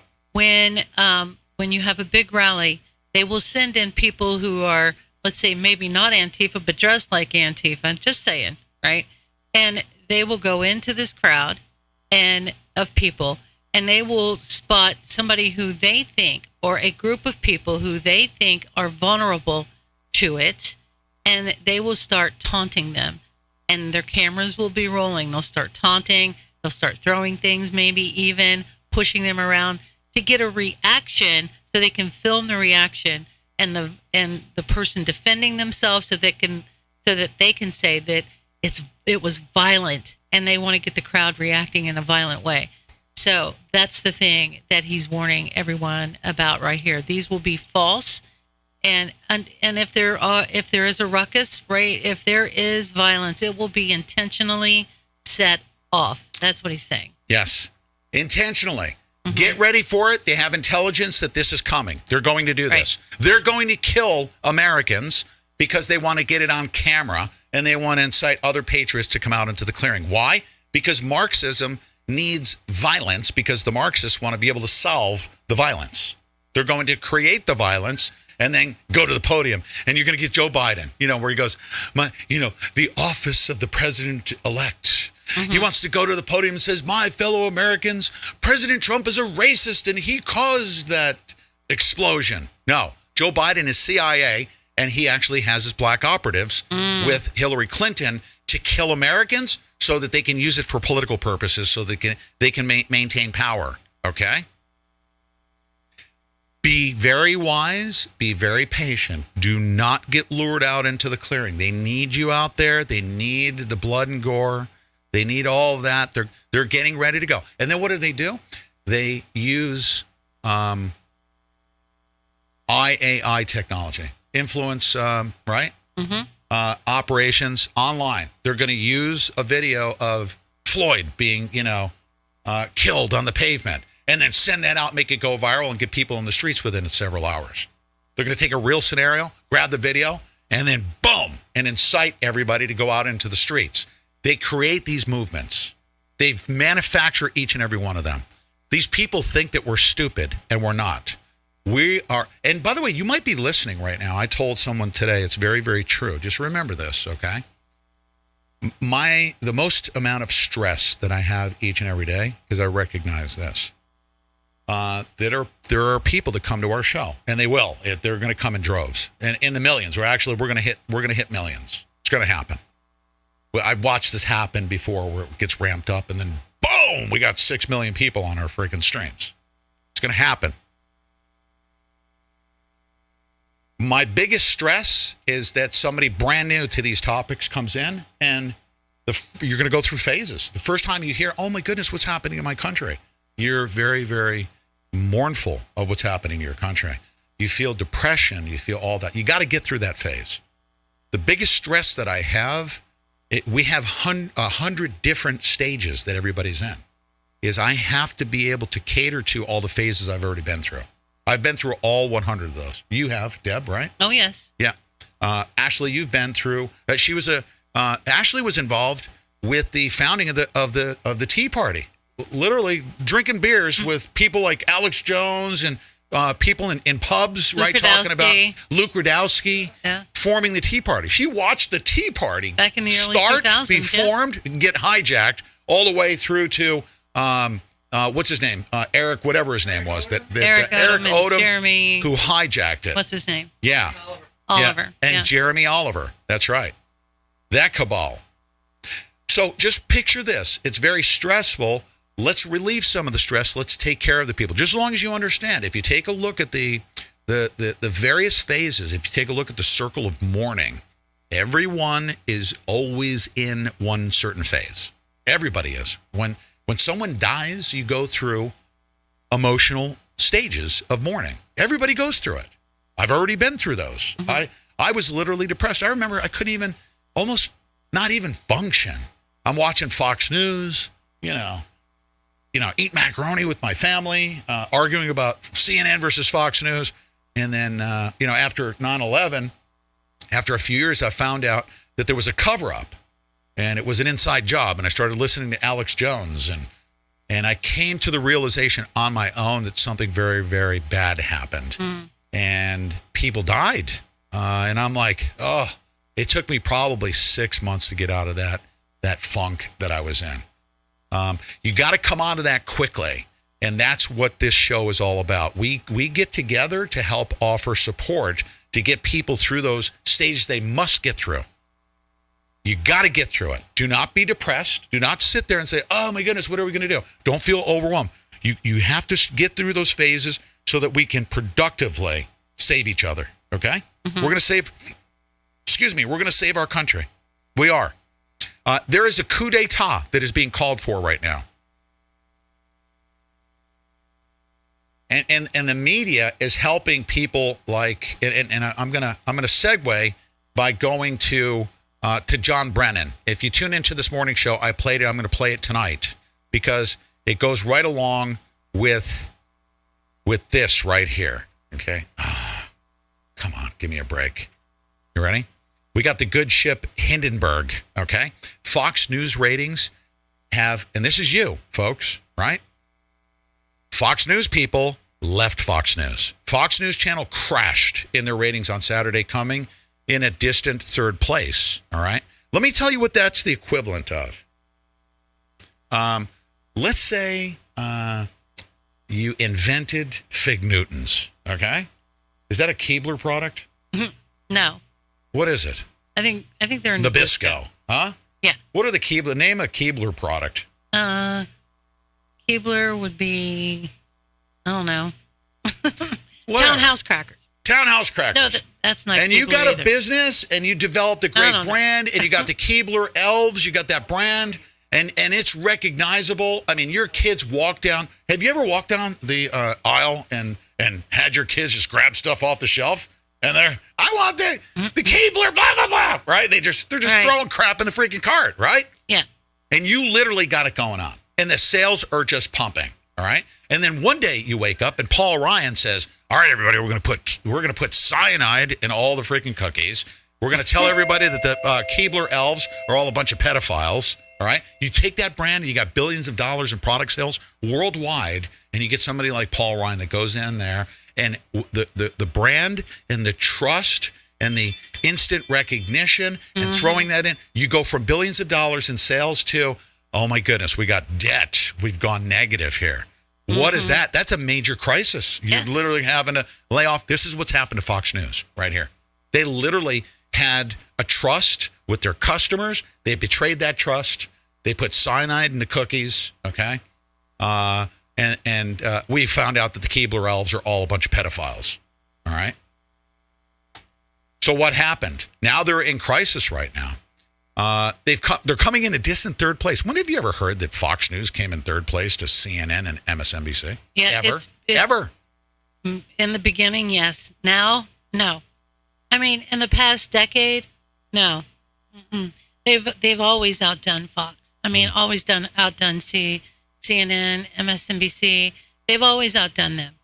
And, I mean, by the millions. Very comfortable lead. Like, I guess you're going to read that here, so I won't give it away. But they had a very comfortable lead on everyone on election night. And what's happened since then is astronomical. It's astronomical. Yes. Fox viewers have been in revolt since election night when the cable network called states early for Joe Biden while holding off calling states for President Trump. USA Today reported on Saturday's ratings CNN was the first network to project Democrat Joe Biden as the winner early Saturday and reaped the top Nielsen ratings for the fifth and final day of the election coverage. CNN beat the TV competition in total viewers Saturday with 4.2 million, according to Nielsen. The cable news network projected Biden as the winner over President Trump at 11:24 Eastern on Saturday and continued to hold the top rating spots in all categories as President-elect Biden and Vice President-elect Kamala Harris addressed the nation. More than 13.6 million viewers watched Biden and Harris's primetime address on CNN, with MSNBC coming in second. The AP reported Fox News Prime host scored record ratings the week before the election, and that overall Fox dominated CNN and MSNBC by more than double in viewership. Fox crushed the competition on election night. Big. The presidential race did not have a declared winner, but Fox News channel easily took the TV ratings crown. That figure was down 20%. Okay, hold on a second. TV ratings crown of all three major networks, according to the final Nielsen ratings data for election night, when 56.9 million watched primetime coverage on 21 networks. That figure was down 20% from the 71 million who watched primetime results in 2016. But Fox election night coverage, anchored by Brett Baer and Martha McCallum, won 14.1 million viewers during primetime. Fox News said its performance marked the most watched election night in cable news history. They garnered all of that, okay? And now what they've done is they've hired a PR firm, all right, to go from billions of dollars in sales to a massive departure. Gone. People are gone in the millions. They will lose, we're talking about hundreds of millions of dollars in advertising sales. Their brand is gone. That Hindenburg right there is exactly what they are right now. They literally, whoever it was that made that decision to do everything that they're doing, including allowing Neil Caputo, to censor evidence of election fraud, is crazy. So here we are. Ladies and gentlemen. We've got a great way to deliver truth and information as we get it. You ready? Here's another Linwood message. Thank you, Jeremy, for that. 6 minutes ago. You ready? This is what he's calling for right now. He just put this message out. Linwood, I again call upon Georgia Governor Brian Kemp to timely order a special session of Georgia legislature to address unlawful and void 11-3 election resulting from 3-6-20 consent agreement with the Democratic Party by the Georgia Secretary of State. Resulting, unlawful and void election result from the 3-6-20 consent agreement with the Democratic Party? I don't know what that is. What is that? What is a 3-6-20 consent agreement with the Democratic Party? Better find that out. I want to know what that is. He says, don't play political games with our votes, Brian. Okay? They're going to start putting the pressure on. He's calling for a special general session. We need to find out what that, and our aardvarks out there, if you're listening right now, and I'm not in the aardvark thread, but if you guys can go find out what that consent agreement is with the Democratic Party on 3-6-20, they had an agreement with the Democratic Party that was documented on 3-6-20? Wow. An unlawful and void 11-3 election resulting from the 3-6-20 consent agreement with the Democratic Party. Very interesting indeed. Thank you very much for that, Jeremy. All right, now let's go to The coup d'etat right now. This is what's going on right now. If you missed it this morning, I'm gonna play it again. You need to know what's happening here. Okay? You must know what's happening. John Brennan has openly called. We got more Lynn Wood tweets coming out. Scott is dropping me Lynn Wood. He's going crazy. Lynn Wood's going crazy. I love it. Good for him. Oh, the president can't. Okay, Lynn Wood says this. Here it is again. The evidence is irrefutable. Soon, people will be going to prison. Lots of people. Oh, you guys, come on. Huh? What? I can't go to Brennan. I wanted to go to Doom and Gloom Brennan, who's calling for... No, don't do that. Huh? Who's calling for... Huh? What's he calling for? He's calling for a coup d'etat? Right. Stop the bus. We're going to celebrate. Yeah, we need to make sure. Yeah. Make sure. Go to jail. Yeah. Make sure we get screenshots of all of this because Twitter will take him down. Oh, yeah. I dare that little freaking pedo, Jack, to tweet. He says the evidence is irrefutable, okay?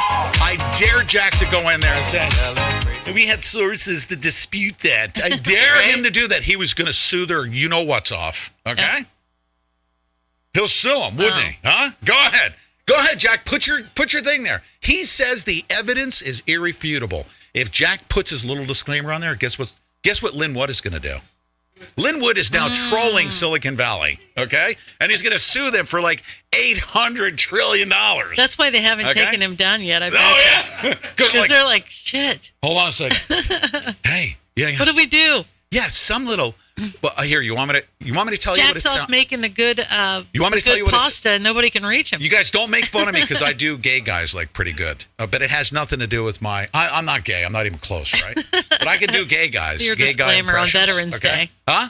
I said that's your disclaimer on Veterans Day. He's not gay. No, I'm really good. I do good gay impressions, okay? Because I don't discriminate. It's fine. And I'm very secure in my freaking manhood, okay? Yes. Yeah. Very, very secure. Until right now. What? No, I'll have some people say, gee, Pete, you do that really, really well. Jeez, Pete. Huh? Huh? Jeez, Pete, huh? You got to kind of have a Rick Grinnell kind of I love gay Rick persona Grinnell. when you do Rick Grinnell's not gay. Rick Grinnell is, as a gay man, he's got more freaking testosterone than half the freaking men I know. He's amazing. We were watching him the other night, and he was just so cool and calm and collected. And I was like, wow. Oh, that guy. If he had boobies, I'd freaking be after him. Okay? Seriously. All right? I like boobies and punani. Too bad he doesn't have any of that. Yeah, no.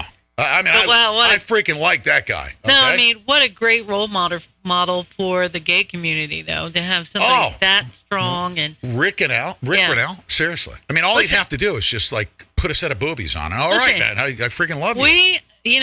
We've been like real up close and personal with Mr. Grinnell. Yeah. And I was watching how he I said, dude, you're my freaking hero. Okay? You did. I'm not going to, We were watching how he operates, and he, he's this kind of person. He may be gay, but let me tell you, he doesn't go around the room flittering and making all these hand motions and, No. He doesn't, he is not like that at all. No. At all. Hope my nephew Sky is watching Pete and Deb. I hope so too, Pamela. Yeah. Okay, so this is how it goes. You ready? So you got some freaking pushtard, some freaking tofu eating freaking metrosexual over at Twitter, sitting in the cubicle watching Lynn Wood's tweets. Well, let's do it. Okay, and then, oh my goodness, I got to call Jack about this one. Hello, Jack. Lynn Wood just put out a tweet that says the evidence is irrefutable, and I got this little button you want me to put on here that says that it's disputed. How do I do that? He's an attorney. What if he challenges that? Are we going to get sued? Huh? Is he going to put it in our pooper? Jack, what do I do? Jack, come on, Jack. Put the disclaimer on Lynn Wood's tweets. I dare you. He'll sue you for $800 trillion and win. Huh? You'll be making a good pasta, Jack, you freaking pedophile.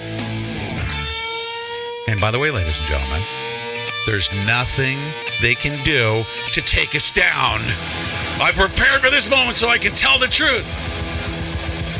because of your support. We'll be right back right after. Oh, we got a guest coming up here momentarily. Stand by.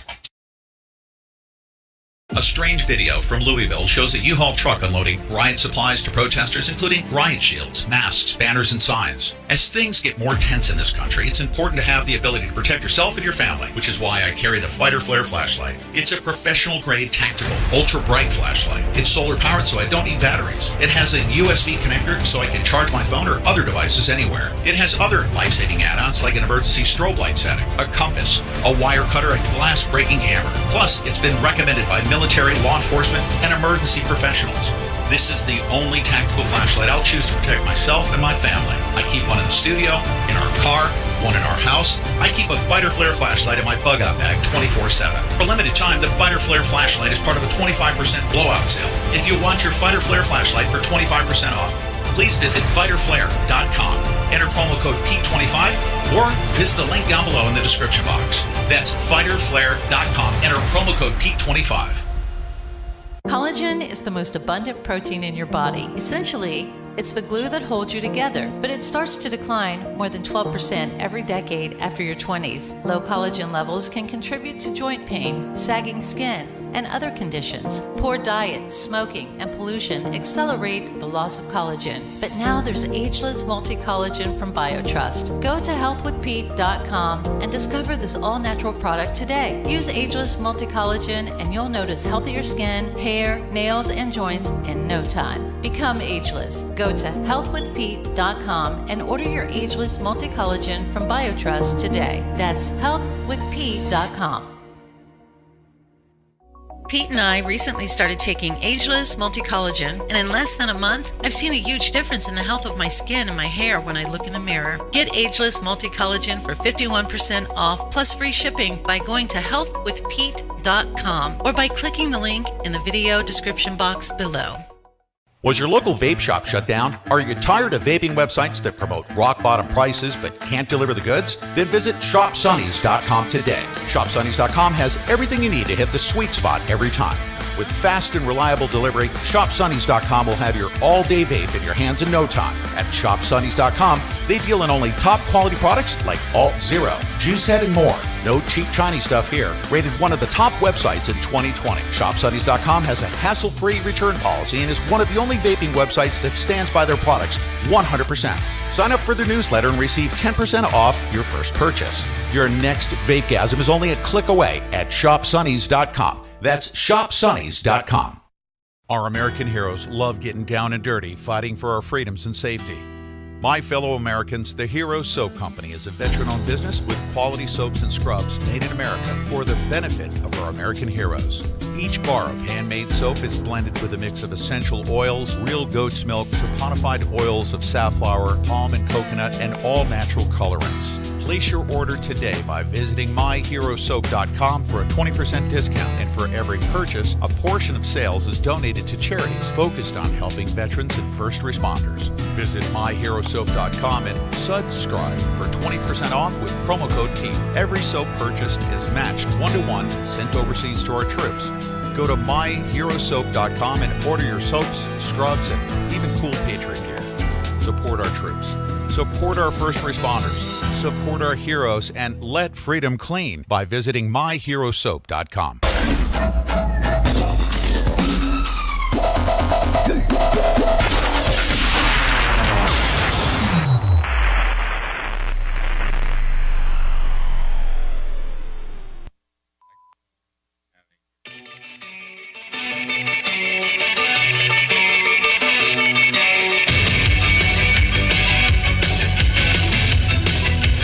Listening to the Pete Santilli Show. Pete Santilli, telling you the truth, whether you like it or not. Okay.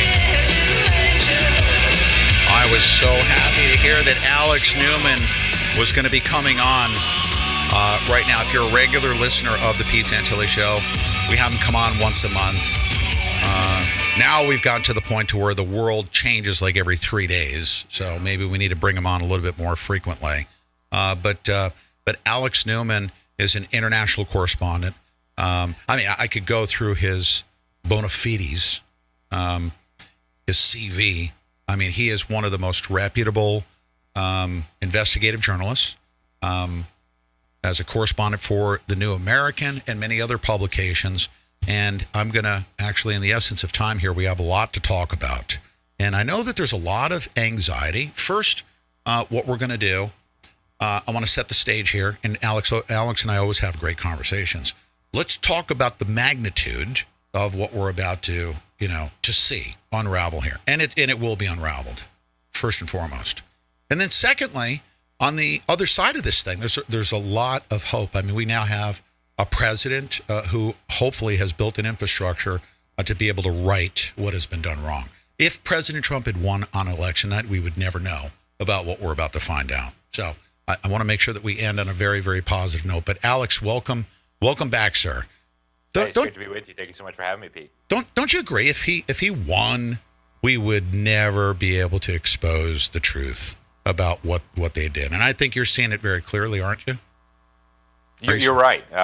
This is a blessing in disguise. Mm-hmm. I think for the first time in all of American history, millions of people have suddenly woken up to the fact that the political establishment is not just corrupt, doesn't just have stupid political ideas, but that they're cheaters, that they're liars, and that they are willing to steal an election if they think that's what they need to do. And even more important, Pete, I think probably one of the biggest benefits of all this will be that the controlled opposition media is being exposed. Fox News, I've been warning that it's controlled opposition for as far back as I can remember.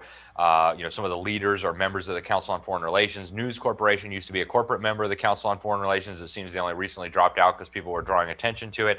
And now, with the flip of a switch, millions of Americans, maybe tens of millions of Americans who support Trump and who know that the Democrats are trying to steal this election have now realized the same thing, that Fox News is more dangerous than the regular fake media because they had built up trust among conservatives. Now we know that trust was never justified. Fox News was always the linchpin of the psyops that they're pulling on us. So the fact that Fox News is so discredited now is absolutely phenomenal, I think. Did you, and I know you're busy, you didn't hear what I was talking about right before you came on, did you? I did not. No, I just got back to my hotel. A perfect segue, because we were talking about the collapse of Fox News. And I used the analogy of, let's say, you're Nabisco, I think it is, or Keebler. You got elves, you got your brand, and you literally have it set up over multiple decades that entire families just grab stuff and throw it in the cart. It's a brand, it's a trust, unquestionable that you've got your stuff in a box and people want it. You're selling billions of dollars in product, and next thing you know, tomorrow you start putting cyanide in it, and you tell everybody that the Keebler elves were pedophile, satanic influencers on the world. And everybody stops buying them. And you're in a multi-billion-dollar collapse of your business.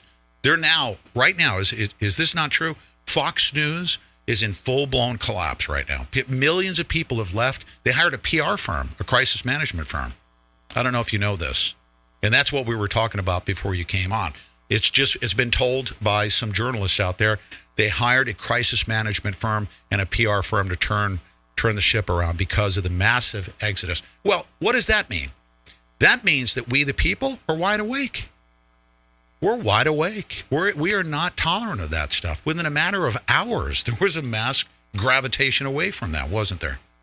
Exactly. And even mainstream conservatives that still tuned into Fox News and still believed it was fair and balanced. Everybody was kind of aware that it was drifting more to liberalism. And, Trump had complained about it a little bit here and there. But it was still the go-to source for your mainstream average conservative. At this point, everybody from my church, my mainstream conservative family members, they say, I'm done with Fox News. I deleted the app from my phone. I will never turn it on my television again.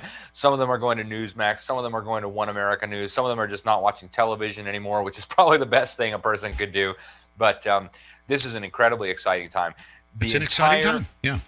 Power base of the deep state is in its control of the narrative. In fact, when we were warning about the color revolution, that they were going to try to pull against Trump months ago. Back in September, we warned that the control of the narrative was the most crucial component of the whole operation. That's why Fox News was more essential than all the other fake media combined. You could have had CNN, CBS, ABC, NBC, MSNBC, all of them pretending like Joe Biden was president-elect or pretending like the election was fair. But as long as Fox News was telling the truth, at least half the country would know that it was baloney. That's why they were so dependent on Fox News. Well, they miscalculated. They thought that by having Fox News call some of these states for Biden and by having Fox News play along with the fiction that sleepy Joe Biden was president-elect, that conservatives would just say, oh, okay, grumble, and, I guess we'll accept Biden. Well, that blew up in their face like nothing we've ever seen before. And that means their control of the narrative as far as, maybe half the population of the United States, maybe more, is over. It's done. Now, the challenge will be to get these people who are leaving Fox News in droves over to reliable sources of information.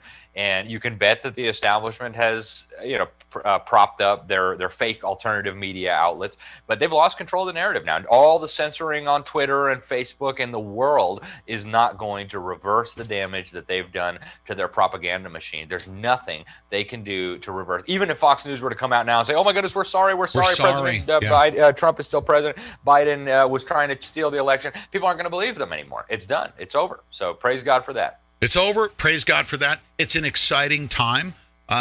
There's a new media, and here's the message that everyone needs to know, because it's kind of disappointing if you're accustomed to tuning into Fox News and all of a sudden you lost that one last bastion that you thought you had. So it's disappointing, but at the same time, it's we the people that are in control. It's our wallets and our eyeballs are actually the currency. We walk away from them, they're powerless. They're absolutely powerless, and that's a very exciting thing. All right, sir, let's I don't know how much you know, but I'm following it. I'm digging into the minutia. I'm taking conspiracy theories about what we've known. For instance, let me speed up the clock here.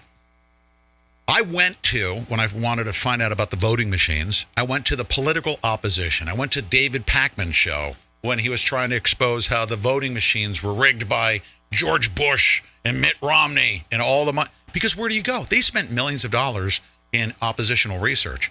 So I started digging into it. I found out that with these voting machines and being rigged and all these corporations and Soros is behind the scene and blah, blah, blah, blah, blah, Mitt Romney, the first guy that congratulated Joe Biden, has been putting together these bundling organizations and for many, many years has been financing this system that we're being victimized by. And this is this CIA cyber coup machine known as the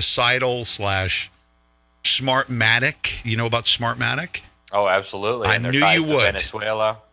I'm going to throw to you now. Tell us what you know about this and what you've known for many, many years. I'm sure, in Venezuela you mentioned. That's right. Yeah. Yeah, well, we know that there's multiple components to this election fraud. And part of it is what's being talked about, the dead people voting, the fraudulent votes. But I think the more significant part is the computer rigging. And again, there's multiple components even to the computer rigging, because different states use different systems, different counties use different systems. But you have multiple systems here now, including Smartmatic. You've got these computer programs. We actually just interviewed today for the New American Magazine, General McInerney, who was talking about Scorecard, right? The computer program that the CIA was involved with that enables them to rig the vote. And we've seen now on television some of this happening in real time. We saw it in 2018 where Governor Bevin was losing votes. That's right. As the candidate against him, the Democrat Bashir, was gaining votes. I mean, come on, that doesn't happen in real life, right? There was clearly a computer operation at work here. So when you add in the computer programs and all the physical fraud, it becomes beyond clear that this election was not just rigged, it was rigged in a massive way. I suspect that the landslide for Donald Trump in the popular vote and in the Electoral College might have been unprecedented. I don't know that we've ever seen something that huge in American history. And we must get to the bottom of the computer fraud, because that is the linchpin of it all. They've been talking on Fox News a little bit about dead people voting, and that's important. We should talk about it. But the much more significant portion and the much more difficult to detect portion is what they did through the rigging. And we have Dominion voting systems and the ties to the Pelosi's. Of course, one of them is run by George Soros's henchman, Lord Malak. So you've got all the usual suspects running our elections, thinking that they were going to get away with this massive fraud. Well, they need to be exposed. They need to be prosecuted. And I think, we start putting them under oath. We start telling them, hey, we'll give you immunity if you testify and tell us who told you to do this, who paid you, who was in charge. But all of this needs to be unraveled if America is going to continue as a free country. It's in the process of being unraveled, but this needs to continue. So. Yeah, and it's so massive. And tell me if you agree with it, because you just touched on something that I've been noticing. That I think that algorithmically they have to take into account, that they use this big stew pot of methods of rigging the vote, from a portion of the dead voters to a portion of the fraudulent mail-in ballots and a portion of this and a portion of that, right? And, malfeasance at the counting facilities. I think they use a combination of all those things. They'll plug it in. I'm understanding they're uploading the data, like in the middle of the night when they had those shutdowns. They were taking a look at it, saying how many people showed up to the polls. If we have a percentage of the total votership, we take all these factors into consideration as to what we did. This is how many votes we will need to edit as we go throughout the accounting. But that algorithm factors in that entire stew, doesn't it? I bet. Absolutely. I bet it does. I think there's probably an element of, local fraudsters, right? When we're dealing with people who support Joe Biden, these are typically people who operate under a very different system of morality than, say, your average Trump supporter or even your average person. America, at least historically, has been a Christian nation. The kind of Christian biblical ethos that we don't cheat, we don't lie, we don't steal, we don't rig elections, we don't murder, etc. That's kind of been the dominant paradigm. But when you're supporting Joe Biden, a guy who tells you he wants to destroy whole industries, he wants to mandate that you put a diaper on your face, he wants to slaughter unborn babies with tax money, you're dealing with a completely different moral code. These are like Alinsky disciple type individuals who believe that the ends justify the means. And if the means requires vote fraud, then so be it. And so there's no question in my mind that not every bit of the vote fraud that's being discovered was directed from a central conspiracy. I'm sure there was local idiots who thought, hey, I'll help Joe Biden out by by filling out 1,000 fake ballots. And that might not have been part of the overall coup attempt, even though we may unravel it and these people may end up going to jail. But the broader picture, I think you're right, involves all these different strategies. And again, it works different in different states. And I think you're exactly right, Pete, about what happened. The reason they had to shut down the vote count on election night was to figure out, okay, we're down by this many. We can't just add 100,000 votes in, this rural county because there's not even 100,000 people. So how do we make this at least look somewhat legitimate? We got to figure out where to distribute the fake votes. We need to figure out what kind of, manipulation needs to be done here, where we can add fake votes. Do we need to mail in actual ballots, or can we do it just with the computers? So there's all of that going on, and it's so overwhelming. And at this point, I think, Pete, it really doesn't even matter that much anymore, the specifics. At this point, I think the state legislatures in Pennsylvania, in Arizona, in Michigan, and in Wisconsin, they're all Republican. They need to say, you know what, it's so obvious that massive fraud was perpetrated. We don't need to know the minute details. All we need to know is that you criminals tried to steal the election. Right. We'll prosecute you later. Right now, we're going to be sending Trump electors to the election. Boom. That's it. Now, we were able to. We had, now, of course, you just can't. But this computer system always outruns us. So if we had 150 million people that went and voted for President Trump, then they would have had 157 million go out and vote for Joe Biden automatically, because it would just automatically outpace us.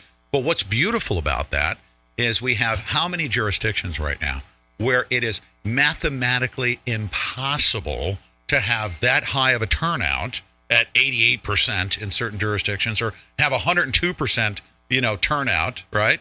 102 people voted and there were only 100 registered voters. That stuff has allowed us through this investigation to bring those anomalies forth. So us going to the polls, although we couldn't outpace it, it has brought all this fraud right to the surface, I believe.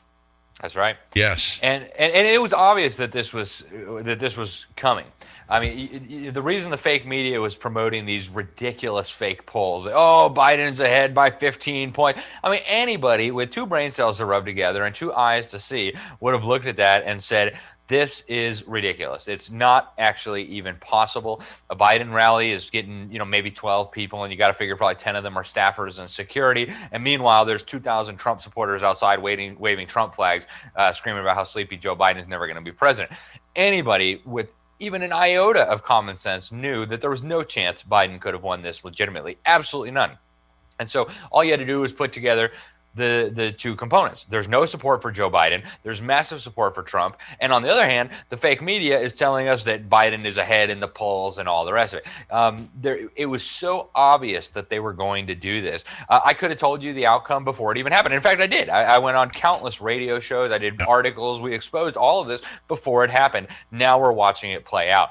And I think, what comes next, Pete, the deep state has now realized there's a very real chance that their puppet, who was going to really be used as a Trojan horse to bring in Kamala Harris, who, of course, was a puppet of the deep state and even more, obviously, the revolutionists, the communist revolutionists. Mm-hmm. Their next play is, all right, how do we make lemonade out of these lemons that we've been given? And that is, I think, where it's going to start getting real interesting. And I hope that is where people in the Trump administration are also spending some of their efforts and some of their time. Because I think what comes next, once they realize that they've been caught, that there's a very real chance that Trump is going to continue to be president for a second term, they're going to have to figure out, well, what do we do now? Well, we already know. They're going to send out the terror mobs into the street. They're going to start rioting. They're going to start burning. They're going to start looting. They're going to start trying to murder police officers. They're going to start trying to burn police cars. And they are going to try to have an all-out revolution in the streets, egged on by the media, egged on by the crazy Democrat governors and mayors. And then, I've been saying this for years, I think there's a very real chance they'll try to pull an economic collapse and blame it on Donald Trump instead of the Federal Reserve, the criminals who run the money system, where the blame really belongs. So there's all these different irons in the fire for the deep state. It's not like, oh, I guess we got caught with the vote fraud. I guess we'll go home and we won't enslave you guys anymore. Of course not, right? They're going to continue trying to enslave us. They're just going to have to try a new approach now that their election fraud has been exposed on a massive scale. Yes. Now there's another element. We have to be aware of it. And we're also getting, this guy isn't small potatoes. His name is Lin Wood. He's one of the top attorneys in the country. You already know that. And we can measure that by the size of the checks that he gets when he goes after the mainstream media. He's just taking down a multi-billion-dollar industry, getting CNN and Washington Post to cut him, hundreds of millions of dollars in checks. He puts this out. More truth. Goal of groups and individuals who try to steal our election is to overthrow our Constitution. They think we are Venezuela. They are wrong. And he puts out a warning here. Be very wary of online disinformation campaign, i.e. videos of staged attacks aimed at inciting patriots. Be wise and be patient. Now, sir, we can conspiracy theorize, but then again, you have covered this. It's very, very real. They've launched false flag attacks. They'll use propaganda to blame, violent extremists that are white nationalists. They're causing XYZ event. They get that captured on camera. They've got their mainstream media people. They know what kind of imagery to get. Propagate that, throw out the narrative to incite a violence in the streets, essentially. We need to recognize that it's very, very, very real. They've done this in the past, correct? You've done plenty of research on this topic, have you not? Oh, absolutely. At the very highest levels of the government, they've done these types of things, even going back decades, back when we didn't have openly evil Luciferian lunatics operating at the highest levels of our government. Back in the 1950s, back in the 1960s, they had Operation Northwoods. They had Operation Mongoose, these different operations to actually murder people as part of false flag attacks. So we need to be very wary of that. In fact, we were just talking about that today. Imagine a false flag attack that were blamed on a Trump supporter, and imagine dead children or something like that were just shown on endless loop on the fake media to try to to terrorize the American people. We are in a full-blown war, and that's what people don't understand. This is a full-blown war on America, on the American people, on our liberty, and a big component of that is psychological warfare and psychological terrorism. Again, if these people will not hesitate to slaughter unborn babies in the most gruesome fashion imaginable, what in the world would make anybody think that they would hesitate to rig an election or that they would hesitate to kill some people and blame Trump supporters, right? I mean, it's just obvious. It should be very obvious. And at this point, they're running out of options. You know, if they don't come up with something quick, a lot of them might end up in jail. So they have got to pull something out of a hat. I saw that tweet, and I think he knows what he's talking about. It's a very real prospect, and that needs to be exposed too. We need to be on alert, and you know, all these different irons in the fire. Yes. It's a very dangerous time for our republic and for everybody involved, including for the deep state and for the left.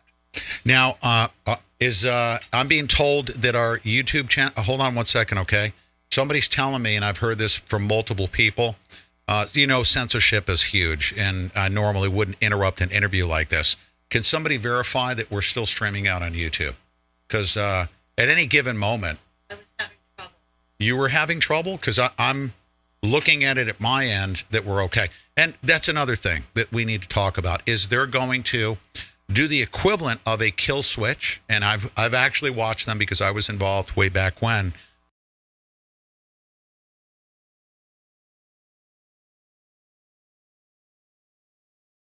They've studied methods by which they can shut down portions of the internet, still keep the economy going because we're so dependent on electronic transactions. Commerce is dependent upon the use of the internet. They studied back during the Iranian Revolution how to identify who the dissidents were, figure out which cells were using to communicate and organize in the Iranian Revolution, and only shut down certain portions of the internet. They're going to do the same exact thing if violence is out. I mean, we're already seeing what they're doing with the mainstream media. We're already seeing what they're doing with Silicon Valley. The next stage is they could potentially turn off and block Twitter access, YouTube access, Facebook access. That's going to be the next step that we need to be very, very prepared about in this war, this information war. To stop our means of communicating. It's already started. Yep. I mean, you have Twitter trying to censor the president of the United States of America. You have Facebook trying to censor the president of the United States of America that we elected to run our federal government. I've been banned from Facebook. They shut me down. I'm not allowed to I can't even like a post for I think I got 23 days left in Facebook jail. They didn't even tell me what it was, but I think it was as soon as I started talking about election fraud on Facebook, they just shut me down. And we need to recognize the deep state is never going to give us the tools to effectively fight them. So we're not going to be able to effectively fight and resist using the tools that they've provided for us, Twitter, Facebook, YouTube, et cetera. And I've argued this for a long time. President Trump needs to develop right now direct methods of communicating with the American people. There's a lot of alternative social media options. Yes. Has just absolutely exploded in the last few days. That's wonderful, wonderful news. There's MeWe, there's Gab, now there's BitChute, and there's Brighteon, and there's Rumble.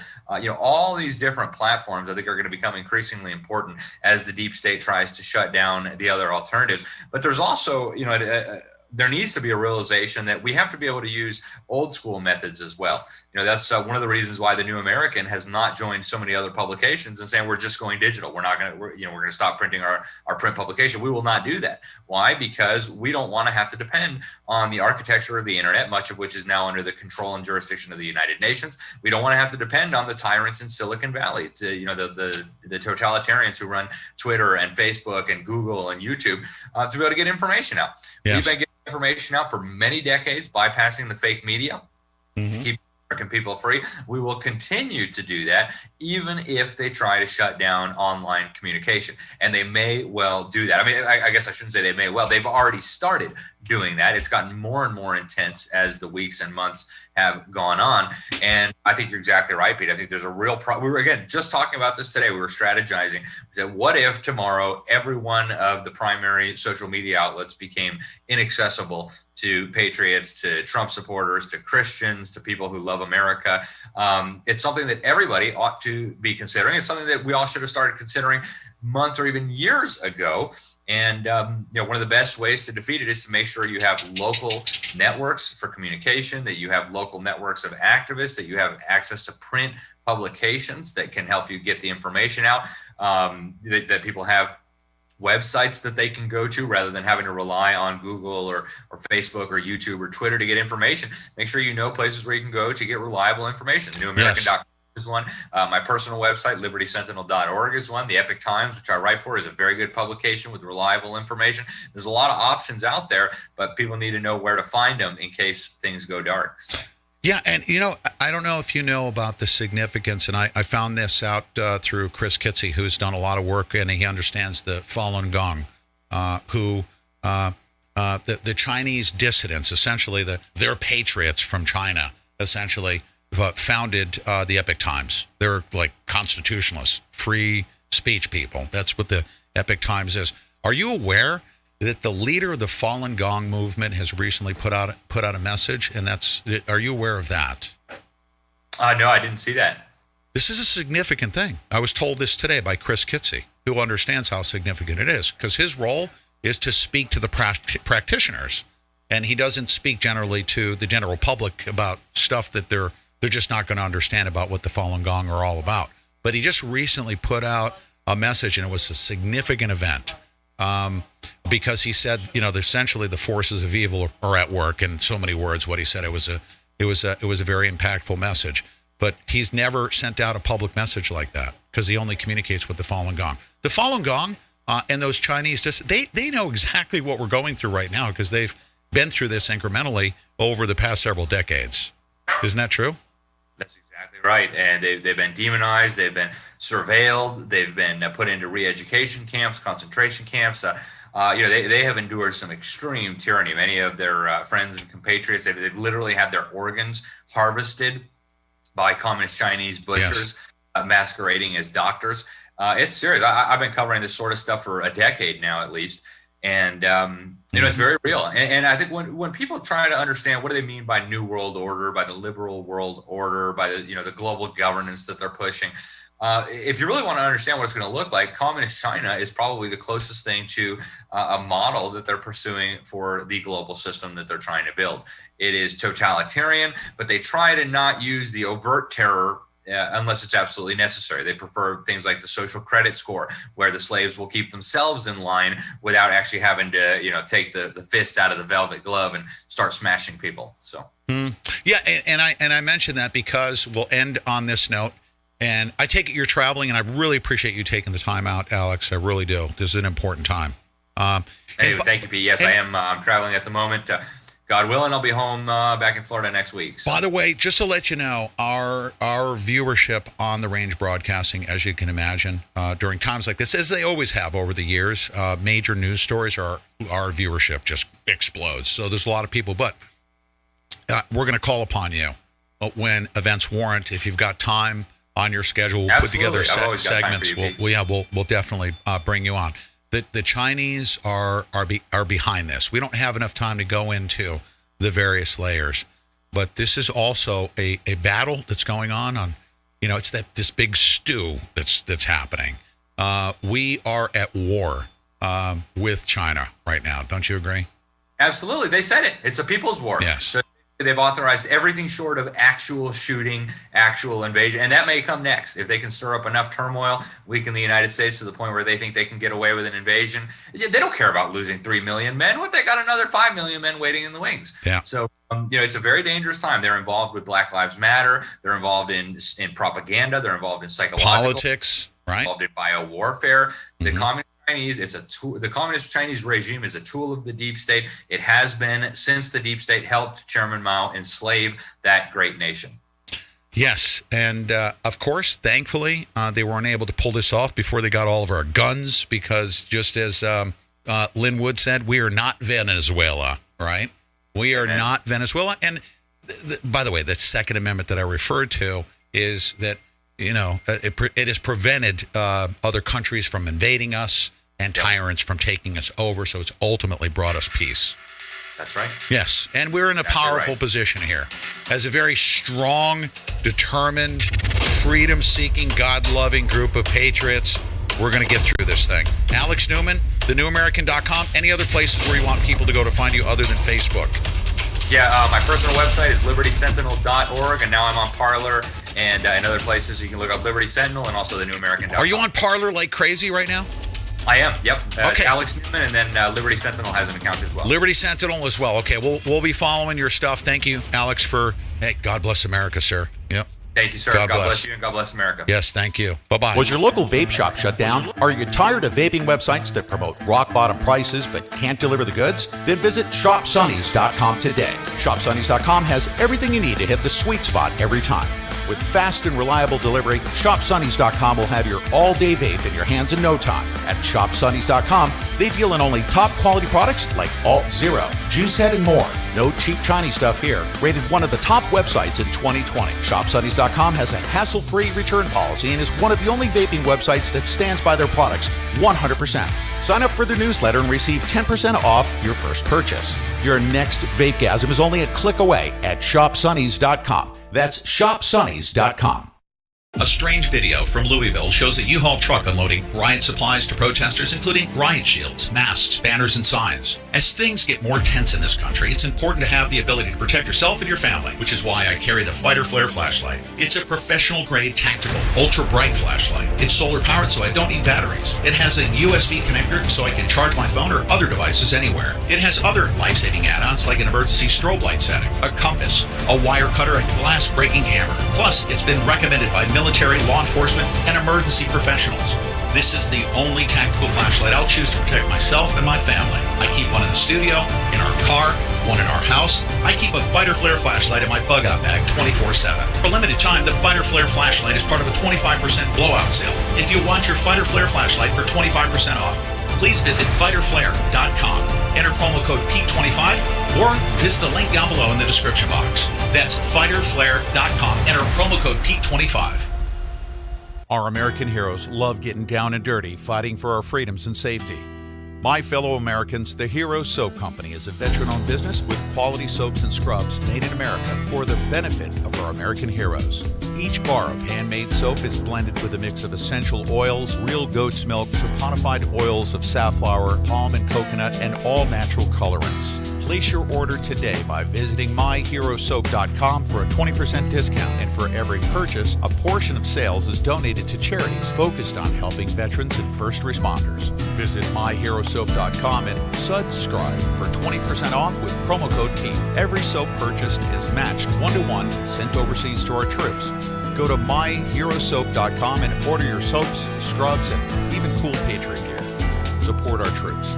Support our first responders. Support our heroes and let freedom clean by visiting myherosoap.com. Collagen is the most abundant protein in your body. Essentially, it's the glue that holds you together, but it starts to decline more than 12% every decade after your 20s. Low collagen levels can contribute to joint pain, sagging skin, and other conditions. Poor diet, smoking, and pollution accelerate the loss of collagen. But now there's Ageless Multi-Collagen from BioTrust. Go to healthwithpete.com and discover this all-natural product today. Use Ageless Multi-Collagen and you'll notice healthier skin, hair, nails, and joints in no time. Become ageless. Go to healthwithpete.com and order your Ageless Multi-Collagen from BioTrust today. That's healthwithpete.com.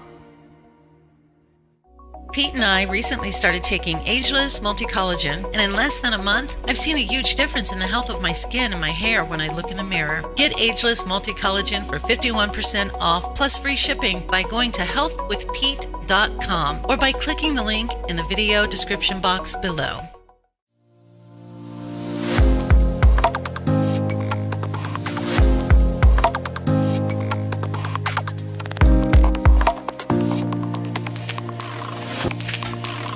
All right, here are my final warnings. And I say my final warnings. When I say final warning, this could be the last time that you'll hear my voice, okay?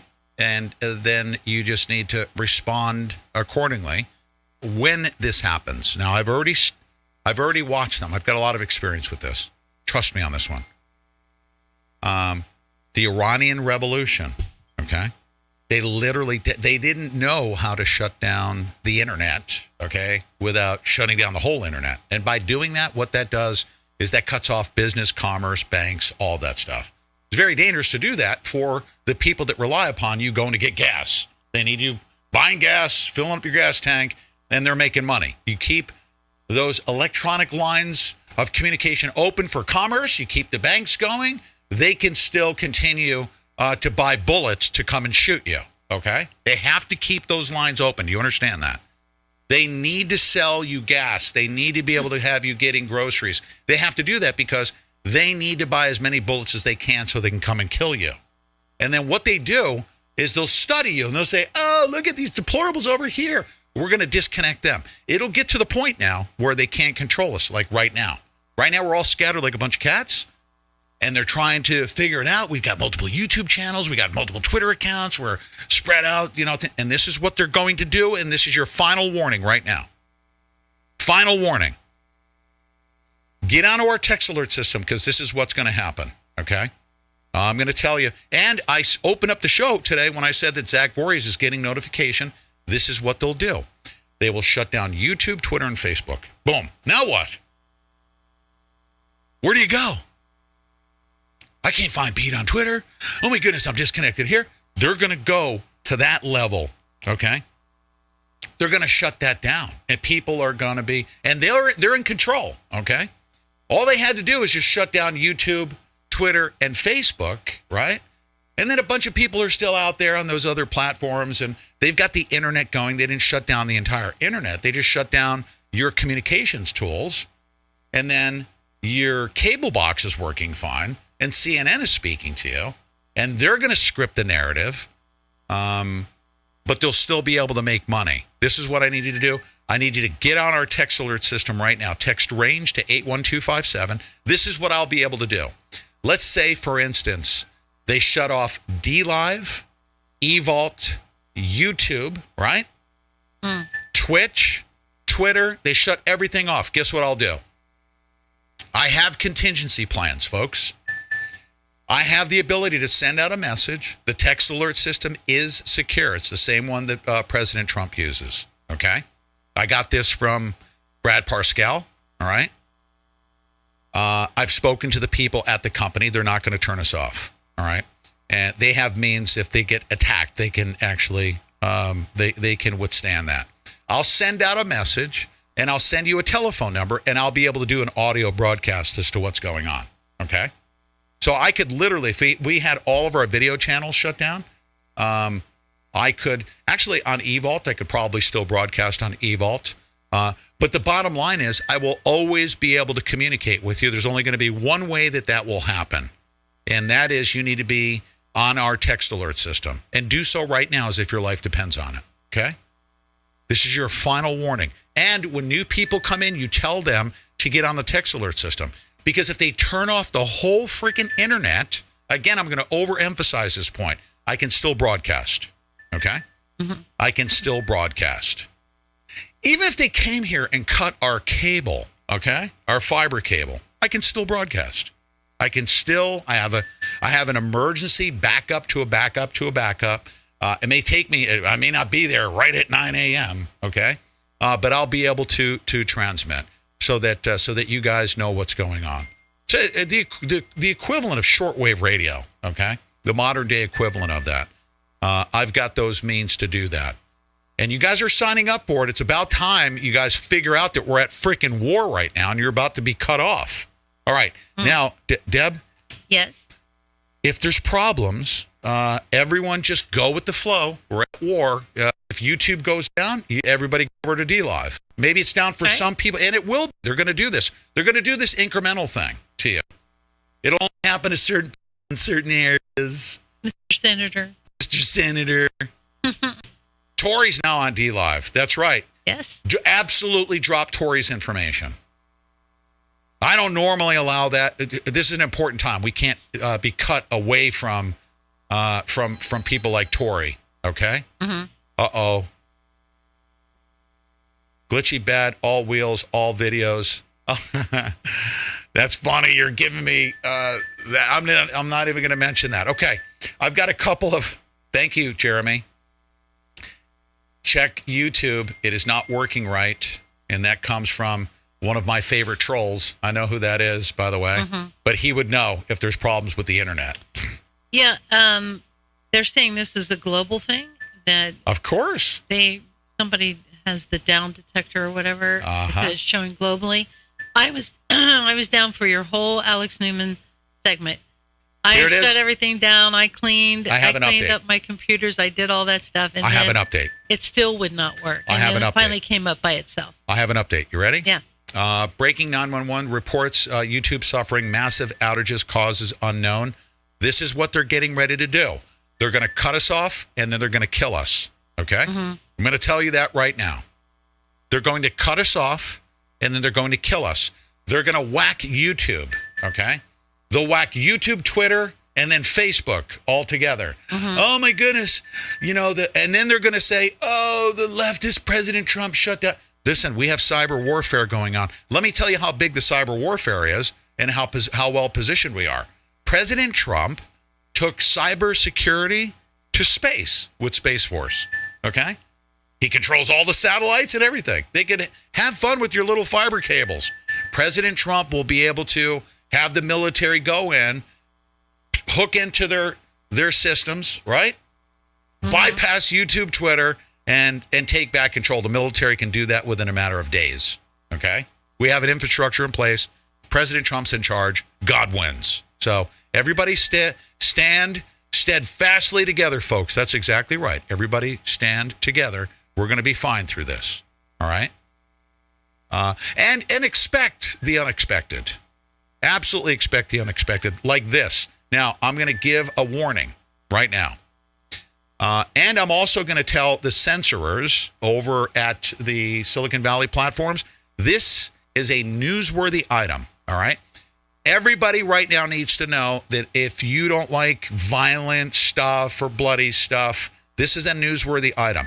This is the activity that you're going to see in the streets right now, all right? Watch this. And watch out for the violence, and watch out for the profanity. Exit now. Make sure no children are listening. This is for adults only, and this is not to promote or glorify violence. This is a newsworthy item. This is how your political adversaries right now are going to be treating you and your family. Okay? This is a news story that I'm broadcasting right now. You ready? Ready. Shut up, bitch! Shut the fuck up, bitch! Don't keep killing nigga! What's up, bitch? You want me? This lady's getting slammed up against the car, okay? Her husband is burning in the car across the way. What's up, bitch? I'm just trying to hold my... Get the fuck out. Her husband's inside the car. Stop kicking a bitch! Stop kicking a bitch! Burn, nigga! Burn, bitch! Burn, bitch! Stop kicking a... Drop that crowd, bitch! Drop that crowd, bitch! Stop kicking a nigga! That's right, bitch! You need to be prepared with that information. That's very, very important information. If they shut me down on YouTube for putting that out, I'm putting it out not to glorify violence. I'm putting it out because the public must be informed of who these people are. These people are crazy, okay? And don't think, oh, you can talk your way out of it. Don't think that you can engage with these people. You're outnumbered. They will smash your wife's face into the car. They'll burn it to where the guy can't even protect himself, okay? And there's a certain select few of you that should be concealed, carried, and properly armed to defend life, liberty, and property. In your own defense, you have to be able to take care of that, okay? That was a newsworthy item. We will be shut down possibly for that, for whatever reason. They're going to attack us, but that's okay. That's not going to shut us down, all right? Now... okay, what was happening there? Why were they doing that to them? F Trump, you know, that's all it was. That, really? Huh? Did you that hear was a Trump thing? You didn't know that? No. Okay. Do you want me to play it again? Yeah, because does he say that in the beginning? It all went so fast in the beginning. Hold on one second. Yep. Shocking. Listen to what he says. These are Trump deranged people. You ready? Listen to what he says. Shut up, bitch! Shut the fuck up, bitch! Stop keep killing nigga! What's up, bitch? You wanna make videos? What's up, bitch? I'm just trying to hold my... Get the fuck out. He said F Trump, Yeah, he did. I heard it that Shut up, bitch! Shut the fuck up, bitch! Don't keep killing nigga! Smashing your wife's face into the car, okay? That's what they're doing. This is not to glorify violence. This is a matter of public service that you must be prepared to defend yourself, okay? Whether it be you decide, I don't do guns, maybe I do pepper spray and gas them, okay? Or, some people may decide to get a propane tank and a flare, okay? Or some people may decide, like me, I'll call in a freaking drone strike on my own coordinates. You're not going to do that to my family, okay? Mm-hmm. I'll take us all out so that you don't do that. Anyways, it's self-defense that we need to prepare for, correct? Right. Okay? That's disturbing. And, F Trump, he says. and they're set burning their his car. They set their car on fire. Don't keep killing! Drop that car, bitch! Drop that car, bitch! Don't keep killing nigga! That's right, bitch! I don't know What's yet. up? He's disoriented. And he keeps He's in the saying car. F Trump. Huh? And he keeps saying F Trump. F Trump. Okay, this is about to get serious, folks. All right, and I'm not doing this to scare you. No, don't do that. Don't be writing that stuff. What? Do not go racial on this stuff. This type of stuff actually gets put out there to incite people. Mm-hmm. Okay, you need to know that. There's another element that's involved in this going out there. Is the type of information that's going to get put out there that is to incite you to go out there and get upset? Do not do that. We all need to prepare. Disturbing. It is very, very disturbing. You need to know it. It's a newsworthy item, and I'm putting it out there. If we get shut down, okay? Where did this happen? I don't know. I don't even know. I just grabbed it. I'm literally grabbing stuff like this, and if it's not going viral, I'm actually pulling it off the internet. If it is going viral, then I know what it is, because they want certain stuff to go out there in order to light you guys up and send you out in the streets. That's a different element going on there. I don't know where it was. Okay. Mm-hmm. Okay. This is a coup d'etat. And the MSNBC and CNN are complicit in the coup d'etat to allow this guy to speak right here. John Brennan speaks in terms where he should be arrested, actually, and will likely be arrested, I think, anyway. I suspect that he will. But listen to him just outright calling for a coup d'etat. Former CIA Director John Brennan. He's got a new book out, by the way, Undaunted, My Fight Against America's Enemies at Home and Abroad. Good to see you, sir. Good evening, Chris. So people hear this news, that's Trump being Trump. It'll pass. What are they missing? They're missing what is a very, very worrisome development. It's clear that Mark Esper was removed as Secretary of Defense because he rebuffed Donald Trump's efforts to politicize the U.S. military. And I think it's quite apparent from the reporting that Mark Esper has stood up to Donald Trump repeatedly. You know what? Hold on a else second. He has refused to do. And the Secretary of Defense position. Hold on a second. You know what? I'm not going to take bullshit from anybody. All right? Hold on a second. Let me get rid of somebody here. Oh, he's broadcasting a video without verifying the source. Fuck you. How about that? Okay? How about that? Fuck you. Okay? I do my best to shove content down your throat. You don't even use your real name. You're using a fake troll name. All right? And you want to criticize me? I'm grabbing this information. It's very real. Somebody's face is getting shoved into the side of the thing. It could be disinformation. I don't know the location of it. That's not disinformation. It could be disinformation, but this freaking Jamoke here is saying, shame on you, Pete. How dare you interfere with my consumption, okay? If you don't like what I do, then get the fuck out. How about that? Leave my camp, fuck. Okay? I don't have time right now. We're at war right now, and I have a message to communicate, and I don't have time to be dealing with somebody that's too much of a pussy to put their real freaking name on it. My name is Pete Santilli. If you don't like that, get the fuck off my channel. How about that? Good enough? Semper Fi. Is, I think, the most consequential position in the U.S. government aside from the President of the United States, because it is the Secretary of Defense who carries out the orders given by a president for military operations. And if Mark Esper has been pushed aside because he is not, listening to Donald Trump, carrying out these orders, who knows what his successor, this acting secretary, Chris Miller, is going to do if Donald Trump does give some type of order that really is counter to, I think, what our national security interests need to be. One more rebuttal to his shoulder shrug. 70 days. He'll be gone in 70 days anyway, once the Electoral College meets and we have the inauguration. 70 days, you can do a lot of damage in 70 days. He still is the president of the United States. And is he going to carry out these vendettas against other individuals, as you pointed out, Chris Wray or Gina Haspel or others? It is clear that Donald Trump is trying to exercise the power because he can, and he is going to settle scores. But I'm very concerned what he might do in his remaining 70 days in office.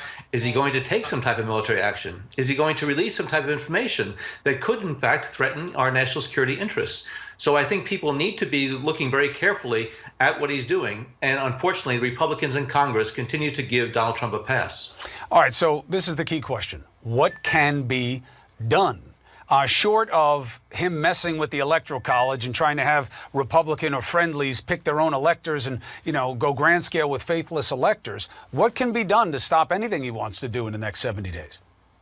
Well, if Vice President Pence and the cabinet had an ounce of fortitude and spine and patriotism, I think they would seriously consider invoking the 25th Amendment and pushing Donald Trump out, because he is just very unpredictable now. He's like a cornered tiger.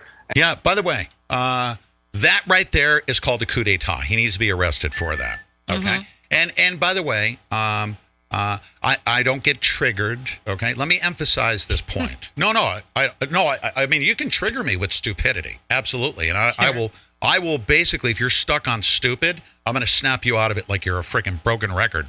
Okay. I'm going to smash my freaking record player needle into your freaking album. Okay. All right. Here's the deal. Ding-a-ling, it's in the United States of America. How about that? You want the freaking drone coordinates, you idiot? It's in the USA. That's a problem. It happened in the USA. I work very hard. I consume a lot of information because somebody posted it, okay? And I didn't know the geolocation of it to serve up to some anonymous freaking troll on Twitch, okay, is not the point. Oh, was it Twitch? It was somebody in Twitch. Oh, okay. Somebody in Twitch said this. But here's the thing. For somebody to say that, shame on you, Pete, then your brain is the size of a freaking a nut that a squirrel would go after. You can't deny what's in front of your face. It doesn't matter where it's at. It's in the United States of America, and he said F Trump, and he smashed your wife's face into the car. Okay? Right. But you want to know what the geolocation is, and you want to say shame on me for me producing the content to shove down your freaking face while you sit there in your underwear. Right? Really? Doing You just terrible missed the things point. to yourself. It's in the United States. Okay? Is that clear enough? That's not a triggering. I say snap out of it. It's in the US of A. Those are people that don't like Trump. That's a problem. And my message was be prepared to defend yourself because these people are crazy. They're going to smash your wife's face into the car. They're going to burn it while you're sitting there saying, I don't know who you are, man. Oh my goodness. You better be prepared that if that happens to you, that you respond accordingly. Okay? Is that good enough? That's good enough. Yeah. Yeah. So, I mean, that's probably the worst case.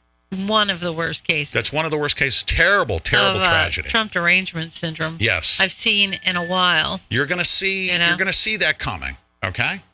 By the way, that last video was from yesterday on CNN with John Brennan and Andrew Coleman. Is that okay? Yeah. You want me to put the freaking credits in there too for you? Huh? How many cameramen did it take? Unbelievable. Huh? This guy probably is never. I work for my listeners who understand what I'm talking about. Yeah. We work for our listeners, and they want me to rip your face off if you say stupid things, right?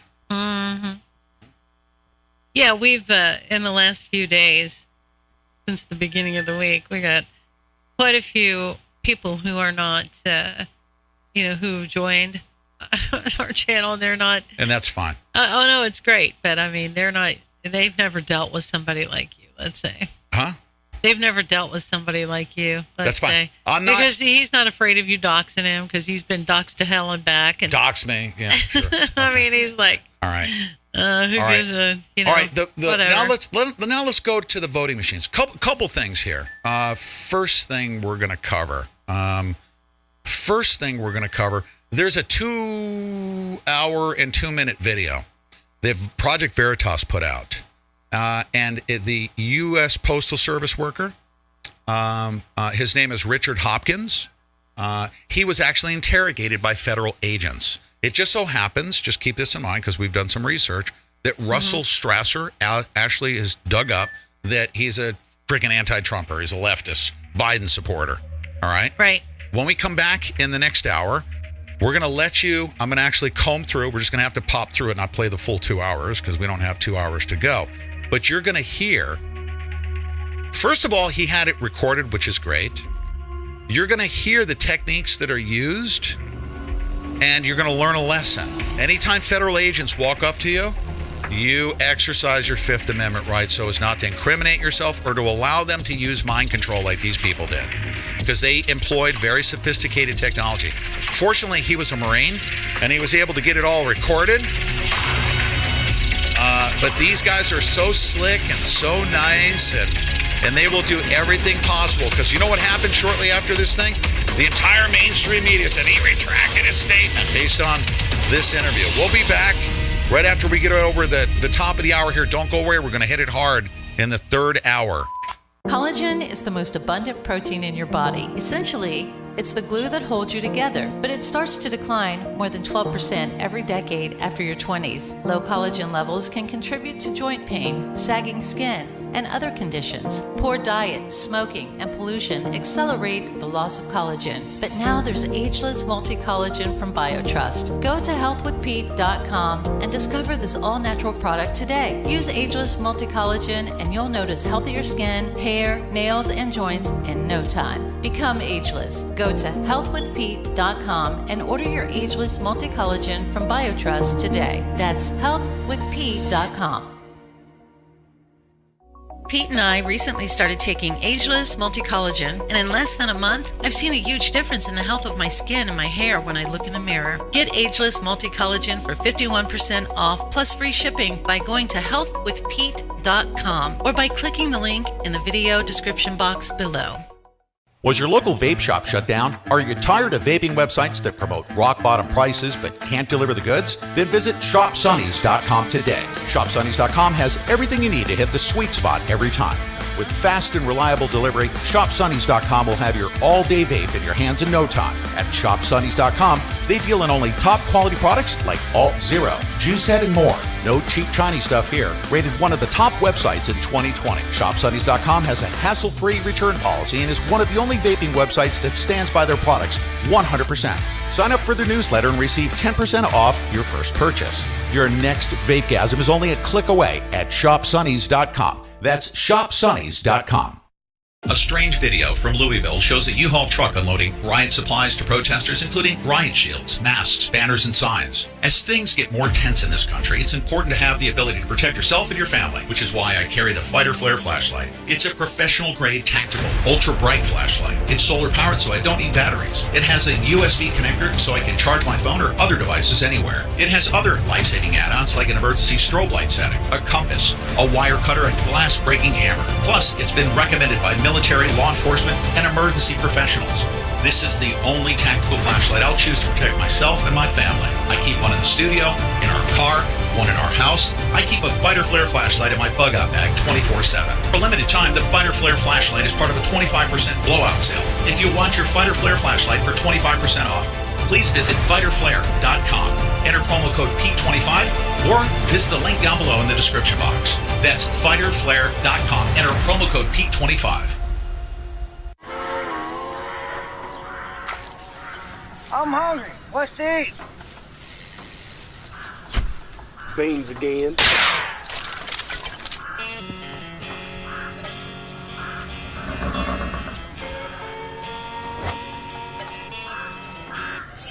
Did somebody say hungry? Pistol Pete's Jerky at PistolPetesJerky.com. A herd of delicious flavors. Break bronco busting hunger. Lasso up your order at PistolPetesJerky.com. Thanks, Pistol Pete. I made it myself. PistolPetesJerky.com. Tell them Pete sent you. Howdy, gunslingers. Pistol Pete's Jerky is the official beef jerky of the Pete Santilli Show. Go to PistolPetesJerky.com or click any of the links down below and order your delicious American beef jerky made right here in the United States of America.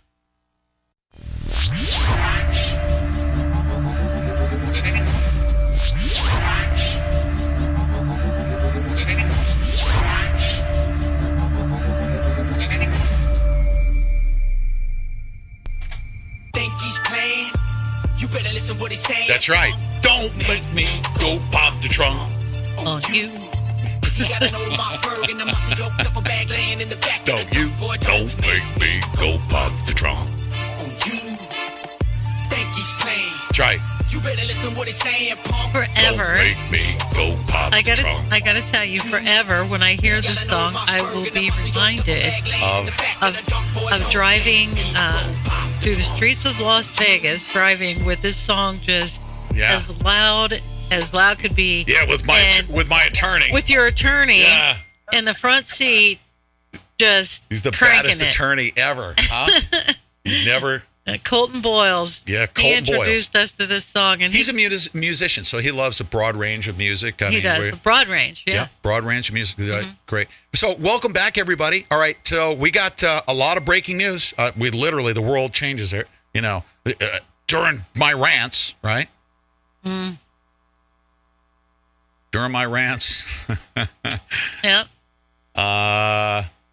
Grinnell is the Han Solo of the administration. He just said this. This guy- Jeremy dropped this. This guy you guys is have incredible. To see it, okay? I love this guy. Yeah, this is great. I don't want him to be gay. No, he's not. Seriously, he's no, got but more you know why? He's got more man than half the freaking men in America. I know, but you know why I don't want him to be gay? Because I mean, he is like, he's the guy that he would be the kind of guy that all girls would really like. That's what I'm saying.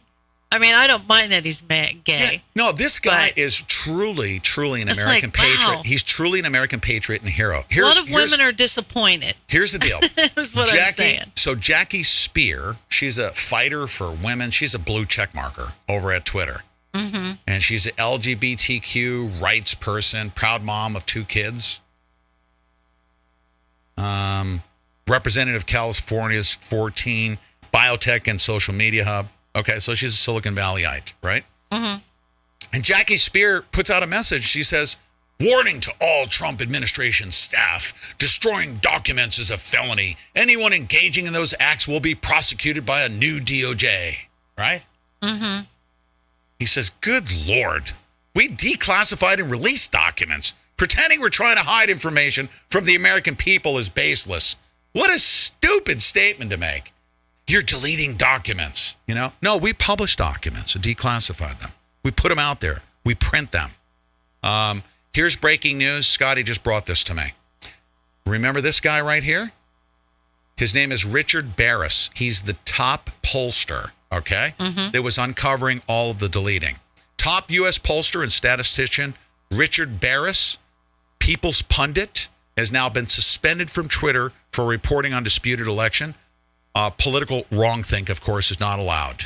And he's known for his known online for his popular People's Pundit Twitter account, and is one of the most respected pollsters in the United States. On Wednesday, he was suspended from the platform, seemingly over some numbers that he crunched that were inconvenient for the Democrat election narrative. So there it is. Account completely wiped out, suspended. Okay? Richard Barris, People Pundit, one of the top pollsters, deleted from the internet. All right? Deleted from the internet. Incredible, isn't it? My final warning to you, okay? Everybody do it. If you're not on our text alert system, get on it. Text range to 81257. Text range to 81257. All right, now.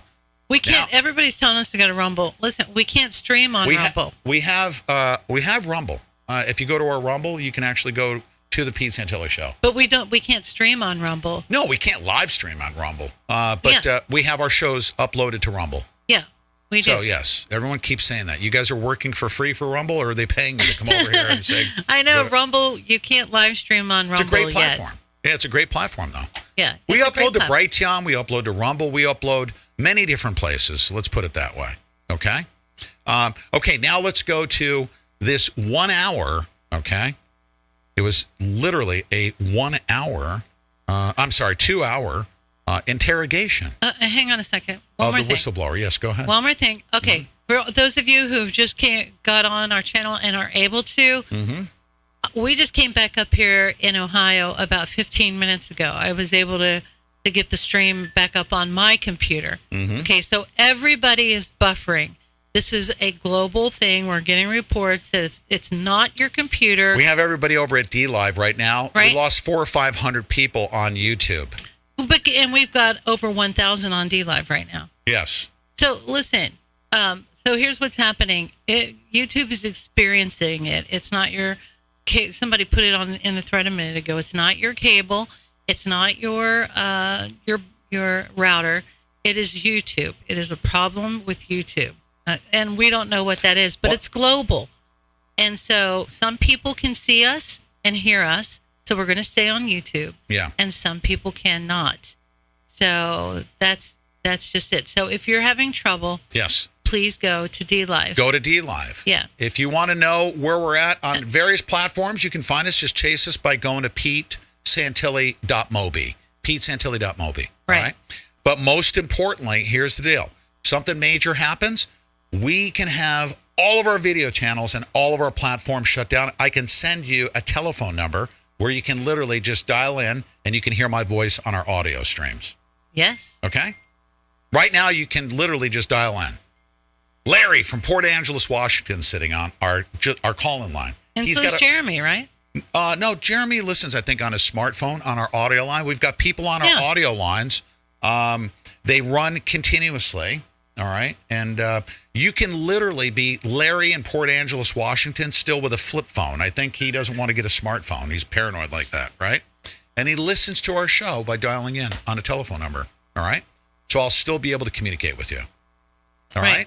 All right. Good. All right. So and we're just going to pop to it. This is the USPS, U.S. Postal Service whistleblower Richard Hopkins getting interrogated by 2 federal agents. Now, I'm going to advise you, anytime a federal agent walks up to you and says, "Hi, can you sit down and talk to me?" You say, "Absolutely not without my attorney present." Yeah, this is a good lesson for everybody. Yeah, do not speak to federal agents, especially or the police. Well, let me put it to you this way. Yeah. If you are innocent, especially do not talk to federal agents, because you could be innocent at the beginning of the conversation. By the end of the conversation, they've tricked you into committing a crime that you didn't even commit to begin with. And at the end of it, they'll at the end of it, you listen. That's such a great point, Pete. Yeah. You can be innocent, and a lot of people who say, it's just like they say, "Well, I'm innocent. I don't have anything to be afraid of." You know what I mean? It's like, I haven't done anything wrong. Yeah, I'll talk to you. And guess what? By the end of it, they have you wrapped up with a murder charge. And you don't even know what the hell happened. Yeah. So, and we listened to the beginning of that yesterday, the Project Veritas teaser that they put out.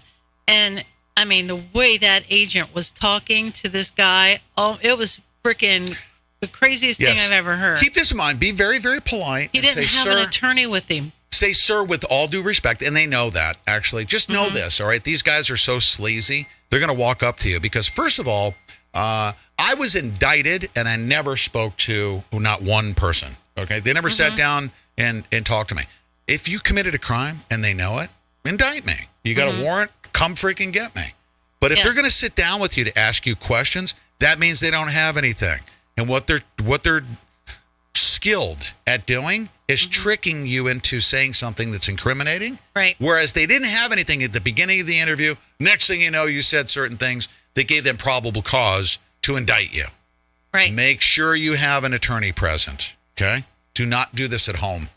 Yeah. Don't talk to police officers. The minute you let them in your house, then, Say, "With all due respect, sir, I can't without my, and I'm sure you can appreciate it. I have my Fifth Amendment right. I'm innocent, and I don't want to be put in any position without the advice of an attorney." Right. And if they say to you, well, if you don't talk to us, we're going to arrest you.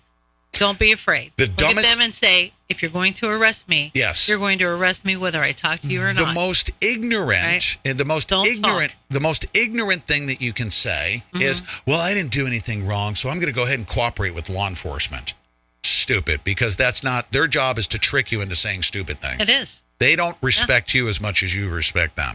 Correct. Okay? That's the truth.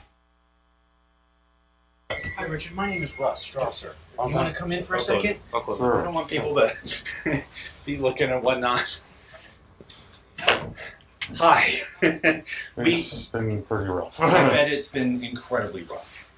I want to tell you a few things. I want to tell you who I am, why I'm asking to speak with you, and sort of lay it out for you. Right. Okay. And I realize we didn't expect you to be here, so I'm not willing to give up until they fire me. Good for you, by the way. Good for you. But I literally was under the wrong information, and so what I'm apologizing for is I'm not quite ready for you yet because I thought that we'd have to wait for you to come in. So I apologize if this looks a little haphazard. It's just I didn't realize you would be here. So here you go. I'm actually thrilled that you're here.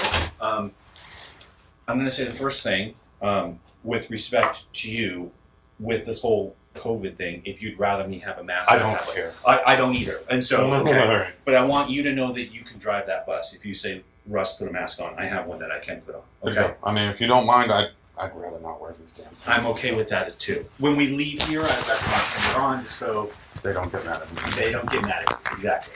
Okay. So let me tell you who I am and why I'm here. Yeah, I'm reading. You obviously know why I'm here. Yes. The last week has been crazy, right? It's been insane.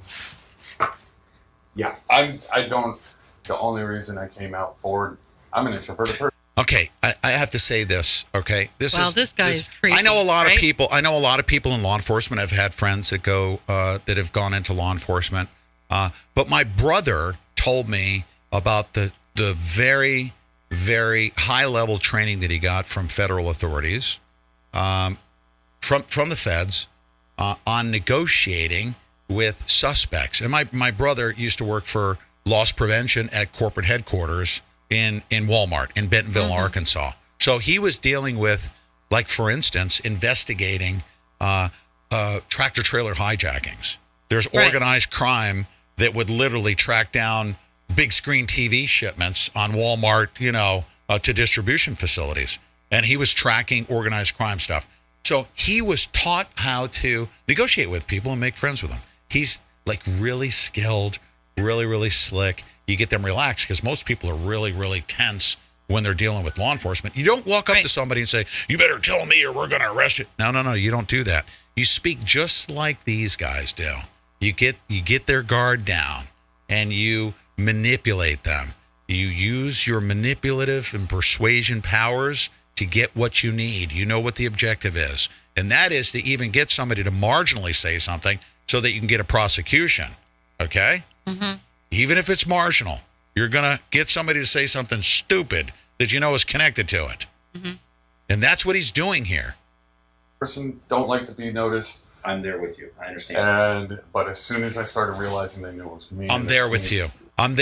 I understand. You're befriending them. I'm going to make you promises. And he's not your friend. He's not on your side.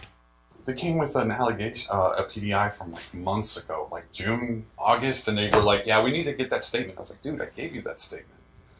So here's where we're at right now, okay? I'm going to make a promise to you right now. I'm going to be 100% upfront with you the entire time you're with me, okay? If you ask me a question, I promise to answer you. And I promise to answer you honestly. All right. Whether it's... That's a lie. He's mirroring him, actually. What he's doing is it's so psychological. This guy's a creep, okay? Terrible. He's literally, this kid's getting just skull plugged. He's saying to him, I'm going to be honest with you. And immediately the other guy's thinking, okay, well then, I guess I'm gonna be honest with you too, is what he's saying, right? Mm-hmm. You're immediately, if you're a good person, you're immediately going to think, well, I'm going to be honest with you too. And I can trust this guy because he's honest. and he's truthful. Yeah, and he I can trust seems him, really and I can be nice. honest and truthful too. And you're a law-abiding citizen. We're all law-abiding citizens. Like, I got nothing to hide. I didn't break the law. Mm-hmm. The whole reason for his sitting down with you is to trick you into saying something stupid. Absolutely. That's the whole reason why he's there. Because if you committed a crime, he would just come there and let's skip the 2-hour conversation. Let me arrest you, right? This is like a General Flynn scenario. Yeah. That's happening here. Oh, yeah. Yeah, you trick them into a perjury trap. Right. Good for me, bad for me, good for you, bad for you. I will be honest with you. That's my first promise to you, okay? And so let me make good on that promise right away, okay? This storm is getting crazy, right? And it's out of a lot of people's control. And so the reason they called me in is to try to harness that storm, try to reel it back in before it gets really crazy. Okay? I understand. Because we have senators involved, we have the Department of Justice involved. You heard this part of it, but Trump's lawyers team's gotten a hold of me. All sorts of things are involved right now. Okay? And so here I am being honest with you. I actually believe what you're saying. Okay? But I also feel like, well, then why are you here? If you believe me, then what are you doing if you do? Why are you here if you believe what I'm saying? we need to make sure it is 1,000% correct and 1,000% shaved down to only the exact truth. Do you understand what? There's no such thing. There's no such thing. Your exact recollection can only come from a recording. Okay. All you can really speak to, it's called mens rea, right? Your state of mind when you were receiving the information. You can talk about your emotions you were feeling when you said, oh my God, they're talking about illegal stuff. But they're going to say, what did they say exactly, precisely? That's not the context in which this guy came forward. He didn't even want to be publicly known. They actually pursued him because they said, we know that you're the one that are coming after us, okay? They started targeting this guy. Now, I'm also going to say another thing. They had a problem. They started accusing him, saying that he was doing it for money because he had a GoFundMe, okay? You know what I would have said to him? I would have said, hey, Puke, you're about to fire me, okay? And you want me on the front curb with no money in my pocket. Well, guess what? I set up a GoFundMe. Go ahead and fire me, you know? I'll be fine. I'll actually make more money on my GoFundMe. They're going to fire him. Of course he has a right to actually get the support of we the people because the guy's standing up on principle. He's a former United States Marine. Right. And he's standing on principle, putting his reputation and his career at stake. Yeah, and I think we need to make clear that the postal guy investigator is not the one doing the recording. It's actually it's him. Yeah. It's his recording. Right. Yeah, it's Smart actually guy. the whistleblower. Yep. What I mean by that? I understand. I don't consider an exaggeration a lie. Okay? But when it's out of our hands, it can turn that way very quickly. And so what I want to do, in the best way that I can protect you, is to leave today with the absolute truth, the barest truth that nobody can chip away at on you. Does that make sense? And does that seem fair? Yes. That's where I'm at with that, okay? The first thing we're going to do is we're going to chat, okay? Because I've heard everything from him, from the other one, from the news.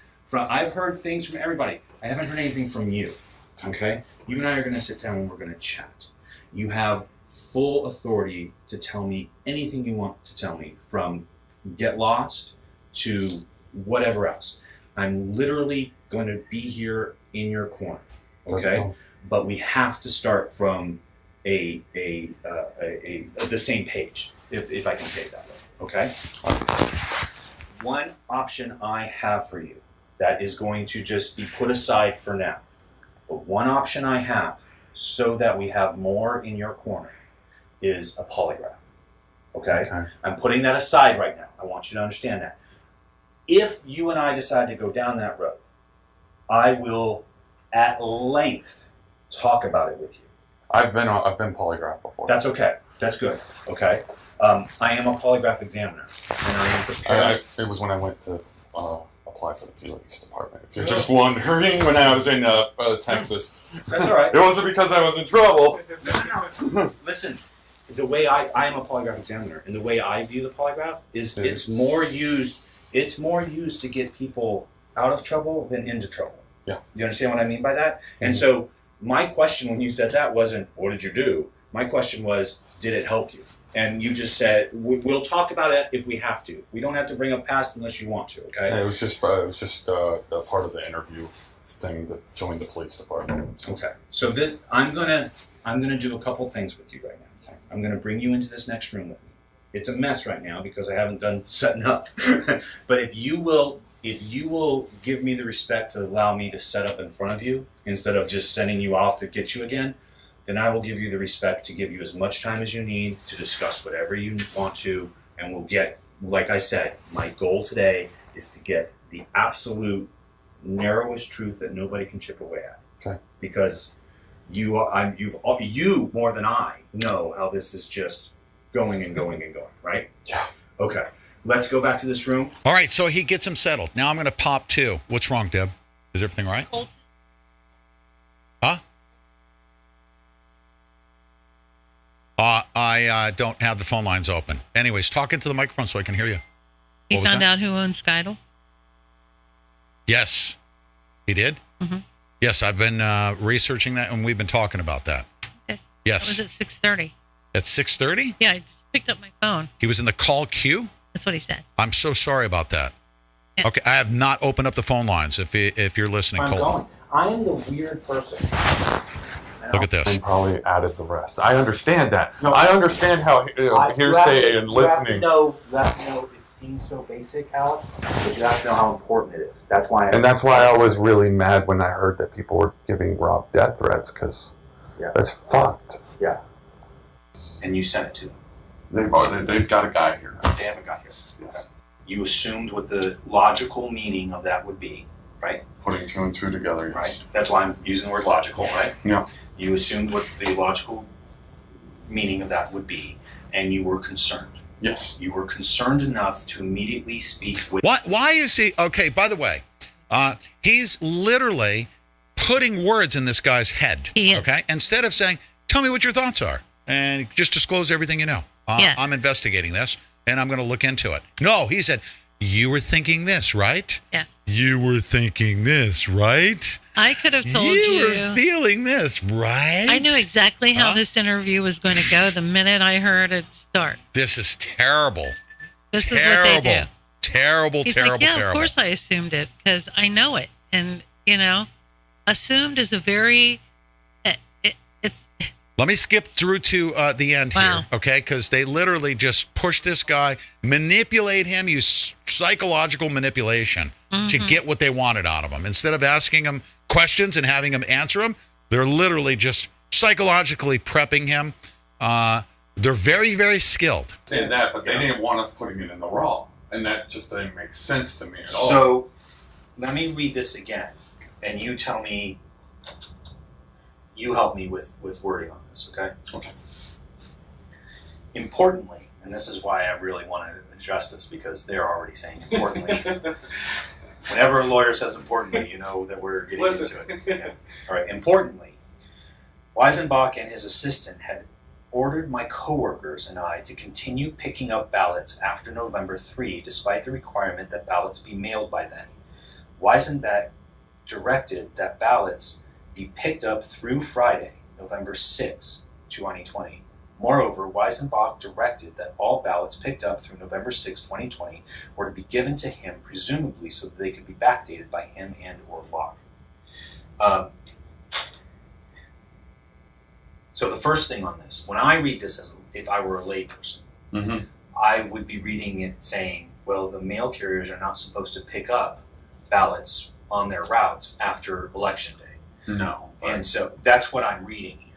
Right. Okay. But so, rather than putting it in the raw, because I'm thinking from a carrier standpoint. So I want to amend this. Okay. So I want to amend this. I want to amend this. Okay. How about ask him if he wants to amend his testimony? Right? Right. I want to amend this. This is just terrible Well, what they're at this doing. time, if you've gone all the way to the end, by this point, I mean, they had this guy for what, 2 or 3 hours? Yeah. So at this point, the guy's He'd be head is admitting so to murder. spun. Yeah. Yeah. The way they have him. His head is so spun. Yeah. And they're like, we're going to give you a chance here Yes. because you want to do this. You want to amend this and make it right, right? You right? Huh? I want to amend this. Never Okay. talk to one of these people without your attorney present. Ever. Never, ever. Okay. Yeah. We have actually, Scotty. Thank you very much. I'm gonna play this. This is a Lou Dobbs video. My YouTube just went back down, by the way. It just went back down. Yeah, we're still streaming. It says the stream current bit rate 1796. Some people We're doing great. Yep, some people can see, some people can't. Okay. Mine Sorry just about went that. back down. That's all right. That's right. Use every alternative you can. Let's go to Lou Dobbs. Go to D-Live, everybody. Let's hear what Lou Dobbs is saying. Attorney, former New York City Mayor Rudy Giuliani, renowned federal prosecutor. Rudy, great to have you with us. And let's talk about where you let's talk about where you are right now in Pennsylvania first. Well, first of all, in Pennsylvania, we filed our suit yesterday, where we have a schedule with the federal judge now to give in our briefs. We hope to have a hearing as soon as possible. We'll have to figure out if we want to call all of our 50 witnesses or some of our 50 witnesses. I can assure you we have affidavits galore to back up what we're saying, and that what's being said in the mass media that we have no evidence is a complete, absolute lie, just like they've been lying for years. And we're ready to go. I mean, we could go to trial tomorrow. I don't think the state is ready to go to trial. They clearly corralled Republicans, put them there like animals, wouldn't let them see any of the ballots that were being counted. We now are up to a count of about 650,000 ballots that are unlawful ballots that were cast in Philadelphia and Pittsburgh. No doubt about the fact they're unlawful. The law set by the state legislature that under the Constitution gets to govern presidential elections was that every ballot had to be observed by a Republican and a Democrat. Well, none got observed by a Republican. Almost none. Well, certainly 635,000.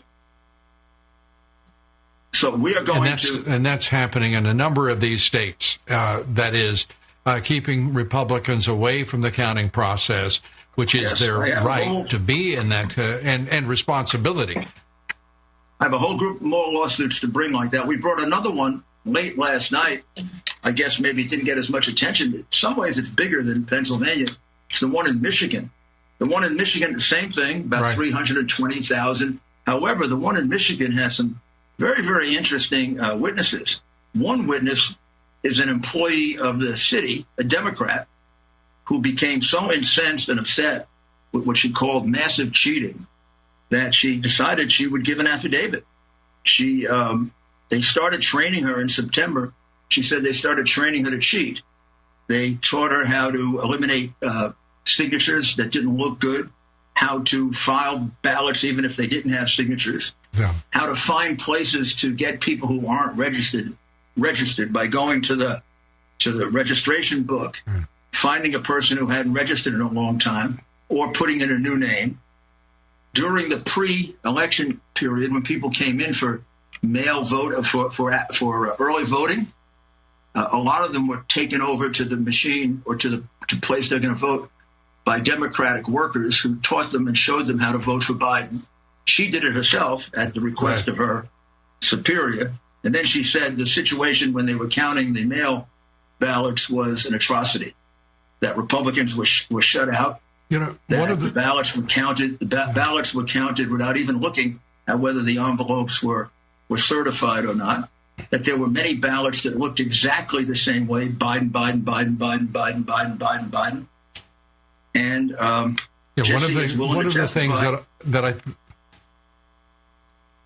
one of the things that I think is interesting too is what's happening with the data itself. It appears that there has been manipulation. One MIT PhD talking about the 138,000 votes being switched from Trump to Biden in Michigan. We know that what is interesting, too, is we've got witnesses charging that happened. In another instance, it's 128,000 votes.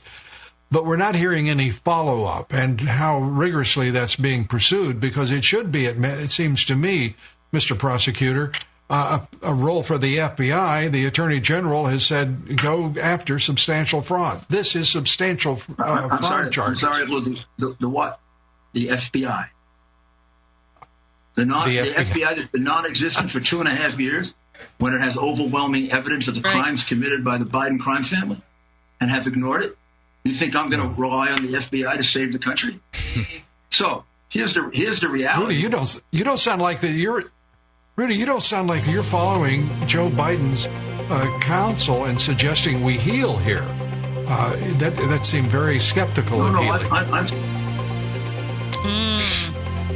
You want me to trust the FBI? He's like, the FBI? I'm hungry. What's to eat? Beans again.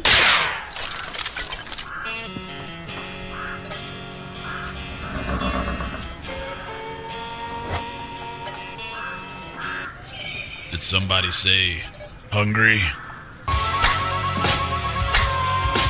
Pistol Pete's Jerky at PistolPete'sJerky.com. A herd of delicious flavors. Break bronco busting hunger. Lasso up your order at PistolPete'sJerky.com. Thanks, Pistol Pete. I made it myself. PistolPete'sJerky.com. Tell them Pete sent you. Howdy, gunslingers. Pistol Pete's Jerky is the official beef jerky of the Pete Santilli Show. Go to PistolPete'sJerky.com or click any of the links down below and order your delicious American beef jerky made right here in the United States of America. Was your local vape shop shut down? Are you tired of vaping websites that promote rock-bottom prices but can't deliver the goods? Then visit ShopSunnies.com today. ShopSunnies.com has everything you need to hit the sweet spot every time. With fast and reliable delivery, ShopSunnies.com will have your all-day vape in your hands in no time. At ShopSunnies.com, they deal in only top-quality products like Alt Zero, Juicehead, and more. No cheap Chinese stuff here. Rated one of the top websites in 2020. ShopSunnies.com has a hassle-free return policy and is one of the only vaping websites that stands by their products 100%. Sign up for their newsletter and receive 10% off your first purchase. Your next vapegasm is only a click away at ShopSunnies.com. That's ShopSunnies.com. A strange video from Louisville shows a U-Haul truck unloading riot supplies to protesters, including riot shields, masks, banners, and signs. As things get more tense in this country, it's important to have the ability to protect yourself and your family, which is why I carry the Fighter Flare flashlight. It's a professional-grade, tactical, ultra-bright flashlight. It's solar-powered, so I don't need batteries. It has a USB connector, so I can charge my phone or other devices anywhere. It has other life-saving add-ons, like an emergency strobe light setting, a compass, a wire cutter, and glass-breaking hammer. Plus, it's been recommended by military, law enforcement, and emergency professionals.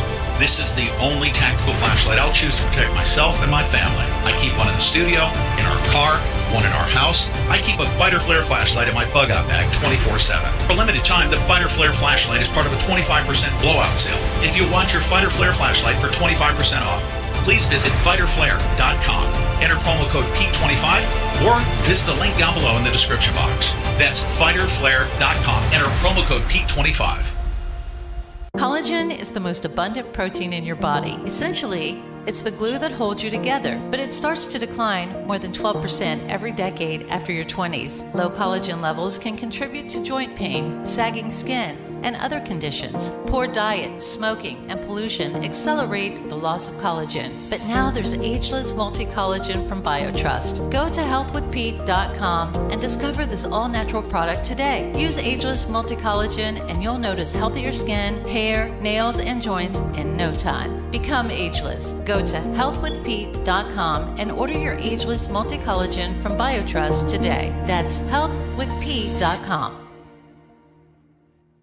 Pete and I recently started taking Ageless Multi-Collagen, and in less than a month, I've seen a huge difference in the health of my skin and my hair when I look in the mirror. Get Ageless Multi-Collagen for 51% off plus free shipping by going to healthwithpete.com or by clicking the link in the video description box below.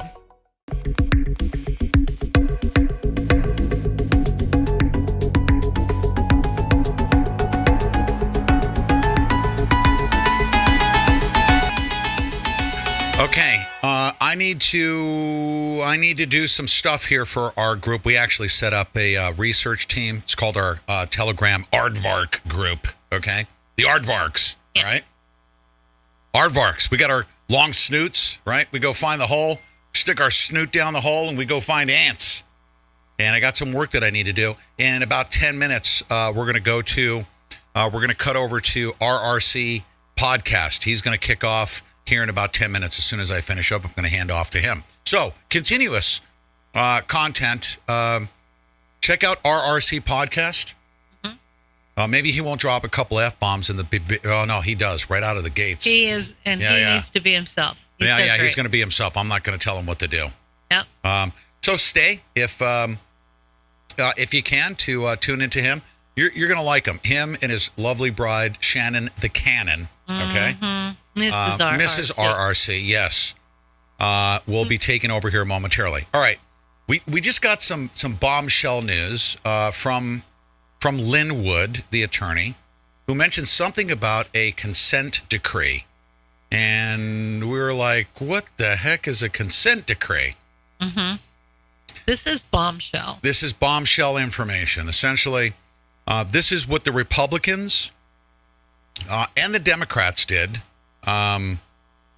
Basically sold out your rights, okay? Thinking that they could get away with it, but they can't. It's actually unconstitutional. So, so no matter what they did, don't lose hope here, because the legislature actually has to pass, voting laws. Number one. Yep. And it has to be constitutional. All right. Right. It must be. You guys need to recognize that. Hold on one second. Let me go to this here real quick. So I want to read through this a little bit deeper, but here it was in federal court on 3/6/20, right? Right. Compromise, settlement, agreement, and release. First of all, let me tell you how wrong. It's called sue and settle. All right. Mm-hmm. The judge doesn't even look at whether or not the agreement is constitutional or not. They just say, "Oh, both parties. There's no dispute here. They just both agreed to it. You don't even need a judge. The judge just ratifies it. Essentially, just rubber stamps it." Right. And they could, both parties, both Democrats and Republicans, could say, "We have just agreed that we're going to screw the entire population." That's what they did. And that's what this agreement is in general. Mm-hmm. A compromise, settlement, agreement, or release is made and entered into by the Democratic Party, and the DCC, what is the DCC? Brad, blah, blah, blah, on the other side. The parties to this agreement may be referred to as a party or collectively. Whereas in this lawsuit styled as Democratic Party of Georgia versus Raffensperger, right?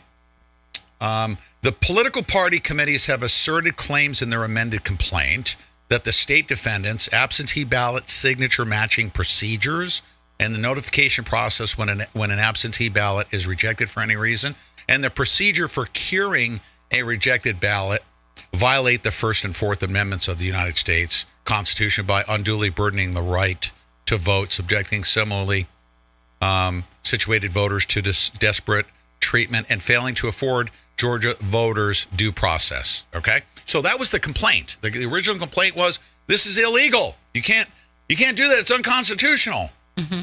And they made that complaint, and then both parties says they both agreed and says, "Oh, we'll just agree to go ahead and be unconstitutional from here on out." Right. And you guys drop your side, we'll drop our side, and we'll agree to screw the voters. But they bypass the legislature is the key thing. This is called a consent agreement. Let's see. Okay. Number one, dismissal within 5 business days. Number 2, prompt notification of absentee ballot rejection. The state defendants, in their capacity as members of the state, agree to promulgate and enforce, in accordance with the Georgia Administrative Procedures Act, the following state election board rules. Okay. And they adopted rules through this agreement. Can't do that. So basically, Pete, what they did was they decided between bypass the legislature. Yes, between the Democrats and the Republicans. Yeah. In Georgia, they decided that when a vote came in, when somebody cast a ballot by mail, right? and it was missing a signature, or it was missing, it could be missing anything that would make it non-viable. They decided between the two of them that it would be fair if both of them could send out their gangs, their brown people, right, with these loaded with these ballots and the address, and go to these voters' houses and help them get it signed or get it or get it corrected. And they decided that they would go ahead and do that, and they would bypass the legislator and not wait for the legislature to pass the rule. They passed it themselves. See, and Georgia, you're not allowed to, well, anywhere, especially in a federal election. It's not constitutional. Because there's no oversight. You can't. Who knows what these people are doing? Did they go back? Did they really go into and see these people? Did the people really correct it? The right people? There's some. What do you call that? The chain of evidence? Yeah, chain of custody. Custody? That's right. The chain of custody is unreal here. Okay, here's the deal. We're getting set up to get smacked down. Okay, we're getting set up to get smacked down because we're going to go to court and say, "Oh, they didn't follow the proper procedures," right? Right. And they're going to say, "Yes, we did. This isn't criminal. We followed the law. And the law was per the consent decree." And then we're going to, have to go back on our heels and say, "Oh, now we got to go back in and say it's unconstitutional. You got to resubmit." Next thing you know, well, it's December 12th. We got to go ahead and just kind of scoot this through. Yeah. They're trying to run out the clock.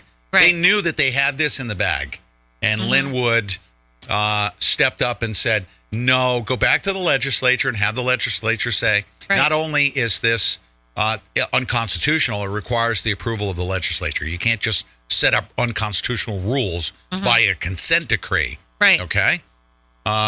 So this is important. All right.